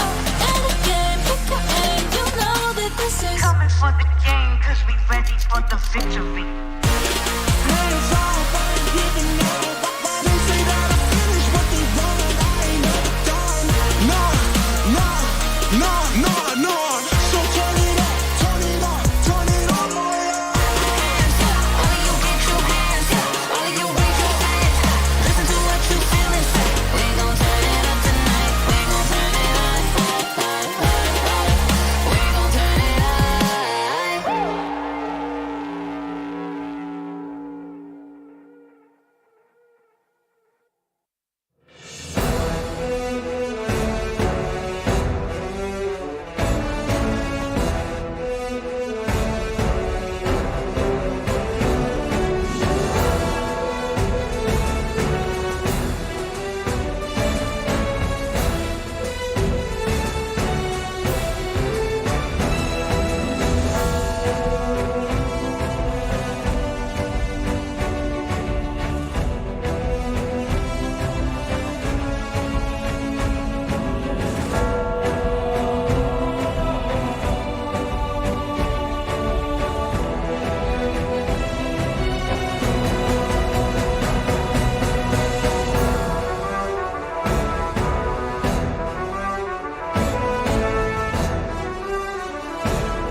Welcome back, everybody, to the Mobile Legends Bang Bang M4 World Championship. Once again, the Mobile Legends never stops here as our beautiful stage hosts plenty of amazing teams here on day number 1. And it's been exciting as Group A and B has not stopped since. My name's Getting Cute. This is going to be nice soon, as well as Leo. I know you're talking about how baggy my shirt is, but I am trying to fit in. I have the 2 biggest boys on our talent desk, so at least give me some credit there. But with that being said, match number 4 was already exciting enough. But match number 5 is where a lot of teams are going to be looking a make it or break it for Falcon to at least contest for the upper brackets. I think you look great, first off. Well, and thank secondly, yes, I do think this is a big game, right? Just like we're big guys up here. You're fitting right in, by totally, the way. yes. All three of us. All three of us. Yeah, I feel like every time I work out, you guys probably already have 7 more workouts already done at the same time. But you do bring up a good point here, because at the end of the day, these teams are not going to get eliminated. They are just looking for that seeding. And seeding means everything here for a lot of teams, and especially for previous M series, it could have been different. They're in the upper bracket. Again, I just have to say what everybody's already thinking. Falcon is going into M4 as one of the strongest. I personally put him on my top 4, right? But the way that they played Game 1 and that performance against MVG really was just... Oh, rather, Incendio. It was something that I can't get over. So now, thinking about how they'll be going up against Burn, who themselves is going through a little something themselves, who have a spotlight on them, then all the more we have to consider. And that's not all. There's one more big match that we're going to be looking forward to tonight. I think everybody already has maybe a little bit of a hint of what it's going to be, but if you've been watching the previous matches, you already know what it is. So let's pull up the schedule in just a little bit to give you a little bit of a sneak peek of what is going to be happening between Group A and as well as Group B as we alternate these matches. Pull it up onto the screen. Thank you very much. And Naisu, please introduce to us the teams. Well, as we see, we're almost at the end of day number 1 here, right? And there it is. We're ahead of us is Falcon and Burn X Flash, like you said. Yes. Conspiracy theory. Put on your tinfoil hats and your Gushin briefs on. Already on. All the left side teams are winning. Scripted question mark? Blue side 100% domination? I mean, that's what it's a I don't know if that's a conspiracy theory, but it is a good theory. Look at it. But we still have two matches.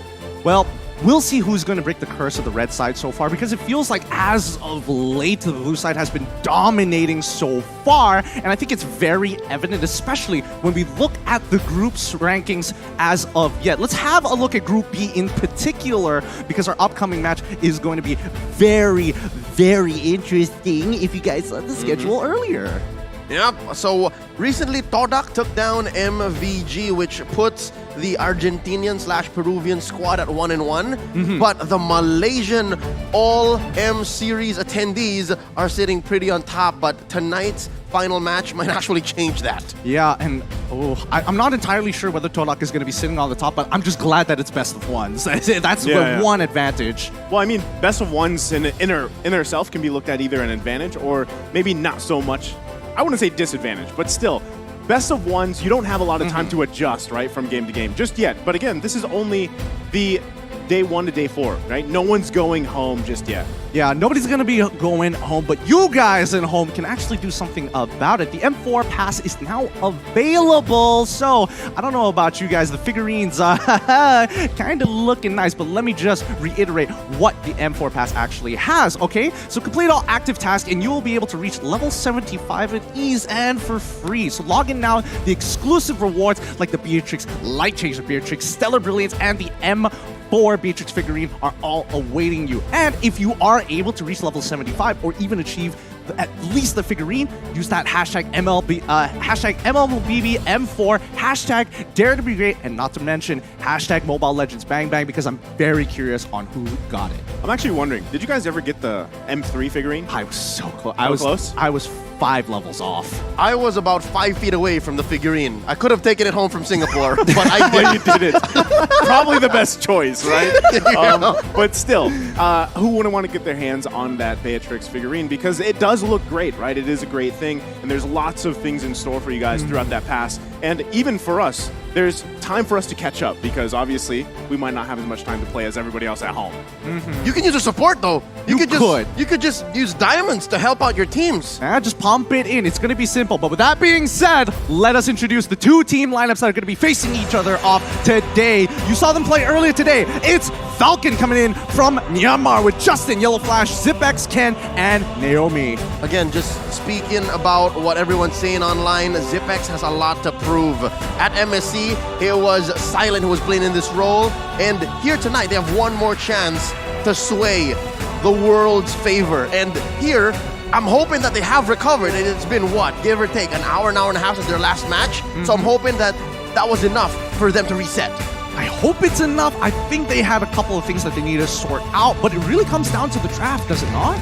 It does, and just to build up on the point from Leo, I have seen ZipX play previously with this lineup, right? This exact lineup in a previous tournament, and yeah, him and Silent they have a very little difference in their hero pool, but they both can pull it off. Well, let's see whether or not their competitors, Burn X Flash, coming all the way from Cambodia on their first debut here at day number 1. It's Zcat, I'm your ATM, Hessa, Tema, as well as D7. They are accompanied by their manager here on stage today, helping them draft. Coach Zico is remotely via online coaching and drafting with them. I got my eyes on Hessa, it's no secret. I believe it was Midnight who first shared the secret to us. Philippines' greatest analysts and talents, right? Yeah. One secret to whatever team Hesa is part of: let Hesa carry. Let Hesa carry. Hesa carry. It's on a whiteboard, dude. In any boot camp Hesa's part of, just let Hesa carry. I feel like if we broke into their team room, it's probably there as well, For sure. listed somewhere. All right, guys. I don't know about you, but this debut is going to be interesting. Let's have a look at what people around the world who are watching MLBB, and more importantly, our talent predictions here. Oh, quite the split. This is a split, yeah. I feel like this is one of the first times we've had kind of like an even split so far. We're going to have to see more of them, but of course, you know, we got Rockhart, Sith going for Burn X Flash. We have Leandro, Pubba, ST14 going for Falcon, and then Ice Frog. No relation. No relation. He's going with Burn X Flash, and the teams that go for Burn X Flash are either favoring the Blacklist-esque playstyle or know something that we don't. Oh, so do you know something that we don't? Because it's clear that you're a big fan of Burn X Flash. It's the Zico diff. It's a Zico diff? I love Zico. I've hung out with Zico and his drive for his team. Real quick story time. Before M4, right? About maybe 5-6 months ago, Zico had one mission: win MPLKH. That was their only ticket to making it to M4. They were going up against the likes of Impunity, the likes of See You Soon, right? Their scores for the circuit to make it to M4 via MPLKH were much higher than Burn X Flash. And the only way for Burn X Flash to make it here was to win that last season. And he did! Oh boy, I mean, that's a lot of pressure to go through here, and especially when you're up against someone like Falcon, who has proven themselves on a world stage. Let's see how they're going to do it with the keys to victory as they rotate to the EXP lane and draw ATM dry. I like on the that. nose. It's on the nose. I was going to say, it's on the nose. Also, Naomi key initiator for team fights. Again, I think this is almost a redemption game, right, for Falcon Esports and their fans out there. And at the same time, I do want to just add here, I think Ken has to have an easier time in the jungle. Whatever way that needs to be accomplished, where he's not just playing that Link, bouncing on walls, focusing on those buffs, because that's kind of what happened the previous game. That's all they got to do here for Falcon going into the match. I think people need to realize that the jungle is becoming more of a utility role than it is as a hard carry. But let's have a look at the keys to victories for Burn X Flash. Contest for neutral objectives after power spikes. Very in particular here. Yep, and more importantly, that last line, curiosity kills C-Cat, I miss my son. Don't overextend. Given the fact that today's mid laners, like the Eve and the Farsa, are super important, I think all the more now, C-Cat has to protect himself. If you remember, the previous game we casted with Harley getting so much pressure, I'd say protect C-Cat when you draft. I don't know. I feel like we're not going to expect a cheese in this particular game. I think it's going to be a little bit more standard between the two teams. However, the early game seems to be a very big part of all of the games that we've seen here in day number 1. Yeah, that's a good point, because I want to know exactly. Now, just off the data we have from day 1, they've been relatively shorter games, right, than what I feel like people are used to. Oh, yeah. Now, when are things going to change over the course of this, at least the group stage, right? But even taking a look at the audience prediction here, it's somewhat split between the two teams. Hey, at the very least, Cambodia is still backing up their boys. 91%, even though the world was against them. Who's the 9%? Who's the 9%? They're going to be looking for them. People are going to get lynched today. The Khmer believe in their team, except for the 9%. All right? So on stage, I'm glad to hear and to see that Coach Zaya is in good spirits. Coach Dale as well, a Filipino coach that joined the team maybe 3 or 4 months back, and they're doing work. So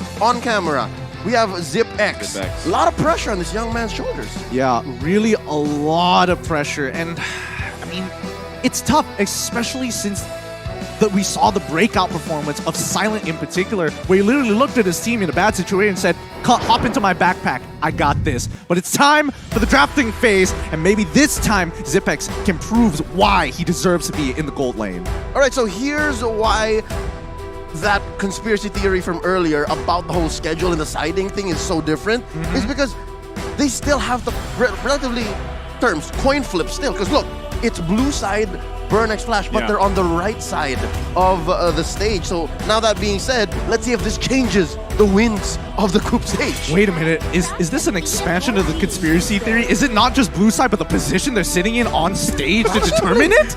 Possibly. Oh boy, it's gonna be tough, but once again, we are seeing expected bans. Glue, of course, thank goodness, please get rid of him. And also coming in from Burn X Flash, the Chone as well as the Joy. I have mixed feelings about Joy. I was just thinking, I was connected to you guys here because Big guy connection. Big guy, Yeah, big guy connection. And same concept, right? We were actually saying, where does Joy fit, right? And even when Yellow Flash played Joy previously, it didn't work out. So I'm surprised with the ban. Yeah, no, he took a page out of Papa Dop's playbook and put him in the XP lane, which is pretty solid. Again, Joy is a sustainable hero. Put a Retribution on her, very rarely will die. But what does she do with that, right? Compared to heroes that also very rarely die, like Uranus or Esmeralda, a lot of pressure there. So now, I think, I agree. Gideon, you said this maybe a few moments ago. They're going to keep it close to the chest. Nothing too crazy here, because they're both playing with, you know, less than ideal circumstances, right? Falcon already lost her first game. Yep. Burn X Flash making their debut here, a lot of pressure on them too. So now with the 1-1 ban, it's very clear that both teams respect the gold lane. Are we going to be expecting here a possible... Could be, because again, I expect Hessa plays a mean Beatrix. He does.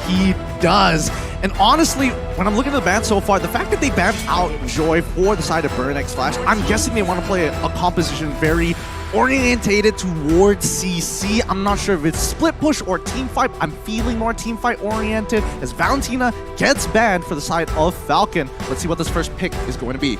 I'm also thinking, you know, if you're going to give C-Cat something here, Farsa has been doing work so far in day one, right? And that could be a possibility, but then you're left with this decision, what do you want to prioritize? And it's going to be a Fanny here, who we've constantly seen banned out for the majority of the day. Absolutely, and teams in Southeast Asia love the Fanny. At least somebody on the team has one-tricked her for a good amount of time to be able to whip it out on the professional stage. Something tells me it's some rite of passage. Just get those cables in. It's like the jungler minimum. Do you play Fanny? Yes? Okay, you're part. All right, let's go to the boot camp. Let's go to the boot camp. Faramis pick up here for Falcon, and I'm guessing they're going to combo this with something from the EXP or something for Roam. I would think they would hold off on the Roam for a little bit here. You want to still have that flexibility of throwing the Faramis into the Roam or maybe into the mid lane. So the Lapu Lapu, I think, generally quite safe here. He has a couple of bad matchups, but at the end of the day, still brings a lot of value in team fights. I think that's why they took out the glue, you know, because that's usually the answer for Lapu Lapu. You see a lot of glue played into that lane. They're going to secure themselves that here. I'm wondering if they trade the Fredrin, right? If we see Burn X Flash take the Fredrin and put it in the XP lane, because that is kind of the old eternal battle, right? With the Uranus Esmeralda fight. It's now like Fredrin. Lapu Lapu. I don't know. I personally don't think that matchup is too favorable. Honestly, there's no leeway for either side. You want a very clear, distinct advantage here. And I think if they want to do that, I mean, Uranus is still a very good option considering that Burn X Flash has already locked in one of its natural counters in the carry, and not to mention, pairs very, very well with the Eve. I'm liking what Burn X Flash is doing. This is non-fundamental in the fact that they've picked all their damage in the first phase, but regardless, what this allows them to do is to just play around what's left. Regardless if Falcon bans out solid roamers or solid peel in the XP lane, they don't mind because this is their core already. Ooh. This is daring. Yeah. It's dangerous. Yeah. Ling. Perilous. Ooh. Ling versus Fanny. Again, another very classic matchup, but you can expect the Fanny to have a lot more pressure in that early game. I'm surprised they locked in their jungle, especially in the first phase. They banned out, for specifically Falcon, they banned out the Kaja. I was thinking maybe a Kufra, an answer maybe to stop this Fanny, which Burn X Flash just banned. It looks like Falcon doesn't want to play the, I'm going to play this, so I'll ban this role. It's more of, I'll play this, so that you have no choice but to answer me, because they took out one of the last remaining predators of the Ling, the Hilda. That's a good point. Oh, it's getting a bit stressful here, because it feels like Falcon might be playing into themselves. We don't have the Kufra. We don't have the Hilda. I'm very curious if Falcon... I'm going back to like prehistoric days here. Anybody play Saber?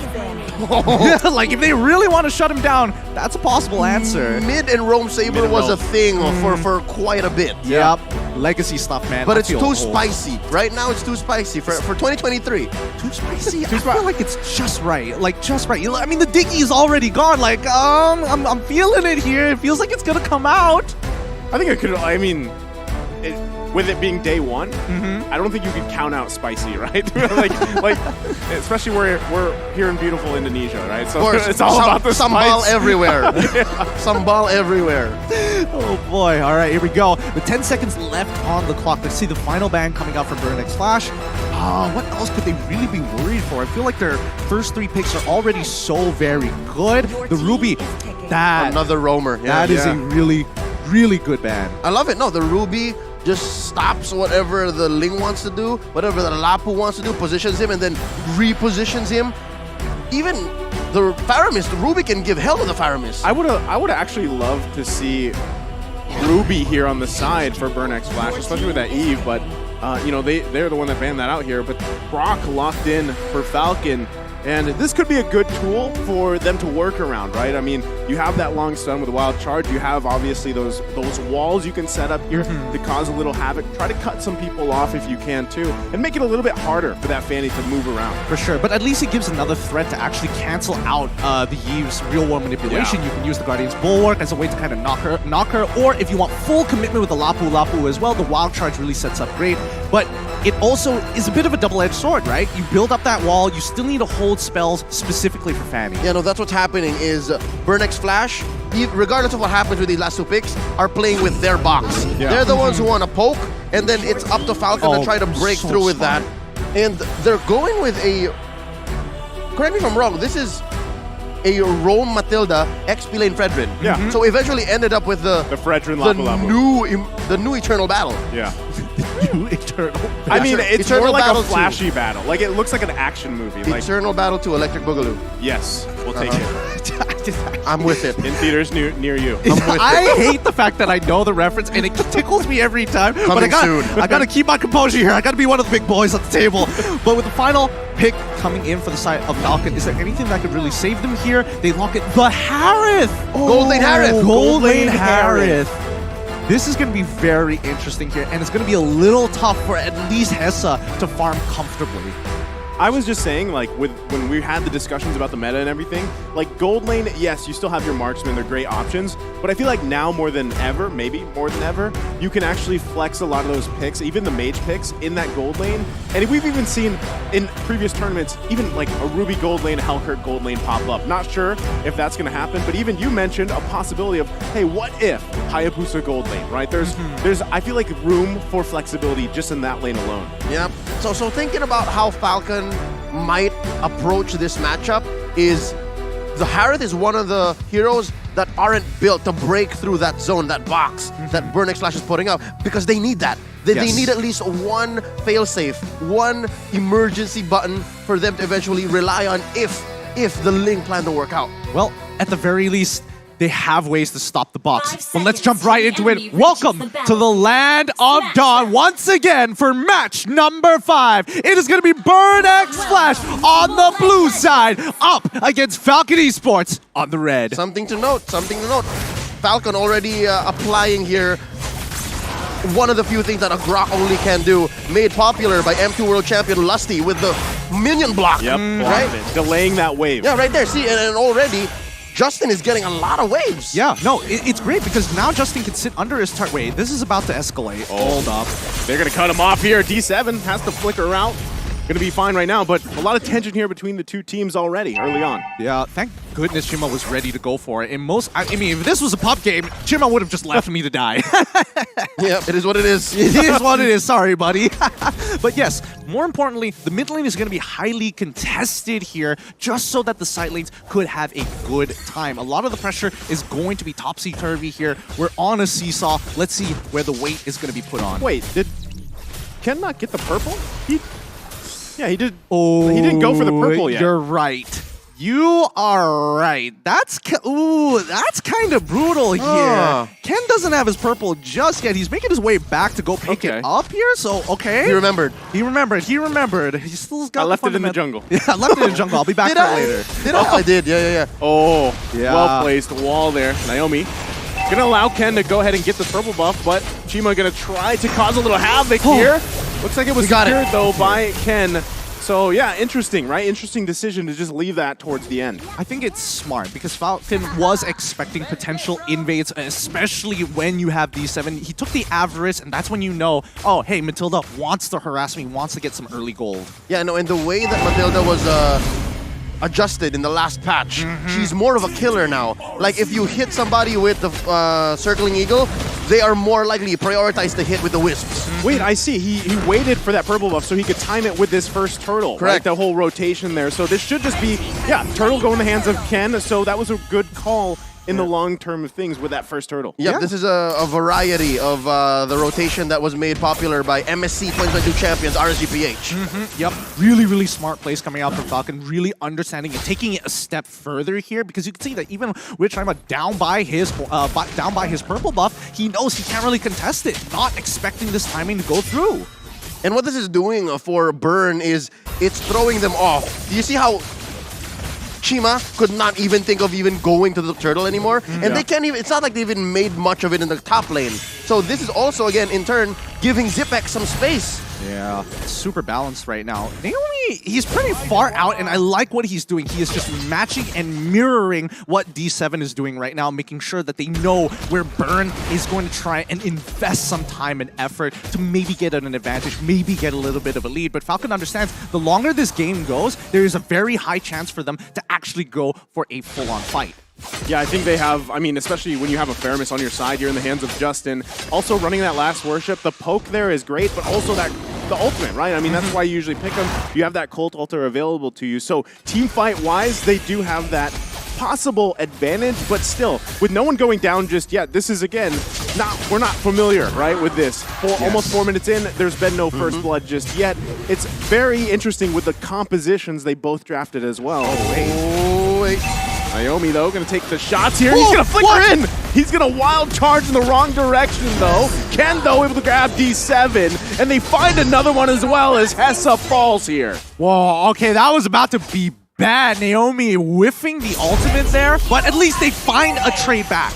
Not worth it. They lost Hessa in the process. And that was one of the most ideal ways that Falcon can actually initiate. Yes, it was tricky for Naomi, but he knew what he was doing. I'm pretty sure comms would show that he was getting in there in the right time, and it allowed Ken to make a beeline for the backline. And he didn't, I don't even think it was Ken who finished off Hessa. He finished off D7, and this allows another free turtle. So now they're going for it. Circling Eagle going to be popped here. Ken able to secure the turtle, but Zip goes down as Chima able to find the kill. Another wild charge comes forth as D7 falls. Tempest Blade's going to be popped here. Ken looking for Hessa.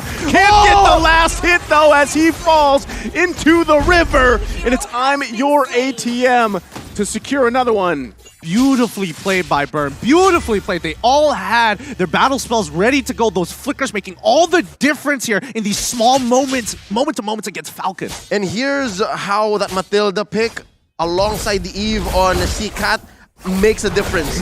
With this kind of lineup, yes, you're playing with a box. But since it is a Matilda with the guiding wheel, you're able to relocate. And that's what allowed Burn to win that exchange. Yeah, and now the item power spikes are starting to roll in here, right? C-Cat getting the Ice Queen's wand. He's got a little bit more utility. Even Hessa, he's getting close to that second item. I know for a fact that he already has the Corrosive Scythe. And yes, he's already starting to build up into that Golden Staff, I would assume. Oh, I love it. The Ice Queen wand on the Eve is going to make finding him all the more difficult. First, pick up on the Enchantress Talisman on Justin. Yeah, he's going to be able to use Cult Altar even more. Bloodlust Axe first build up on the Yellow Flash. What's going to happen to Naomi? Oh, Naomi's going to be in trouble here. That's what's going to happen as he falls to Chima. Can the team of Falcon back him up? Hessa going to be the focus. Tempest Blade's going to come down. It's Yellow Flash to grab the kill. Can they grab another one? They're slowed in the real world manipulation. They get the flicker out from D7, but I'm your ATM here to zone them out. But Chima's still going to go into the backside, focusing on Zip. Can't get him, though, and they disengage for now. it's really interesting when you're looking at the thought process of Burn X Flash. Like, yes, we've already lost the guy, but still, they wanted to get something back. It may not be a kill, they are getting battle spells. Now Yellow Flash can't go for these big flashy plays flickering into the middle of the fight. And more importantly, Zipex is actually having a pretty good time against Hessa. The Calamity Reaper just being more valuable in comparison to a Corrosive Scythe at this stage of the game. Now you're gonna think, what happens if this continues for the next 5 minutes, right? So far, Falcon has scored 100% of the turtles, and the only clapbacks that Burn have are when Falcon has no battle spells or when the ults come up wrong off of Falcon. So it's a matter of timing. If this happens for the next 5 minutes, all the more, Hess is gonna have a hard time. Yeah, this one goes in the hands of Ken again. A clean sweep on the turtles, and it's Chima that falls to Yellow Flash. Seacat, though, with the box of death. Oh! Can't get a kill. It's Hessa, though, that finds Zip. Can they turn it around? They're going to focus on Justin as he has to flicker out, but he's not going to be able to get away as Hessa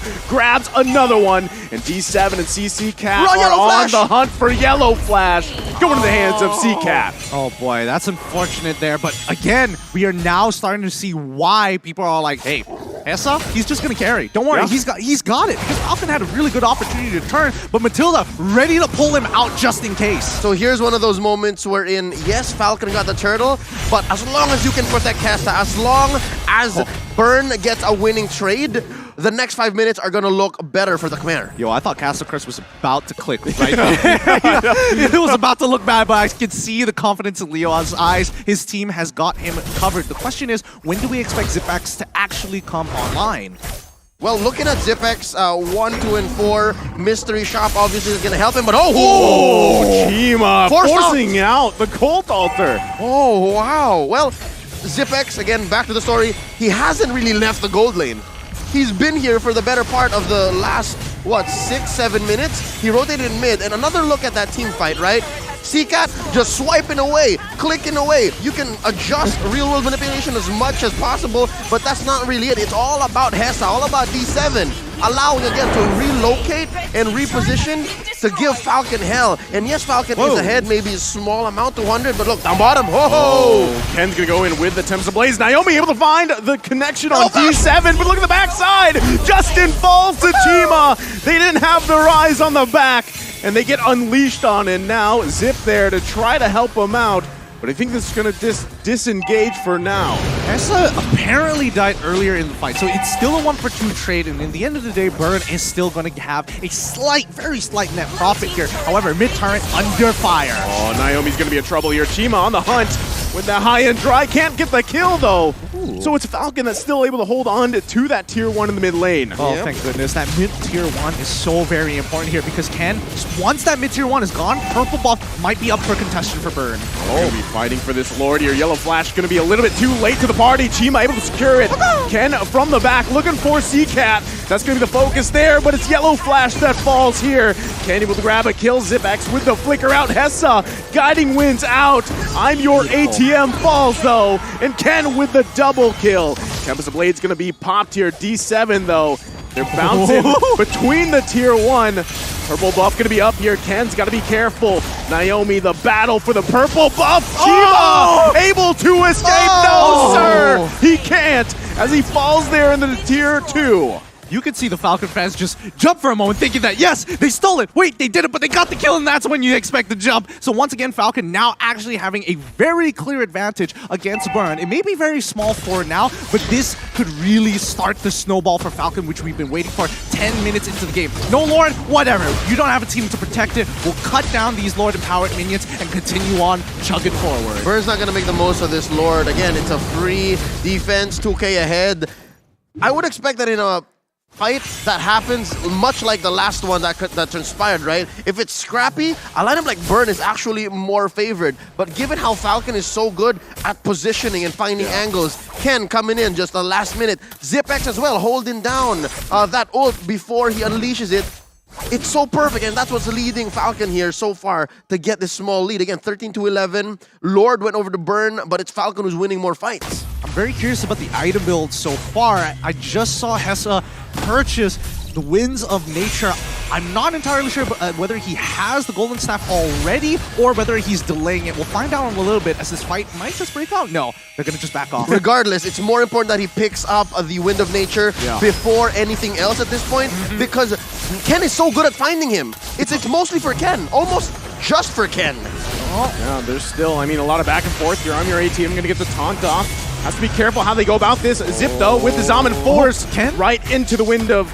Okay, they're going to be fine, actually, as they back off from that real-world manipulation. The Tempest of Blades popped as well. That's so many ultimates expended here by both teams.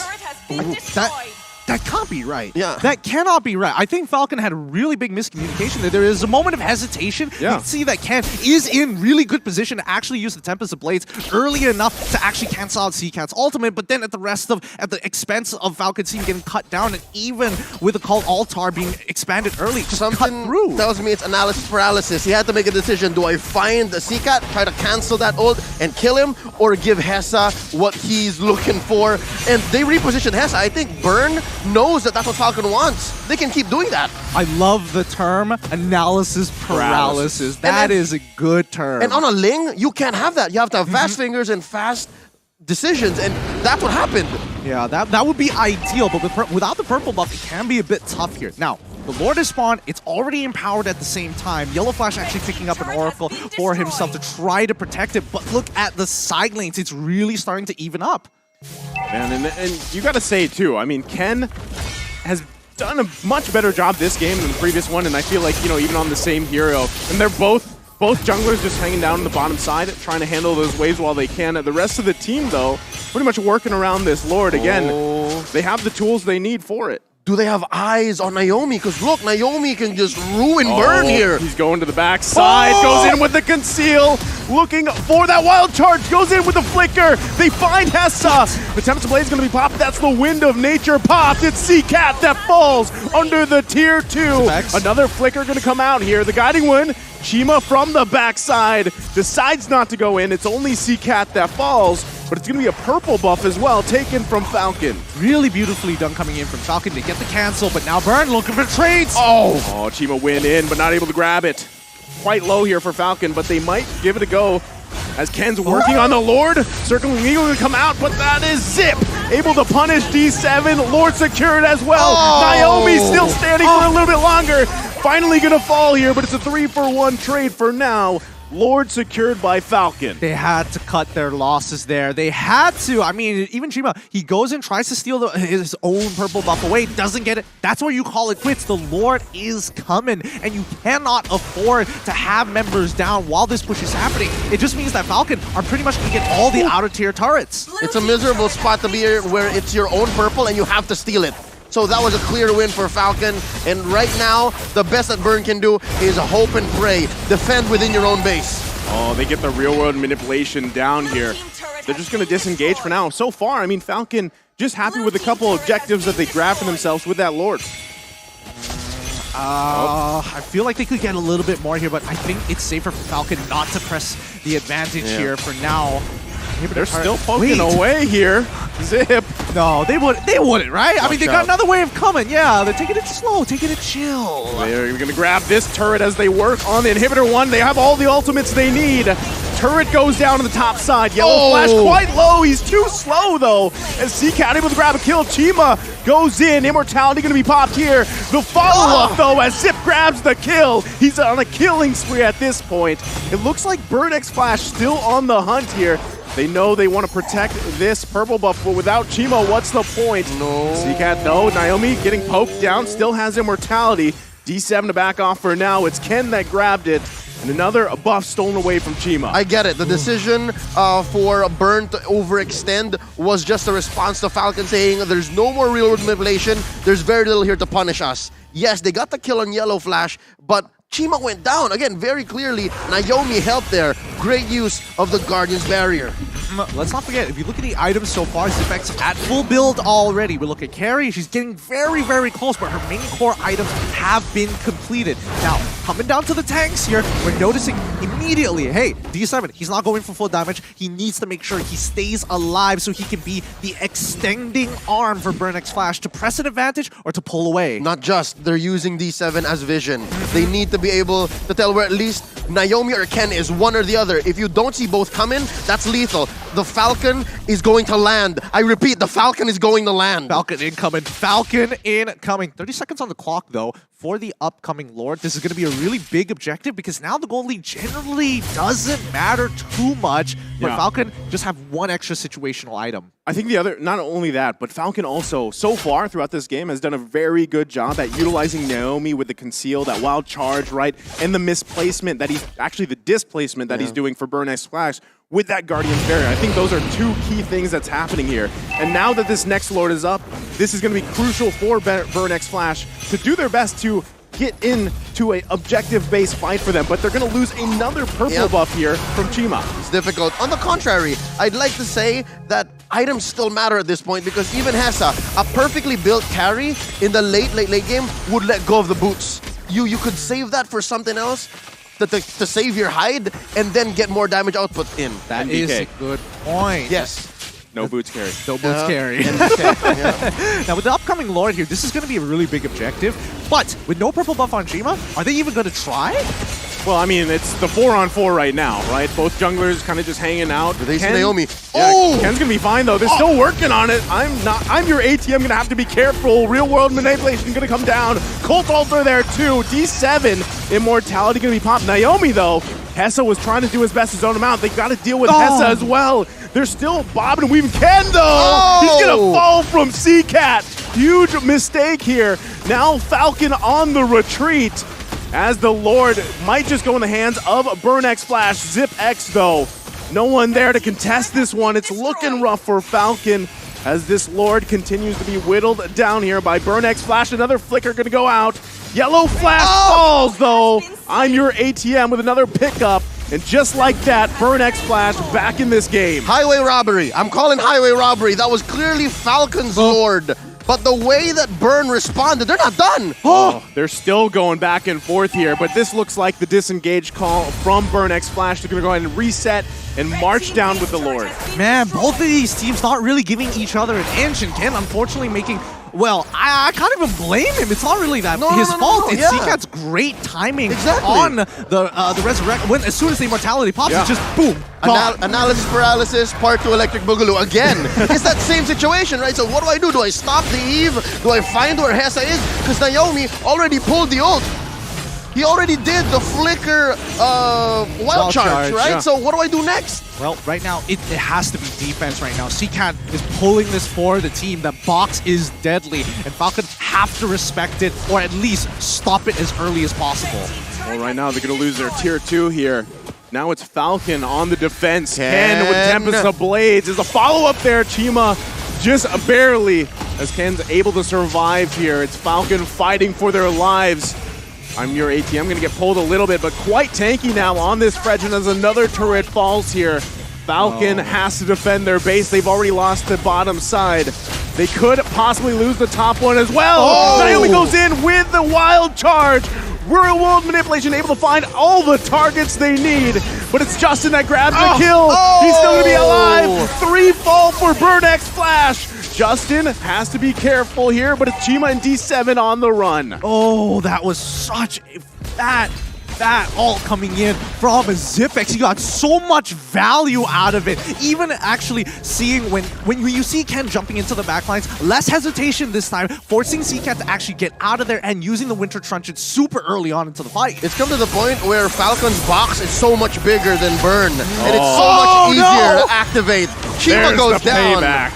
That's about it.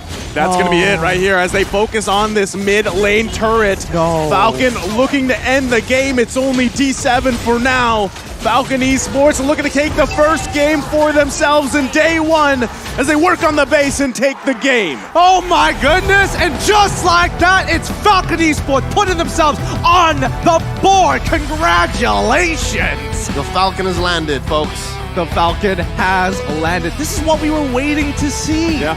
I honestly, I feel like this is one of the, so far from day one, one of the closest games we've had. I mean, in a way. One of the closest and scrappiest games, both in the same best of one. Yeah. We were talking about how the first 5 minutes were very mum. Yeah. And then as soon as the ults came up and both teams had an idea of what the other was willing to do and put on the board, they're like, all right, gloves are off, pal. Yeah, sorry, I knew the cameras come back on. I have to look big again. Don't worry, guys. But yes, Falcon indeed, putting themselves on the board is going to be huge for them, at least to try and contest for the upper brackets. It's going to be a make it or break it for them at the very least, but we'll see at the end of the competition. But for now, wow, Burnex Flash as a debut, already looking kind of sick. Yeah, I mean, they put up a good fight. Honestly, towards the end there, it could have gone either way, right? I know you mentioned that the Falcons about to take off, right? But at the same time, it looked like they were on the retreat too before all that kind of unfolded. They needed to refuel. They had to circle on back. I mean, I don't know. When I looked at that draft initially, I felt like, okay, yeah, it feels this is very Falcon. But Burnex Flash actually coming up with some really good stuff. It really shows how much everybody has come with their A game here on day number 1. But just the same, again, what we mentioned, which was partly a joke, came out as the actual truth, right? Let Hesa carry. Yeah. So much was on the back of that carry, this young man, a Filipino player, an import for the Khmer, and maybe 70%, 80% of this game, he was doing what he could. And again, he was putting so much on the mind of the young player, Ken, right? Yeah. Analysis paralysis twice. In this game, it was very clear that the Link could not find its target, but eventually it was just too much to ask. It really was too much to ask. And eventually dropping like my pectorals at this point of time, you can drop the ball, you can fall off. Let's look at the items and really break this down. Here we go again. We mentioned the NBK, right? The no NBK. boots carry, and it was eventually gonna get there. So far, he only built that Athena shield last. He was starting to feel the sting of a Zip X, and of course, Justin on the Faramis. It's no joke. Again, it's all about displacement, right? Burnex Flash, yes, you can relocate with that Eve and the Matilda, but when it comes down to the Guardian's Barrier, the Shadow Stampede, and then don't get me started on where Yellow Flash gets in your face, all right? And we saw that quite a bit. Yeah, 3-5-11, he made that 11 count, especially with a 20 kill count for Falcon. 20 minutes, I love it. This is a scrappy game. Yeah. It really is a scrappy game. My personal, you know, a bit of a pet peeve at this point in time. CCAT, his entire building for the team, trying to be as util-oriented as possible, but he is just picking up kills after kills after kills. I wish he decided, you know what? It's my time. I want to greed out. Give me Holy Crystal. Holy Crystal, Divine Glaive, give me some big boy guns. Yeah. I'm actually thinking the otherwise. Given the build on this Eve, eyes on CCAT, right? I was expecting it to at least him for the build Brute Force Breastplate. Recently got That's buffed, true. right? And we usually see that on battle mages like Eve. That is true. It's tough. It really is tough because you have to itemize it as best as you can. But one of the longer games here today, 20 minutes and 21 seconds. Let's have a look once again at the overall stats. Yeah, that's what I want is 82% coming from both CCAT and as well as D7 in teamfight team participation. Yep, I'm loving how it's actually Naomi who took the most damage. You're putting it on the right target. Again, you're in your opponent's face, you're displacing them. Naomi did so much for Falcon's lineup. I think in the early game, it was a little like, there were moments of like, oh, wasn't expecting these moves. I kind of whiffed here and there, but once he had, you know, focused up, got super sharp, it made all the difference. And I like that you asked that question earlier on in the game, Gideon. When does this Harith pick from ZipX come online, right? And then he ends up being, right, damage dealt, the carry here. But yeah, it took some time. It did take some time for him. He did have that mystery shot for him, but once it was there, to fight, you had that decision. Do we fight in the real world manipulation? Because now we've got the Zaman Force and you can go in that battle as well. And it actually worked out really well for them. And it wasn't just a, oh no, we're all caught in this real world manipulation. Nuh-uh. They were using it as an offensive tool. Again, it's that emergency button. Suddenly, it's mine. And I can say, ZipX has done more than redeem himself from the first game they played today. I absolutely agree. He has earned the mantle and the huge target on Falcon's back. Like him alone, I love it. He's already increased Falcon's bounty by, I don't know, a good amount of money. But let's have a look at of course, our MVP of this game. Can you guess it? Because I certainly can. Pull it up. It's Zipex coming in from Falcon Esports. Yep, That's the badge. There it is. Right? Yep. 5, 2, and 12. 5, 2, and 12. He's killing it. But I don't know. There was a lot of moments, right, when Zipex, again, the first mistake happened. People probably were doubting him. But you can expect the rest of Falcon actually adapting. Each and every time you saw the box, they just got faster, better, more efficient at dealing with it. And here's what I'm saying, right? NBH, as a gold laner, as a core hero, it's gonna come to the point where the boots don't matter, especially when things get really scrappy. Look at his build. No boots. Yeah, No boots. He's just rocking all damage, and then there's that one immortality. Because again, in my own box, it's possible for it to be a kill box, but not just my kill box, right? I could die here, so you just keep going, and that's what the concentrated energy is for, which eventually led to 85% kill participation and only 2 deaths. I could not remember a single time he died. I can't. Well, I mean, there were moments where, yes, he's dominating the lane, and then there was one of these fights where caught in the side. Yes, that's where he goes down. But you notice it's all about adapting to how Burn utilizes this box. And once you see Falcon thinking of new, better ways, oh, maybe we have to use the Tempest of Blades to cancel it out. Doesn't work? Okay, maybe Lapu Lapu with Naomi, we can maybe get a combo going in there. You know what? They came down to the final moments of this game saying, you know what?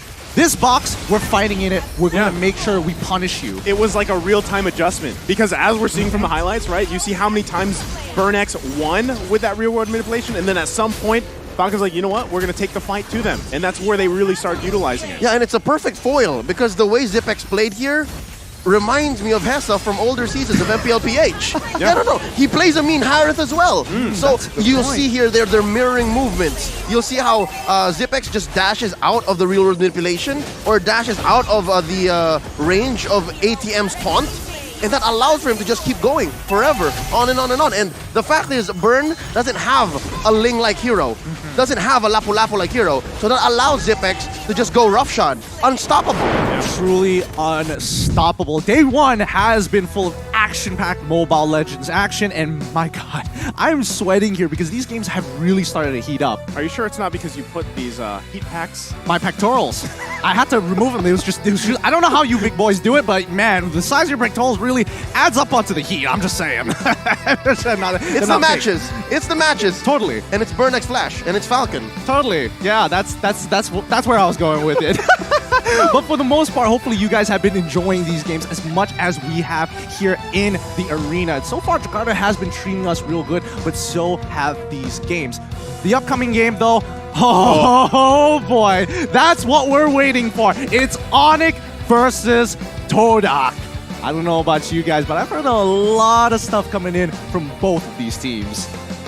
Todak won their first match tonight in dominant fashion, and Onyx won the recent MPL in the same way. Hey, I'm not even talking about MPL Invitational just yet. So again, so much we can expect from this last match for the night.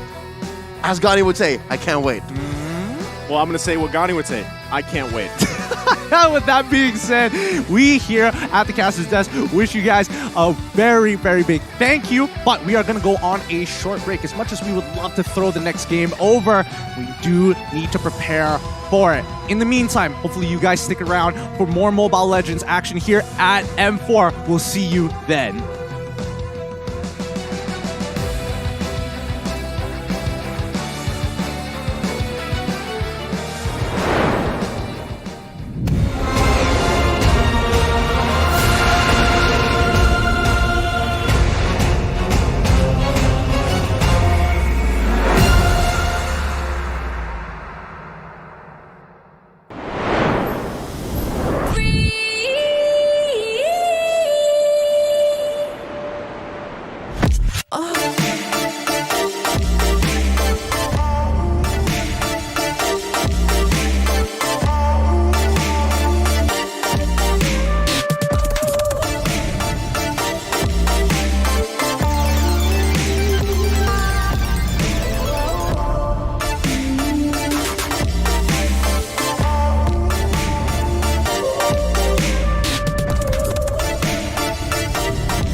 You live only once. For once, leave the comfort zone and raise yourself up. Enjoy the fun together. Pamper your soul. Explore the natural wilderness. Satisfy your appetite.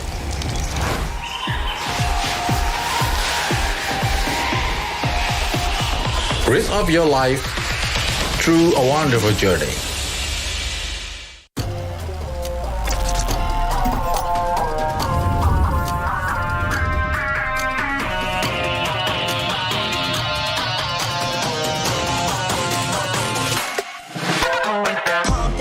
It's my time, I'm a ball. I'ma get this money right. I'm gonna live my best life. They've been talking to me on me, but you know they'll never win. I'm controlling all my victories, and something has gotta give. Cause this is just what I made it now.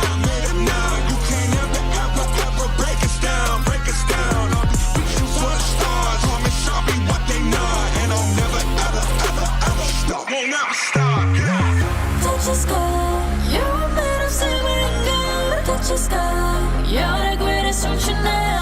You and I, we can make it out of the cold. Hang tight, we gonna reach for the greatness. We will always rise, we will never fall. Fighting our hearts to remain strong. Even though we know our backs against the wall. Can you take your aim? You know that this is. I've been down, been waiting so long. I'm here for the crown, I'm here to show off.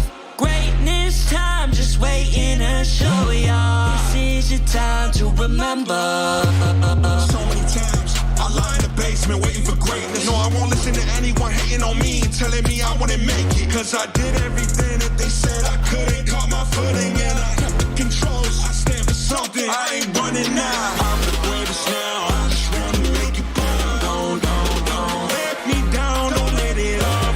I'm on the road, accomplish all of my goals, and I ain't gonna let you down. Touch the sky, you're made of silver and gold. Touch the sky, you're the greatest function now. You and I, we can make it out of the cold. Hang tight, we gonna reach for the greatness. We will always rise, we will never fall. We fight it our hearts to remain strong. Even though we know our backs against the wall. And again, pick your aim, you know that this is Coming for the game, cause we ready for the victory.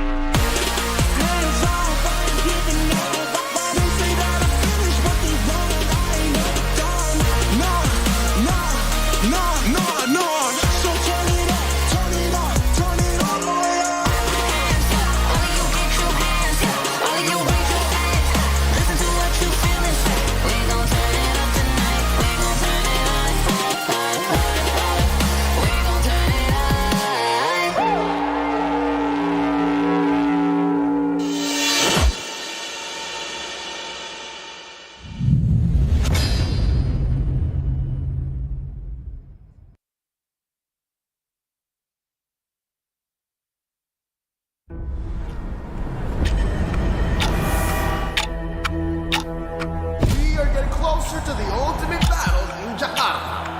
It's an amazing, beautiful tournament. I can't wait to get to the game. Where all eyes are on one stage only. All for that ultimate prize, to be M4 World Champions.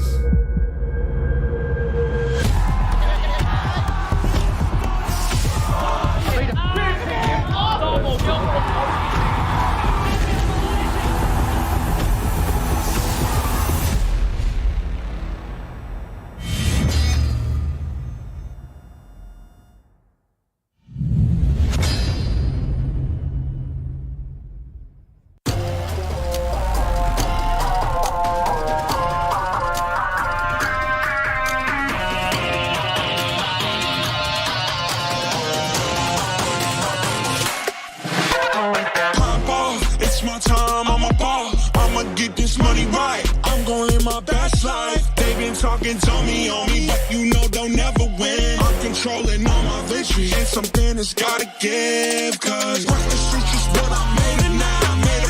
You can't ever break us down,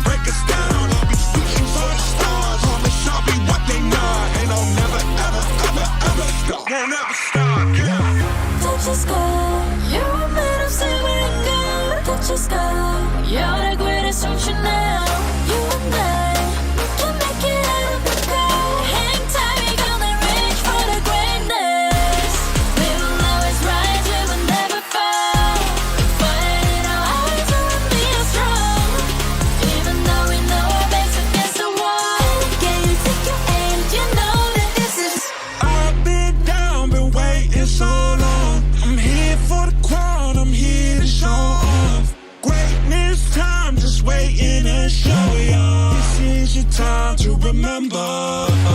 So many times I lie in the basement waiting for greatness. No, I won't listen to anyone hating on me and telling me I wouldn't make it. Cause I did everything that they said I couldn't. Caught my footing and I kept the controls. I stand for something, I ain't running now. I'm the greatest now, I just wanna make it proud. Don't let me down, don't let it all fall. I've been on the road, accomplished all of my goals, and I ain't gonna let you down. Touch the sky, you're made of silver and gold. Touch the sky, you're the greatest ocean now. You and I, we can make it out of the cold. Hang tight, we gonna reach for the greatness. We will always rise, we will never fall. We fire in our eyes, and we are strong. Even though we know our backs against the wall. And again, pick your aim, you know that this is Coming for the game, cause we ready for the victory. Hands off, I ain't giving up. They say that I finished what they want. I ain't never done. Nah. So turn it up, turn it up, turn it all the way up. Hands up, all of you get your hands up. All of you raise your hands up. Listen to what you feel inside. We gon' turn it up tonight. We gon' turn it up.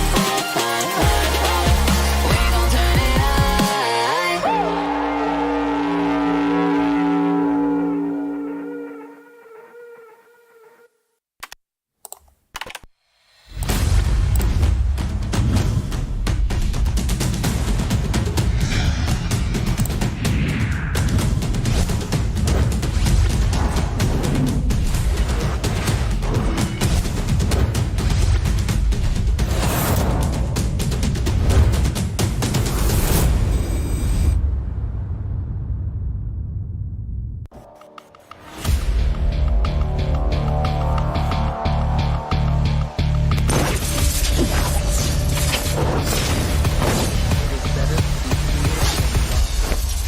If you cannot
my time, I'm a ball. I'ma get this money right. I'm gon' live my best life. They been talking, tell me on me, but you know they'll never win. I'm controlling all my victories, and something has gotta give. Cause this is just what I made it now, made it now. You can't ever break us down, break us down. I'll be you for the stars, promise I'll be what they not, and I'll never ever stop. Won't never stop, yeah. Touch the sky, you're made of silver and gold. Touch the sky, you're the greatest ocean now.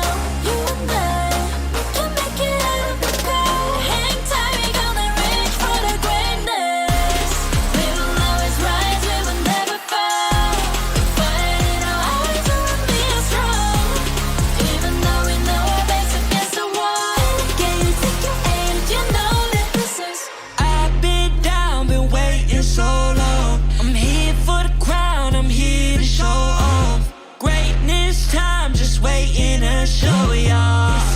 time to remember.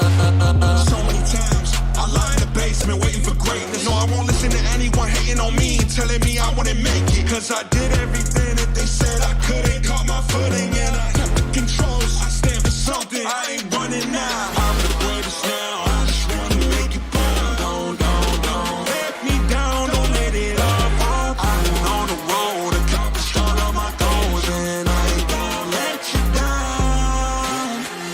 Touch your sky, you're a man of silver and gold. Touch your sky, you're the greatest function now. You and I, we can make it up the cold. Hang tight, we gonna reach for the greatness. We will always rise, we will never fall. With fire in our eyes, you and me are strong. Even though we know our backs against the wall. And again, pick your aim, you know that this is Coming for the game, cause we ready for the victory. Hands off, I ain't giving up. They say that I finished what they wanted, I ain't never done. No. So turn it up, turn it up, turn it all the way up. hands up. All of you get your hands up. All of you raise your hands up. Listen to what you feel and say. We gon' turn it up tonight. We gon' turn it up.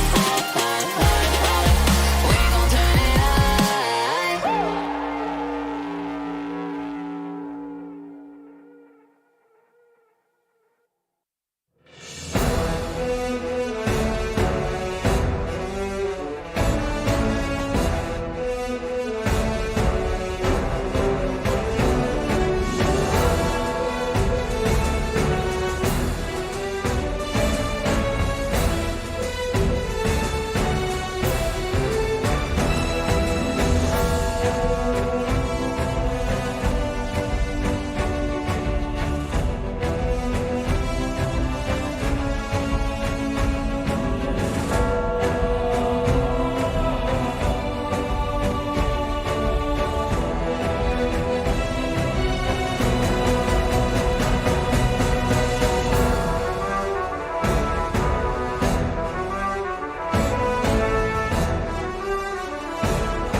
Live in Jakarta, welcome back everybody to the Mobile Legends Bang Bang M4 World Championships. They are killing it here today, here day number 1, but it gets even better. The ultimate matchup that we've been waiting for. A debut of the fresh new Onyx looking to make it to the championships all the way to the very end, up against the Malaysian Sweethearts and the Munatics' biggest fear ever. My goodness, welcome everybody. M4 is looking great. My name is Giddy Q. This is Naisoon as well as Leo as my co-casters. And I don't know, I'm feeling very nervous. I was confident just now, but now I'm hey, ooh, hopefully the secret lab chair can take all the butt sweat. I would say you have the right to be confident, right? Especially after the performance that we saw with Todak and just how I think it was Lungar, how Lungar they were. Yep. It could work really well in their favor against a team that, relatively, if you look at the history of these two teams, they've done pretty well against. As Quatila as Todak is, I think as soon as you said the words Onyx Esports, that's when it sank in. Like, these are the MPL IDSDN champions. These are the MPL Invitational champions. And now, with this fresh new roster that can both play Sans or Drian in mid, it's all the more scary because, again, this roster is so deep. This roster can do so much. And who knows what they brought here at M4. I don't know. Things could change up, but just before we get into that matchup, remember, the M4 is powered by Moonton, presented by TikTok, the official content partner, supported by Secret Lab, and, well, thankfully, they've got enough leather to protect my butt, but the official gaming chair and the esports charts, our analytical partner, Gank, our official merchandise partner, MeWatch, our media partner, and last but not least, Ministry of Tourism and Creative Economy of the Republic of Indonesia. We really can't thank our sponsors enough. This event is amazing and wouldn't even be possible without them. So thank you so very much. With that being said, I mean, I know we're going to be taking a look at the standings in a little bit here, but it's kind of crazy to think that we're already here at the end of day one, right? And we have a huge match ahead of us, and I feel like we actually started the day with quite an interesting matchup too, and I feel like people kind of were shaken a little bit, and then as the day went on, now we're going to end it on a high note as well. Well, let's see how high of a note it's going to be as we have a look at the standings just in case you guys have just tuned in. Let's pull it up onto the screen.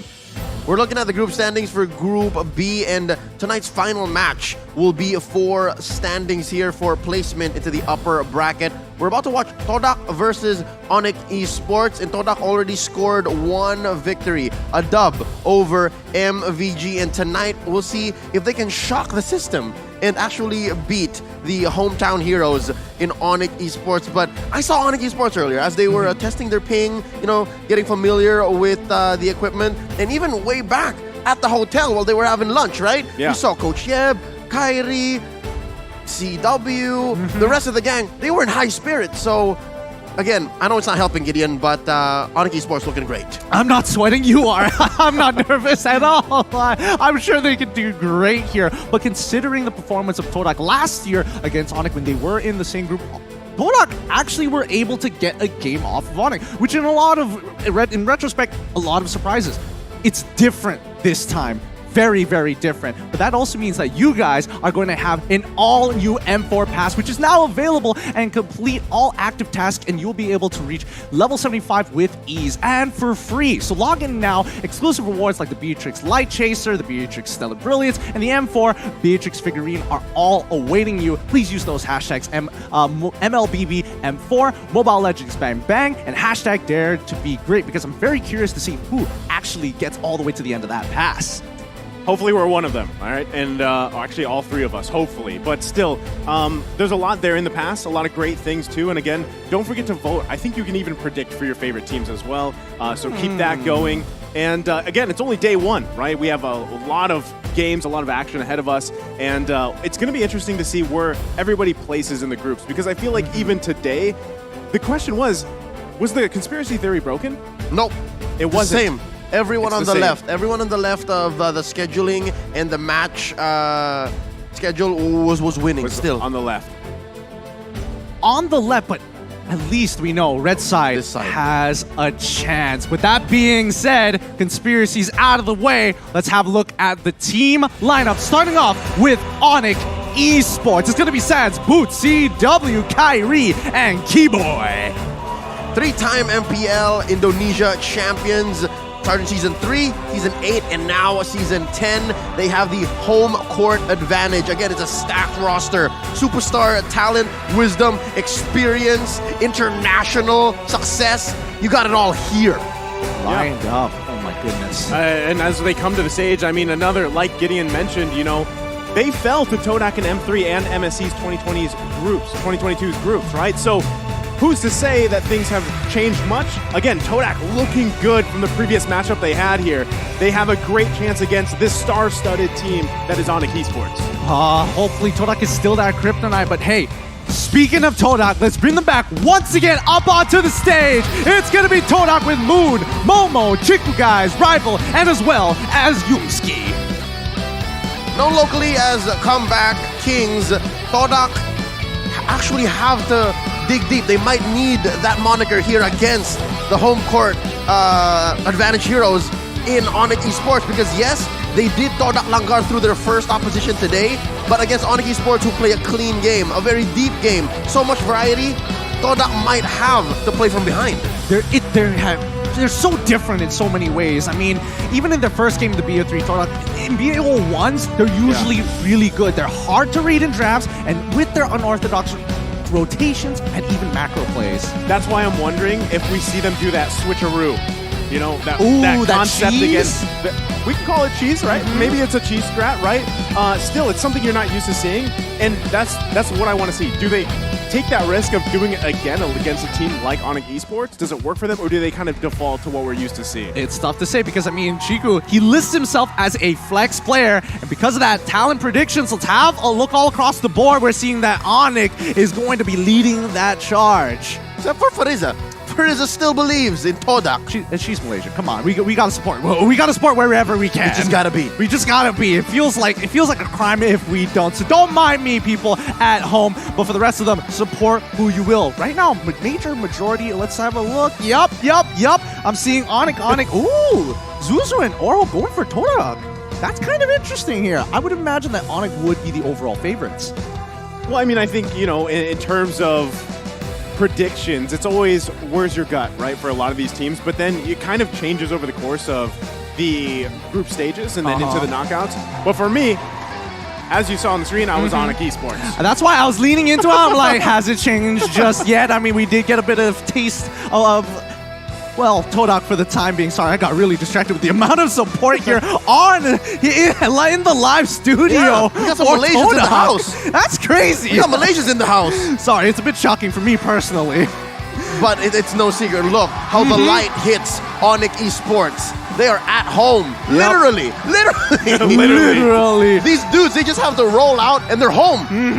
They don't even have to do no gimmicks. Let's show our support for these teams as they're about to battle it out live. I cannot wait for this. And more interestingly enough, maybe we'll see a shift in meta just because of this game. It's possible, because again, that's one of the trademarks, the signatures of Onyx Esports is they just introduce these weird heroes that you've never seen, and you wonder, that's possible? Really? And that's one of the things that they have going against Todak, because Todak is so known for that unorthodox draft, and who's to say Onyx already seen it? Hey, I don't know. It's tough to say. I mean, the keys to victory, don't be fooled by Todak's unorthodox draft. And sure, flex picks in the first phase of the draft an advantage of the hero pool. I think this is really important overall. Yeah, it is. I mean, again, flexibility, adaptability for these teams, that's kind of what we're seeing the meta shape into. And then the last one, Kyrie can play anything. That's just how it is. That's just how it is. That's just how it's going to be. My boy. I mean, if he is your boy, let's talk about the Moonatics here, as well as their keys to victory. Oh, you're breaking my heart. You're breaking my heart in two, because it's true. Todak holds a very special place in my heart, and part of me believes that they can just langar on through, don't play safe, and throw Onyx off guard. And again, Boots is one of the most stable XP laners I've seen in the history of this esport, and there's going to be a lot on the back of Momo to figure that out. Of course. And then, of course, the very last one. Chico can also play everything as well. This is going to be quite the game, but with 25 seconds left on the table before we jump into the draft, do we have a change of heart, especially for Leo here? Onyx? No. Come on. The fact that the camera just zoomed in to, again, one of the greatest minds the region, the world has ever seen, Coach Denver Yeb Miranda. Like, there's no question. The mechanics are there, and then the guidance, the wisdom is there. The only really way Todak can take this is if they langar on through. It's gonna be a wild card factor for me. That's what we're hopeful for, but the audience prediction is leaning more towards Onyx. Even supporters for Todak are trying their best to climb their way back on through. It's gonna be tough. Dude, I love how the Turkish are split right in half. Yeah. It's like, I don't know. I do like unorthodox, but Onyx kind of good at the same time. It's tough. Honestly, this is a really, really difficult prediction to make, especially for such a big money match. I think a lot of this too, you mentioned Chico guys, right? I think a lot of eyes are naturally going to be on Kyrie too, to see how that pacing goes, because honestly, that's one thing worked so well for Todak in the previous game. They allowed the jungle to get online quickly. Yes, of course, but here we go. The drafting has already begun. Coming in with blue side. Thank God, yes. Todak, 1-1, Kajan, as well as Lilia, already banned out. But then we jump over to Onyx. They banned out the glue and as well as the Valentina.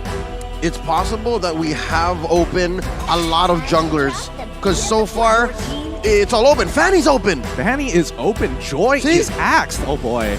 Yeah, no. Fanny's open. You have Fredrin open as well. Lapu Lapu is an option. Even Farsa were snubbed in the bans. Absolutely. So Box is in range, no question.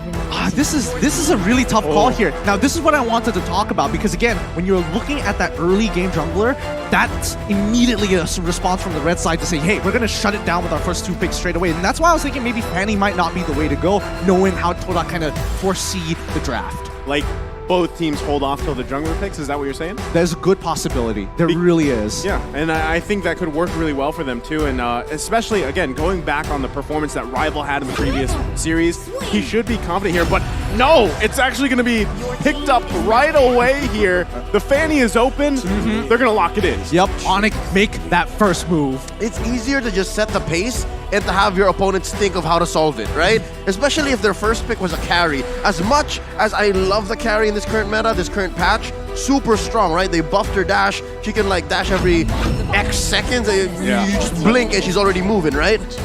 The Fanny doesn't help that. Like it's so hard still to catch a Fanny with a carry. So speaking of which, oh no, yeah, I love it. I love it. I love how we were making eye contact as soon as you look down. Watch. Oh no, Hilda's got locked in. So good, so good.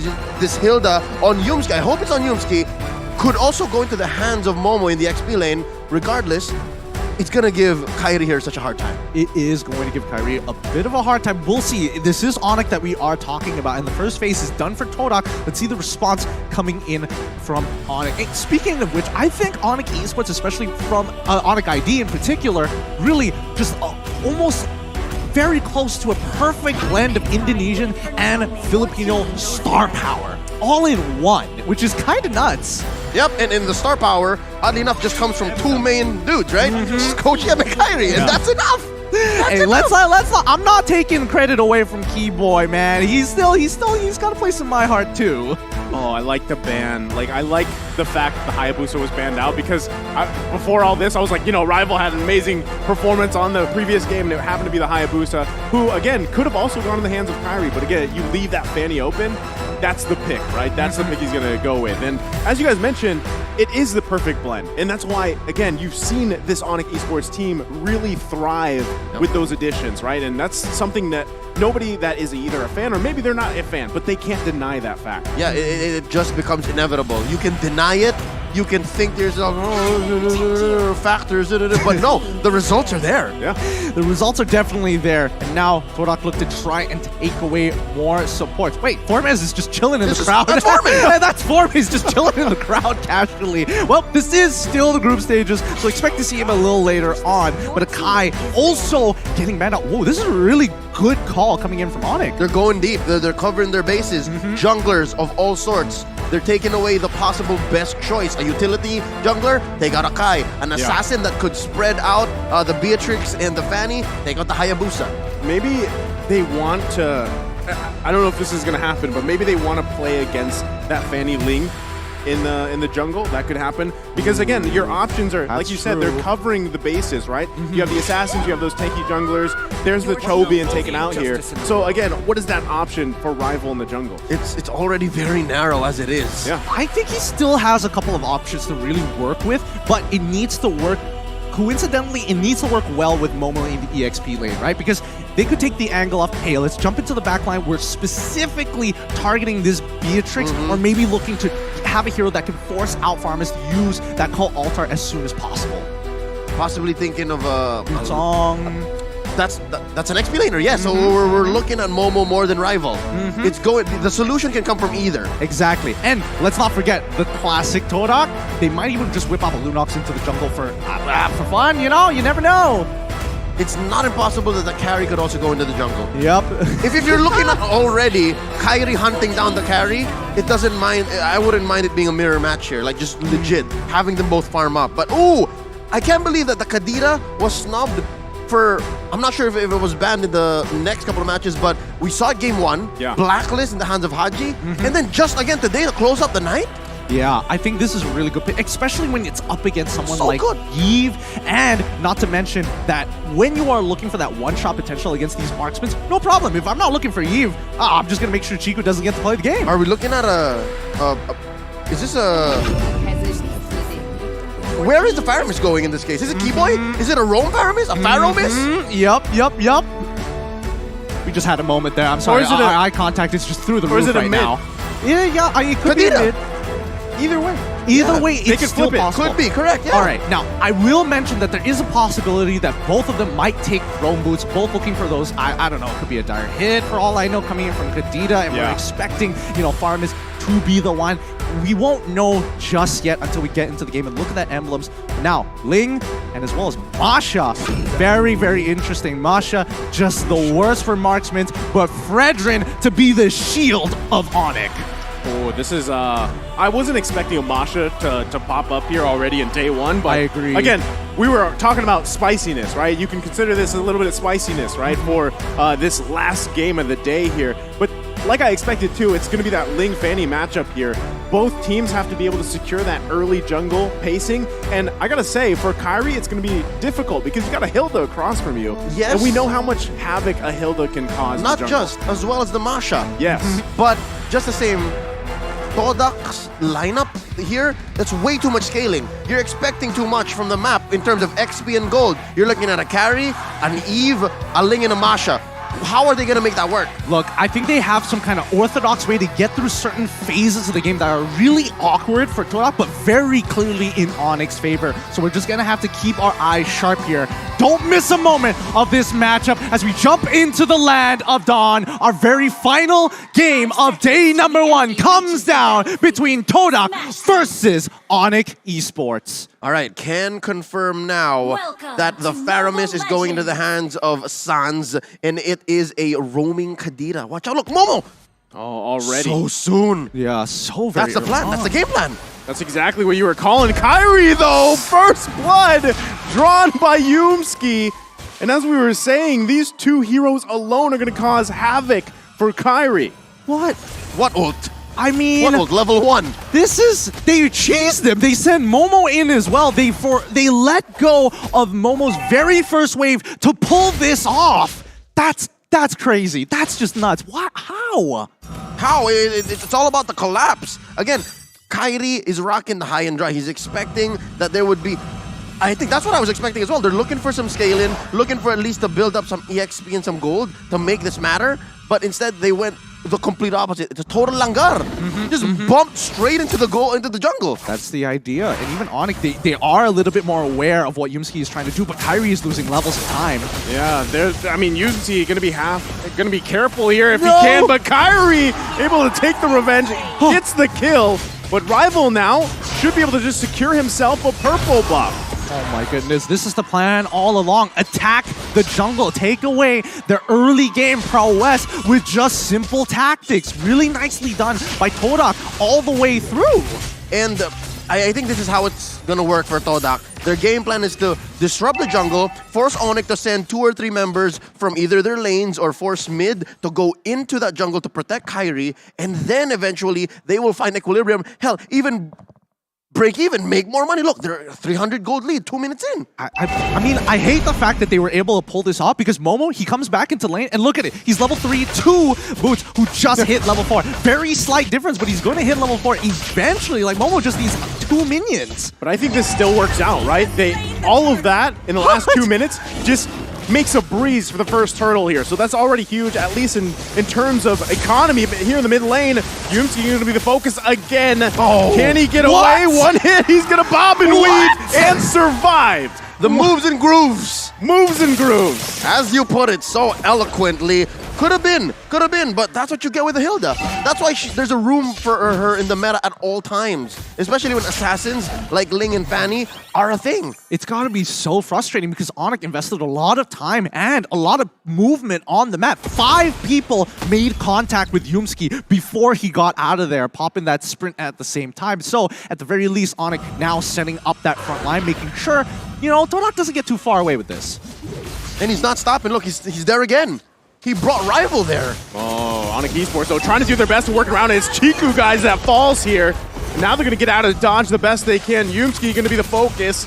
They're still looking to pursue as Boots goes in, gets the taunt, but Moon gonna have to flicker out. It's Yumski gonna be the focus again. Kyrie grabbing another kill. There we go. Onyx seeing exactly what they need to do. Saw Yumski and we're like, okay, there might be more this time. Todak might escalate things. And as soon as Chico guys came into vision, instant pounce. Yeah, fool me once. Shame on you, fool me twice, not gonna happen. So Onyx understands that they have to make the most of these rotations. If they're gonna answer, something's gotta give. They have to commit something and gain something. Rival! What? Oh, he got really, really close to actually getting that kill, but Yumski gonna, face check it first. I'm very curious as to see how Todak is actually going to transition into the mid game specifically, because that's when you expect to see Onyx really getting out of the laning phase and working as a unit. I think that's a good point, but at the same time, Onyx Esports at this point, it took them what, 2-3 minutes to figure it out. That real adjustment already, and now I feel like now that this next turtle is up, they do have a choice. Do we just give it away? But look at the positioning already from Onyx Esports. Yumski though gonna spot out CW, but Sands and Boots not too far, but they're too late. Rival able to secure another turtle here for Todak. I mean, right now Kyrie is getting harassed out of his mind. Even running down towards the turtle, you can see Momo chasing him. Yeah. But as it is, Todak is happy that this is how the early game has gone, despite having, conceded a few kills. And if they get CW, the flicker in! Tempest Blade's gonna come out. He survives though with that Cult Altar. But now Sand's gonna be the focus. He takes all the damage. Moon grabbing the kill here under the tier 1, tier 2. That's what you buy with a hero like Moon, with heroes like Hilda and Masha on Momo and Moon's on Yumski. Again, Moon is, I keep mentioning Moon, he really hasn't left mid. Yeah, he really hasn't left mid. He's really accumulating the farm, and the rest of the team, including the side lanes, are pulling pressure, strangely enough. So that's how they scale up. You scramble the opponent so they can answer. Oh, no. Ooh. Close one. I was holding my breath. Yeah, same. So they can't answer on a conventional way, and then you just farm up. Look, it grew up to about 1,000 and change. Yeah, the bleeding has not stopped just yet, but this is a comfortable position for Onyx, right? They still can actually get to the later stages and look for that big fight in the mid game. However, keep your eyes, especially from Todak, the two ones are carrying Moon, and as well as, Chiku, guys. Rival's not going to die. Okay, he gets out of there. All right. Weapon swept off my forehead real quick. I think it's still working out though, because Kyrie's behind in levels, right? Yep. He's level 7, Rival's level 9, and so objectively, you're gonna have that advantage already in the jungler. So if they can continue that on, this might be a clean take for Todak in terms of turtles, as the next one's gonna be up in about 10 seconds here. But you can see them both fighting for space and position around that turtle pit. I was about to say, one key advantage that at least Onyx has is TW is ahead. TW is getting a lot of items, building up, but wait, no, underneath mid. Kyrie once again pushed out of the jungle here. So just like that, it is going to be a clean sweep of turtles. Momo, though, Sands able to pick up a kill with that Stampede. And there could be a small win here, but Yumski going to fall as well. Kyrie able to get the killing spree, another kill for him in the jungle. Yeah, but they do translate into a turret down bottom, so eventually the farm will still keep rolling. I was saying, CW farming a little better than Chico Guys, but we can't count out Chico Guys. Chico Guys just has that weird killer instinct, can come on any time, in any way. He can be 0, 6, and 2 and still carry from there. And especially when you're on a hero like Harry, that's definitely something you have to be very wary of, even if you're as tanky as Boots. Kyrie's still getting harassed as always, but it's tough with the composition that Todak has. Momo is not going to let him have fun, and neither is Yumski. Man, and just like that, I mean, there's turrets going down here. Finally, the second one in the game, both having one. So they're going to be working around with that space here, but still focus on the mid lane. Both these teams have the tools they need to win these small skirmishes leading up to that first Lord of the game. Looking at the items so far, it's looking pretty good for the side of Todak, but even then, Onyx, as soon as they're getting their second as well as their third items, we'll see the table start to shift in their favor if Todak loses that lead. Oh, look at this massive farm on both Rival and the Chico Guys. CW though, I was wrong. CW's not farming as well as much. This is the first time we're seeing the item builds, and he just has Blade of Despair. That's trouble. Well, to be fair, he did get dove twice, one having to break his flicker, the second to death. So forcing him home. So yes, he's saving himself, not many deaths, but he's not staying in lane as long as much as he should. Yeah, the economy's not looking good. Oh! CW gonna have to flicker out to survive that. So still, total control here from Todak on Onic Esports purple buff. And just making it hell here for Kairi to even get any buff. And the poking back and forth. Now it looks like Todak's gonna go ahead and focus on the mid lane. The flicker comes in. Boots, though, working on Chico, guys. Can't get him as he falls here in the tier 1. Sand's gonna flicker out too. Turret falls down, though. Kairi trying to unleash. Able to pick up a kill. Make it a double as Momo falls as well. Already, the tables are slowly starting to turn. The gears for Onic Esports, making it so much more of a problem for Todak. Boots, the shield of Onic right now, must keep Todak in check. So here's what's going to happen. If Onic continues on this path, there is a window wherein they are ahead. There is a window wherein they will say where the fights happen and how they happen. But eventually, Todak is going to have Yumski and Momo just diving up front, possibly Momo having his third Guardian helmet, and then he can just one-hit CW. Hell, maybe even one-hit Kairi. It's that scary when we get into the late game. So I'm guessing there's a time frame of maybe about 4 or 5 more minutes before that can happen. I think that's good timing as well. And you gotta point out the fact too, Rival has just had a chill game. This is the most comfortable probably game you can have on this link, right? You're 0-0-0, almost 10 minutes in the game. You're gonna be able to work on these objectives the way you want. Meanwhile, it's the polar opposite for Kairi. 5-1-1, but he's 3 levels down. Yeah. But it's a good recovery though, given the early game, what happened in the first 2 minutes, but we can counter blessings as much as we want, but it's all about this purple. Who's gonna get it? Rival can Rival secure. They just got lured! Yeah, I mean, again, Kairi has done a good job working back from this, but still, objectively, it's Todak with that advantage. Like you guys mentioned, you have Momo and Yumski going to any... Actually, they can even split up each other if they want to, focusing on the back line, protecting the front, causing havoc here. And that's what we're seeing. It's tough for Onic Esports. No, that's exactly it. Todak right now are doing their... Well, I wouldn't even say it's a split push, but they are doing cross-map plays while Yumski or even Momo is distracting them by purple buff, knowing how important it is for Kairi specifically to get it. They know a contestation point, a choke point against Onic. Yeah, the reason why the split is so easy for Todak is because Yumski and Momo can just do whatever they want. They can face off against 3 or 4 members and still get out alive. So that's why all the rest of the members of Todak are still farming elsewhere. And they're pushing hard. They're going to get that taunt off, but still it's only a turn that goes down. Kairi from the backside though, can't get a kill. It was almost there, but he's going to fall here. Boots though, going to fall as well. Chico guys taken out, but it's a 1-for-3 trade. And now Todak knocking on the door of Onic Esports. This is getting very sweaty already. One inhibitor has fallen. I was expecting maybe a second one here, but Onic, they've got to be really careful here. They have to stop this bleeding now. That bottom lane inhibitor push is a leaking roof. That is permanent damage.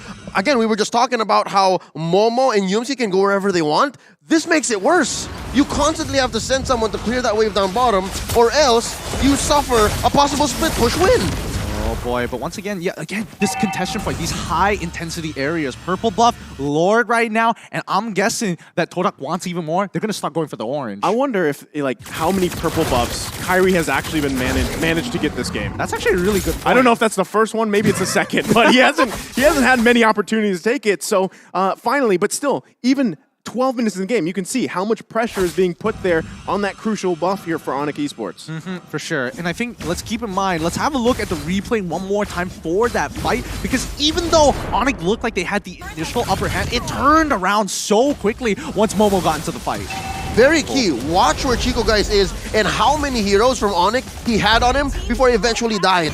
But do the math, folks. Do the math. 1-for-3. Take that trade any day. Any day for sure. But Todak, with a 5.5k lead here, it's only going to be fruitful for... Whoa! Yo, where did half of his life go? I mean, he is 5-2-2. He has high and dry. Correct, right?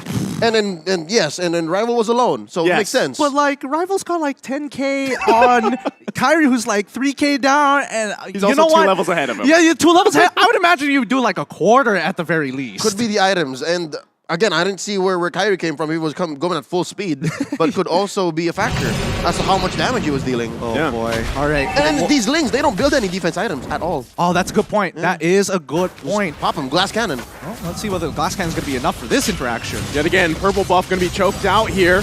Onyx Esports still fighting for it, but it's going to ultimately be taken away. Momo and Yumski doing exactly what we painted the picture here. Yeah. Keyboy, though, waiting patiently, because now that the Lord is up, this could be a crucial pickoff if Keyboy can find it, as he waits patiently in that bush for now, but Todak not even going to enter that area. Oh my goodness, is somebody going to check it? Can he get hit? Rival's going to be thrown. Gets the Tempest Blades out.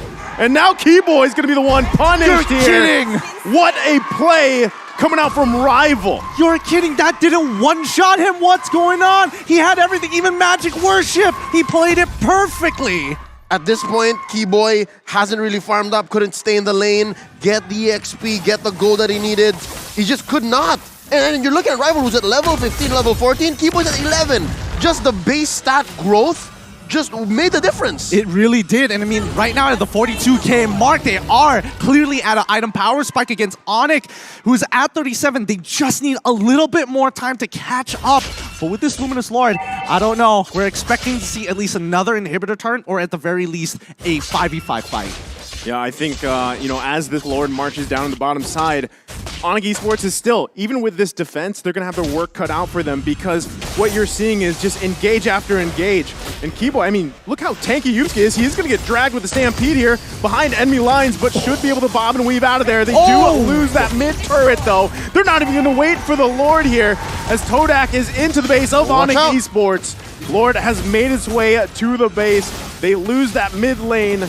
And now they're going to lose more resources here, but Momo doing exactly what he needs to do. Kyrie trying to poke down anybody that he can.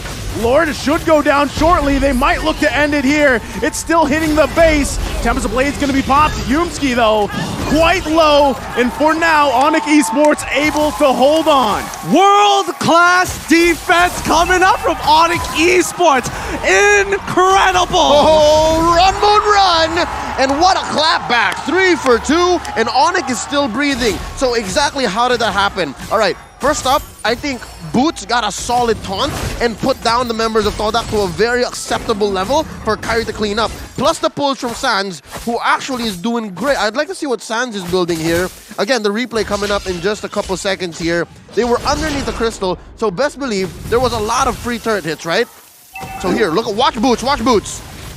Oh! Got her Appraisal's Wrath. You're right. The Appraisal's Wrath really making the difference, chunking out a lot of the members. But even prior to this, the fact that they were pulling the Lord's attention to minimize its damage on the crystal, that was key. All the difference. That was key. Oh, they're still going to be going for it. It's CW, though, that falls here to Yumski. Now Rival on the hunt for Sans. Can he grab the kill? Gets the Cold Altar down. Tempest of Blade's going to be popped here, and it's Chiku, guys. Taking out Kyrie. Going to flicker in and gets Keyboy as well. Todak is looking to end the game here in a huge match for Onyx Esports. And now they're going to wait for that wave to come in. Rear World Manipulation going to come down. Boots trying to do his best to stall out. But now the wave's going to be charging in. Todak looking to end the game. Rival focusing on the crystal, and that's it. Todak takes the game against Onyx Esports. There we have it. Todak winning both their matches here, and they've even taken down Onyx. But don't worry, nobody's going home. This is only the first taste of M4. Congratulations to Todak. The one way that they could have done it, they did. They langured on through. Minute 0. They gave Kyrie hell. Minute 0. They took down Kyrie. They took down First Blood. And by God, if I'm getting this correctly, we broke a record today. We hit 1 million viewers. We hit 1 million viewers. You guys at home made this possible. Thank you for watching this beautiful game of Mobile Legends between two fantastic teams.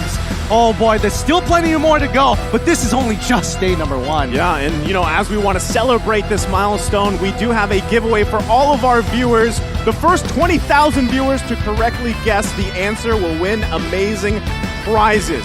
I guess we gotta put it up. Do you know which hero the M4 pass skin belongs to? Just input the Just input M4 and the hero's name in all capital letters to redeem your item. And the in-game pass experience rewards will be issued soon, so log into the game to check it. Thank you for your support, and let's go for the second milestone of 2 million peak viewers. So share the stream and continue watching. M4 absolutely killing it here at day number 1. I can't believe they pulled it off, but again, it really does take commitment and execution throughout each stage. Again, there was a 4 or 5 minute window wherein it was Onic, right? Onic could have taken it, but eventually they were gonna have inevitability on their side.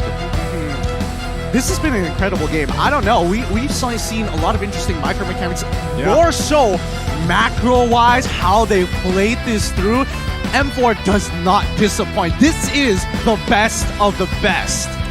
I'm a little bit in shock, right? I mean, because Todak, again, the momentum that they had from the previous years, they did it here too, right? And that's exactly what kind of the expectation was, but it was just executed flawlessly. And again, Yumski and Momo, the way that they kind of started the pressure and maintained it throughout the majority of the game, I think was a really key point here for their victory. Absolutely. And I think, we're moving away from, hey, Chiku being that superstar. His teammates are really stepping up to the mantle, making sure, hey, I'm getting out of the backpack. I've outgrown it now. It's my turn. It's time for you to hop on my shoulders. Yeah, no, us Moonatics have been doing this for years now. It is what it is. Moon on that eve, I'd like to see the stats very soon. I want to see what he built here. If he was more of a battle mage with a little bit of defense, a little bit of a hybrid, but I think the fact that you left the even mid lane to farm up against the Kadita and against the Faramis really held it down, made the difference in the mid to the late game. It truly did. So let's pull up the item build to figure this out, because overall, when you're looking at this matchup between Kadita and as well as Leave, you would expect Kadita to find a way to actually open up the mid lane or at least get first blood. Yeah, they overloaded him. Looking at this 16-minute, 35-second game, it was actually close. I did not feel that it was 14 and 12. In my head, folks, I don't know if you agree with me, felt more like a 10-3 game, 10-4 game. I mean, when we're looking at that gold lead, it's like, yeah, that's what I'm feeling too. That's the same in general vibe we're getting. Yep, so looking at Moon, here's the answer to my question. He did build hybrid, and if I'm not mistaken, he was looking to build an immortality here. I know my man. I know my mid laner. But again, Momo and Yumski, that's who we're looking at. 0, 4, and 10. 3, 3, and 6, they made the necessary sacrifices, and we talked about it, right? That third Guardian helmet. He was gonna pop either CW, pop Kyrie, and let's see, Rival. See, nothing, no defense items at all. I'm not sure when that Rose Gold Meteor came out. If it was when Keyboy was trying to get him to hit him with a one-shot combo. But regardless, even if that wasn't there, the fact that you were level 15 and that was a level 10, 11 Kadita trying to one-shot you, it's just not gonna happen. I'm wondering if that was there in that moment, right? Where you're like, how? How did he not die? I'm not sure if that's when it happened, but there was no shield. There was no shield, right? Yeah. Okay, so still, how? Okay, there is. I just want to, just make sure we're aware that when Kadita is using that full one-shot combo, even if the shield comes out with that one-shot combo, you might not necessarily catch it. So maybe it's one of those things you gotta go frame by frame to see if the shield pops up and then disappears instantaneously. You're right, because again, the amount of damage that Keyboy was trying to deal on to Rival. Speaking of damage, look at the amount of damage that Moon put on the board. 64k. He is the carry here. And of course, Yumski, who has been on Kyrie throughout this whole game. 132k. Momo, 10 assists. And again, nice that you said this the best. He just has a chill game. Rival, 844 gold per minute.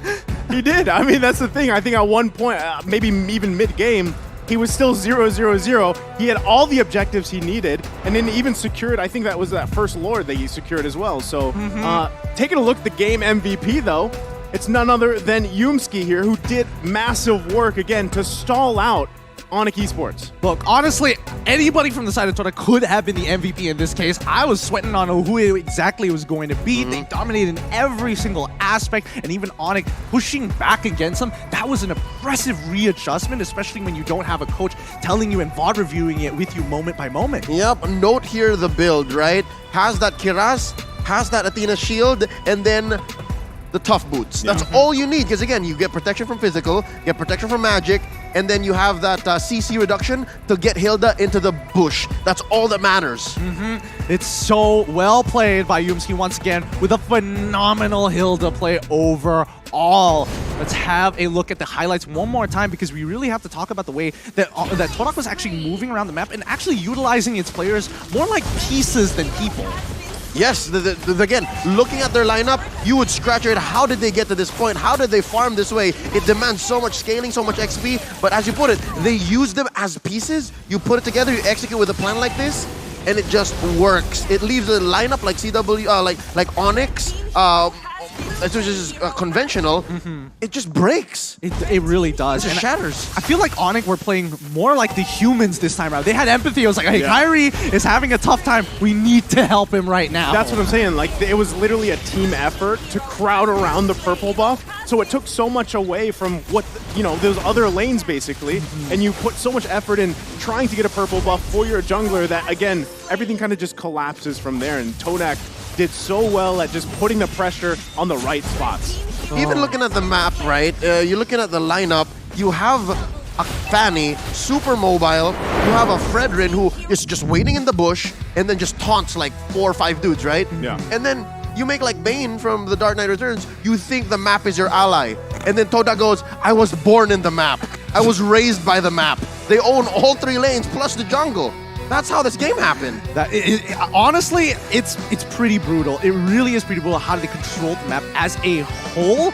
But I do think that Onyx, they definitely had moments of brilliance, especially with that defense towards the very end, and also that the way they maintained their team fights. I don't know. I felt like the draft made all the difference for Todak here. I mean, you would imagine that Onyx, they lock in the Fanny, and as well as the Beatrix, it's like, this is looking kind of free, right? And the Kadira too! And the Kadira!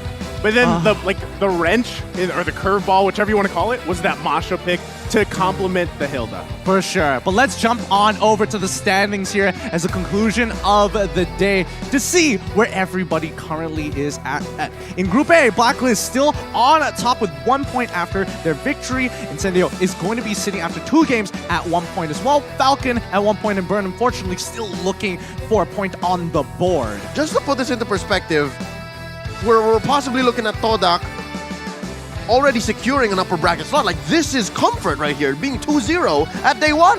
Yeah, it truly is, and I think it could get even better. They just need to push a little bit further, but hey, maybe my biasness is showing, but don't forget, Onyx, they're not out of this just yet. They will come back. But let's have a look at tomorrow's schedule to see what's going to be happening and keeping up with this action here. It's going to be looking at some of our favorite teams from across the world, especially when we're talking about it's Group C as well as Group D. Man, if today was anything, I'm sure I can't wait to watch tomorrow because there's a lot of favorites here too around the globe, right? We're starting off with RSG and OT. We've got the Valley, the second matchup versus S11, RRQ versus OT, then RRQ from Brazil, Akira, right, versus the Valley, Echo versus RRQ, and then we round out tomorrow, day 2, with Team Hawk and RRQ Akira. Tomorrow, the West comes out to play. Yeah. I'm so excited for Group C and Group D. I can't wait to see how it's in the Valley, and especially when we're talking about it, Echo as well. I have my eyes on them.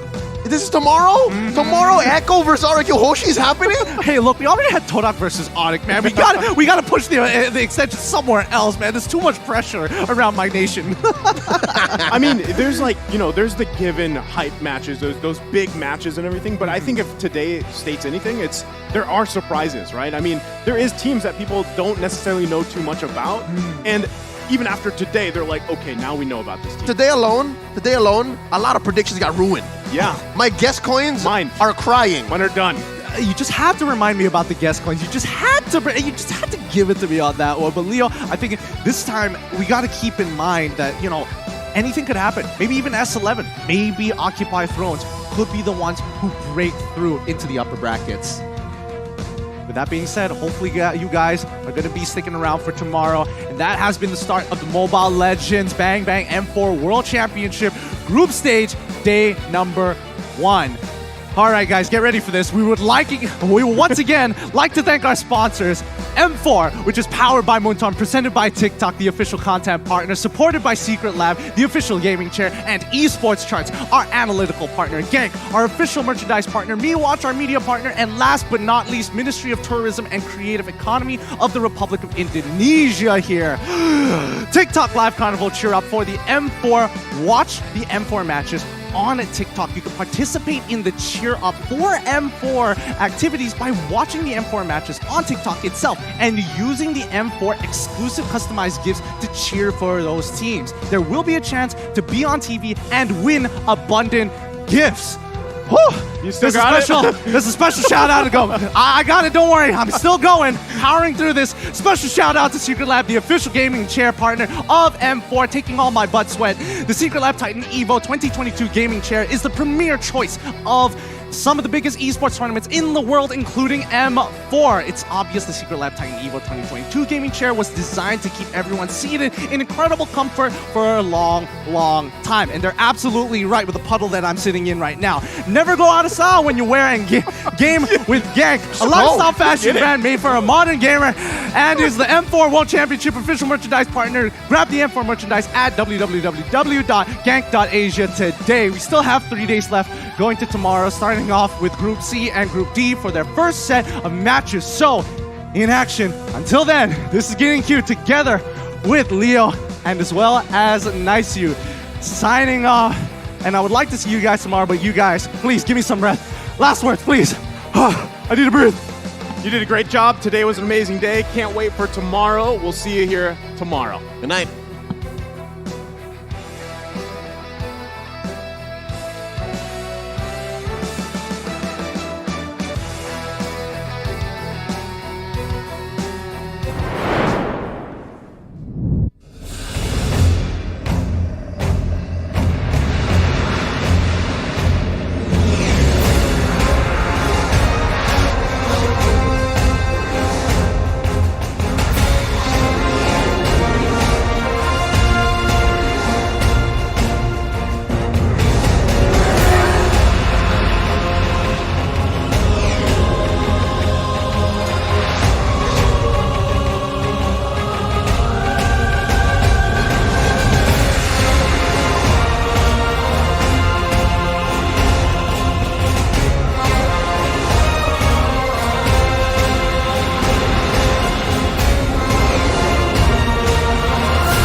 My time, I'm a ball. I'ma get this money right. I'm gon' live my best life. They been talking, tell me on me, but you know don't never win. I'm controlling all my victories, and something has gotta give. Cause this is just what I made it now, made it now. You can't ever break us down, break us down. I'll be speechless for the stars. Call me Sharpie, what they not, and I'll never ever stop. Won't never stop, yeah. Touch the sky, you're made of silver and gold. Touch the sky, you're the greatest option now.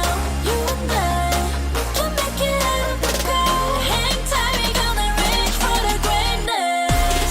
We will always rise, we will never fall. Fighting our eyes, we will be strong. Even though we know our backs against the wall. Can you take your aim? You know that this is. I've been down, been waiting so long. I'm here for the crown, I'm here to show off. Greatness time, just waiting to show y'all. This is your time to remember. So many times I lie in the basement waiting for greatness. No, I won't listen to anyone hating on me and telling me I wouldn't make it. Cause I did everything that they said I couldn't. Caught my footing and I kept the controls. I stand for something, I ain't running now. I'm the greatest now, I just wanna make it proud. Don't let me down, don't let it all fall. I've been on the road, accomplished all of my goals, and I ain't gonna let you down. Touch the sky, you're made of silver and gold. Touch the sky.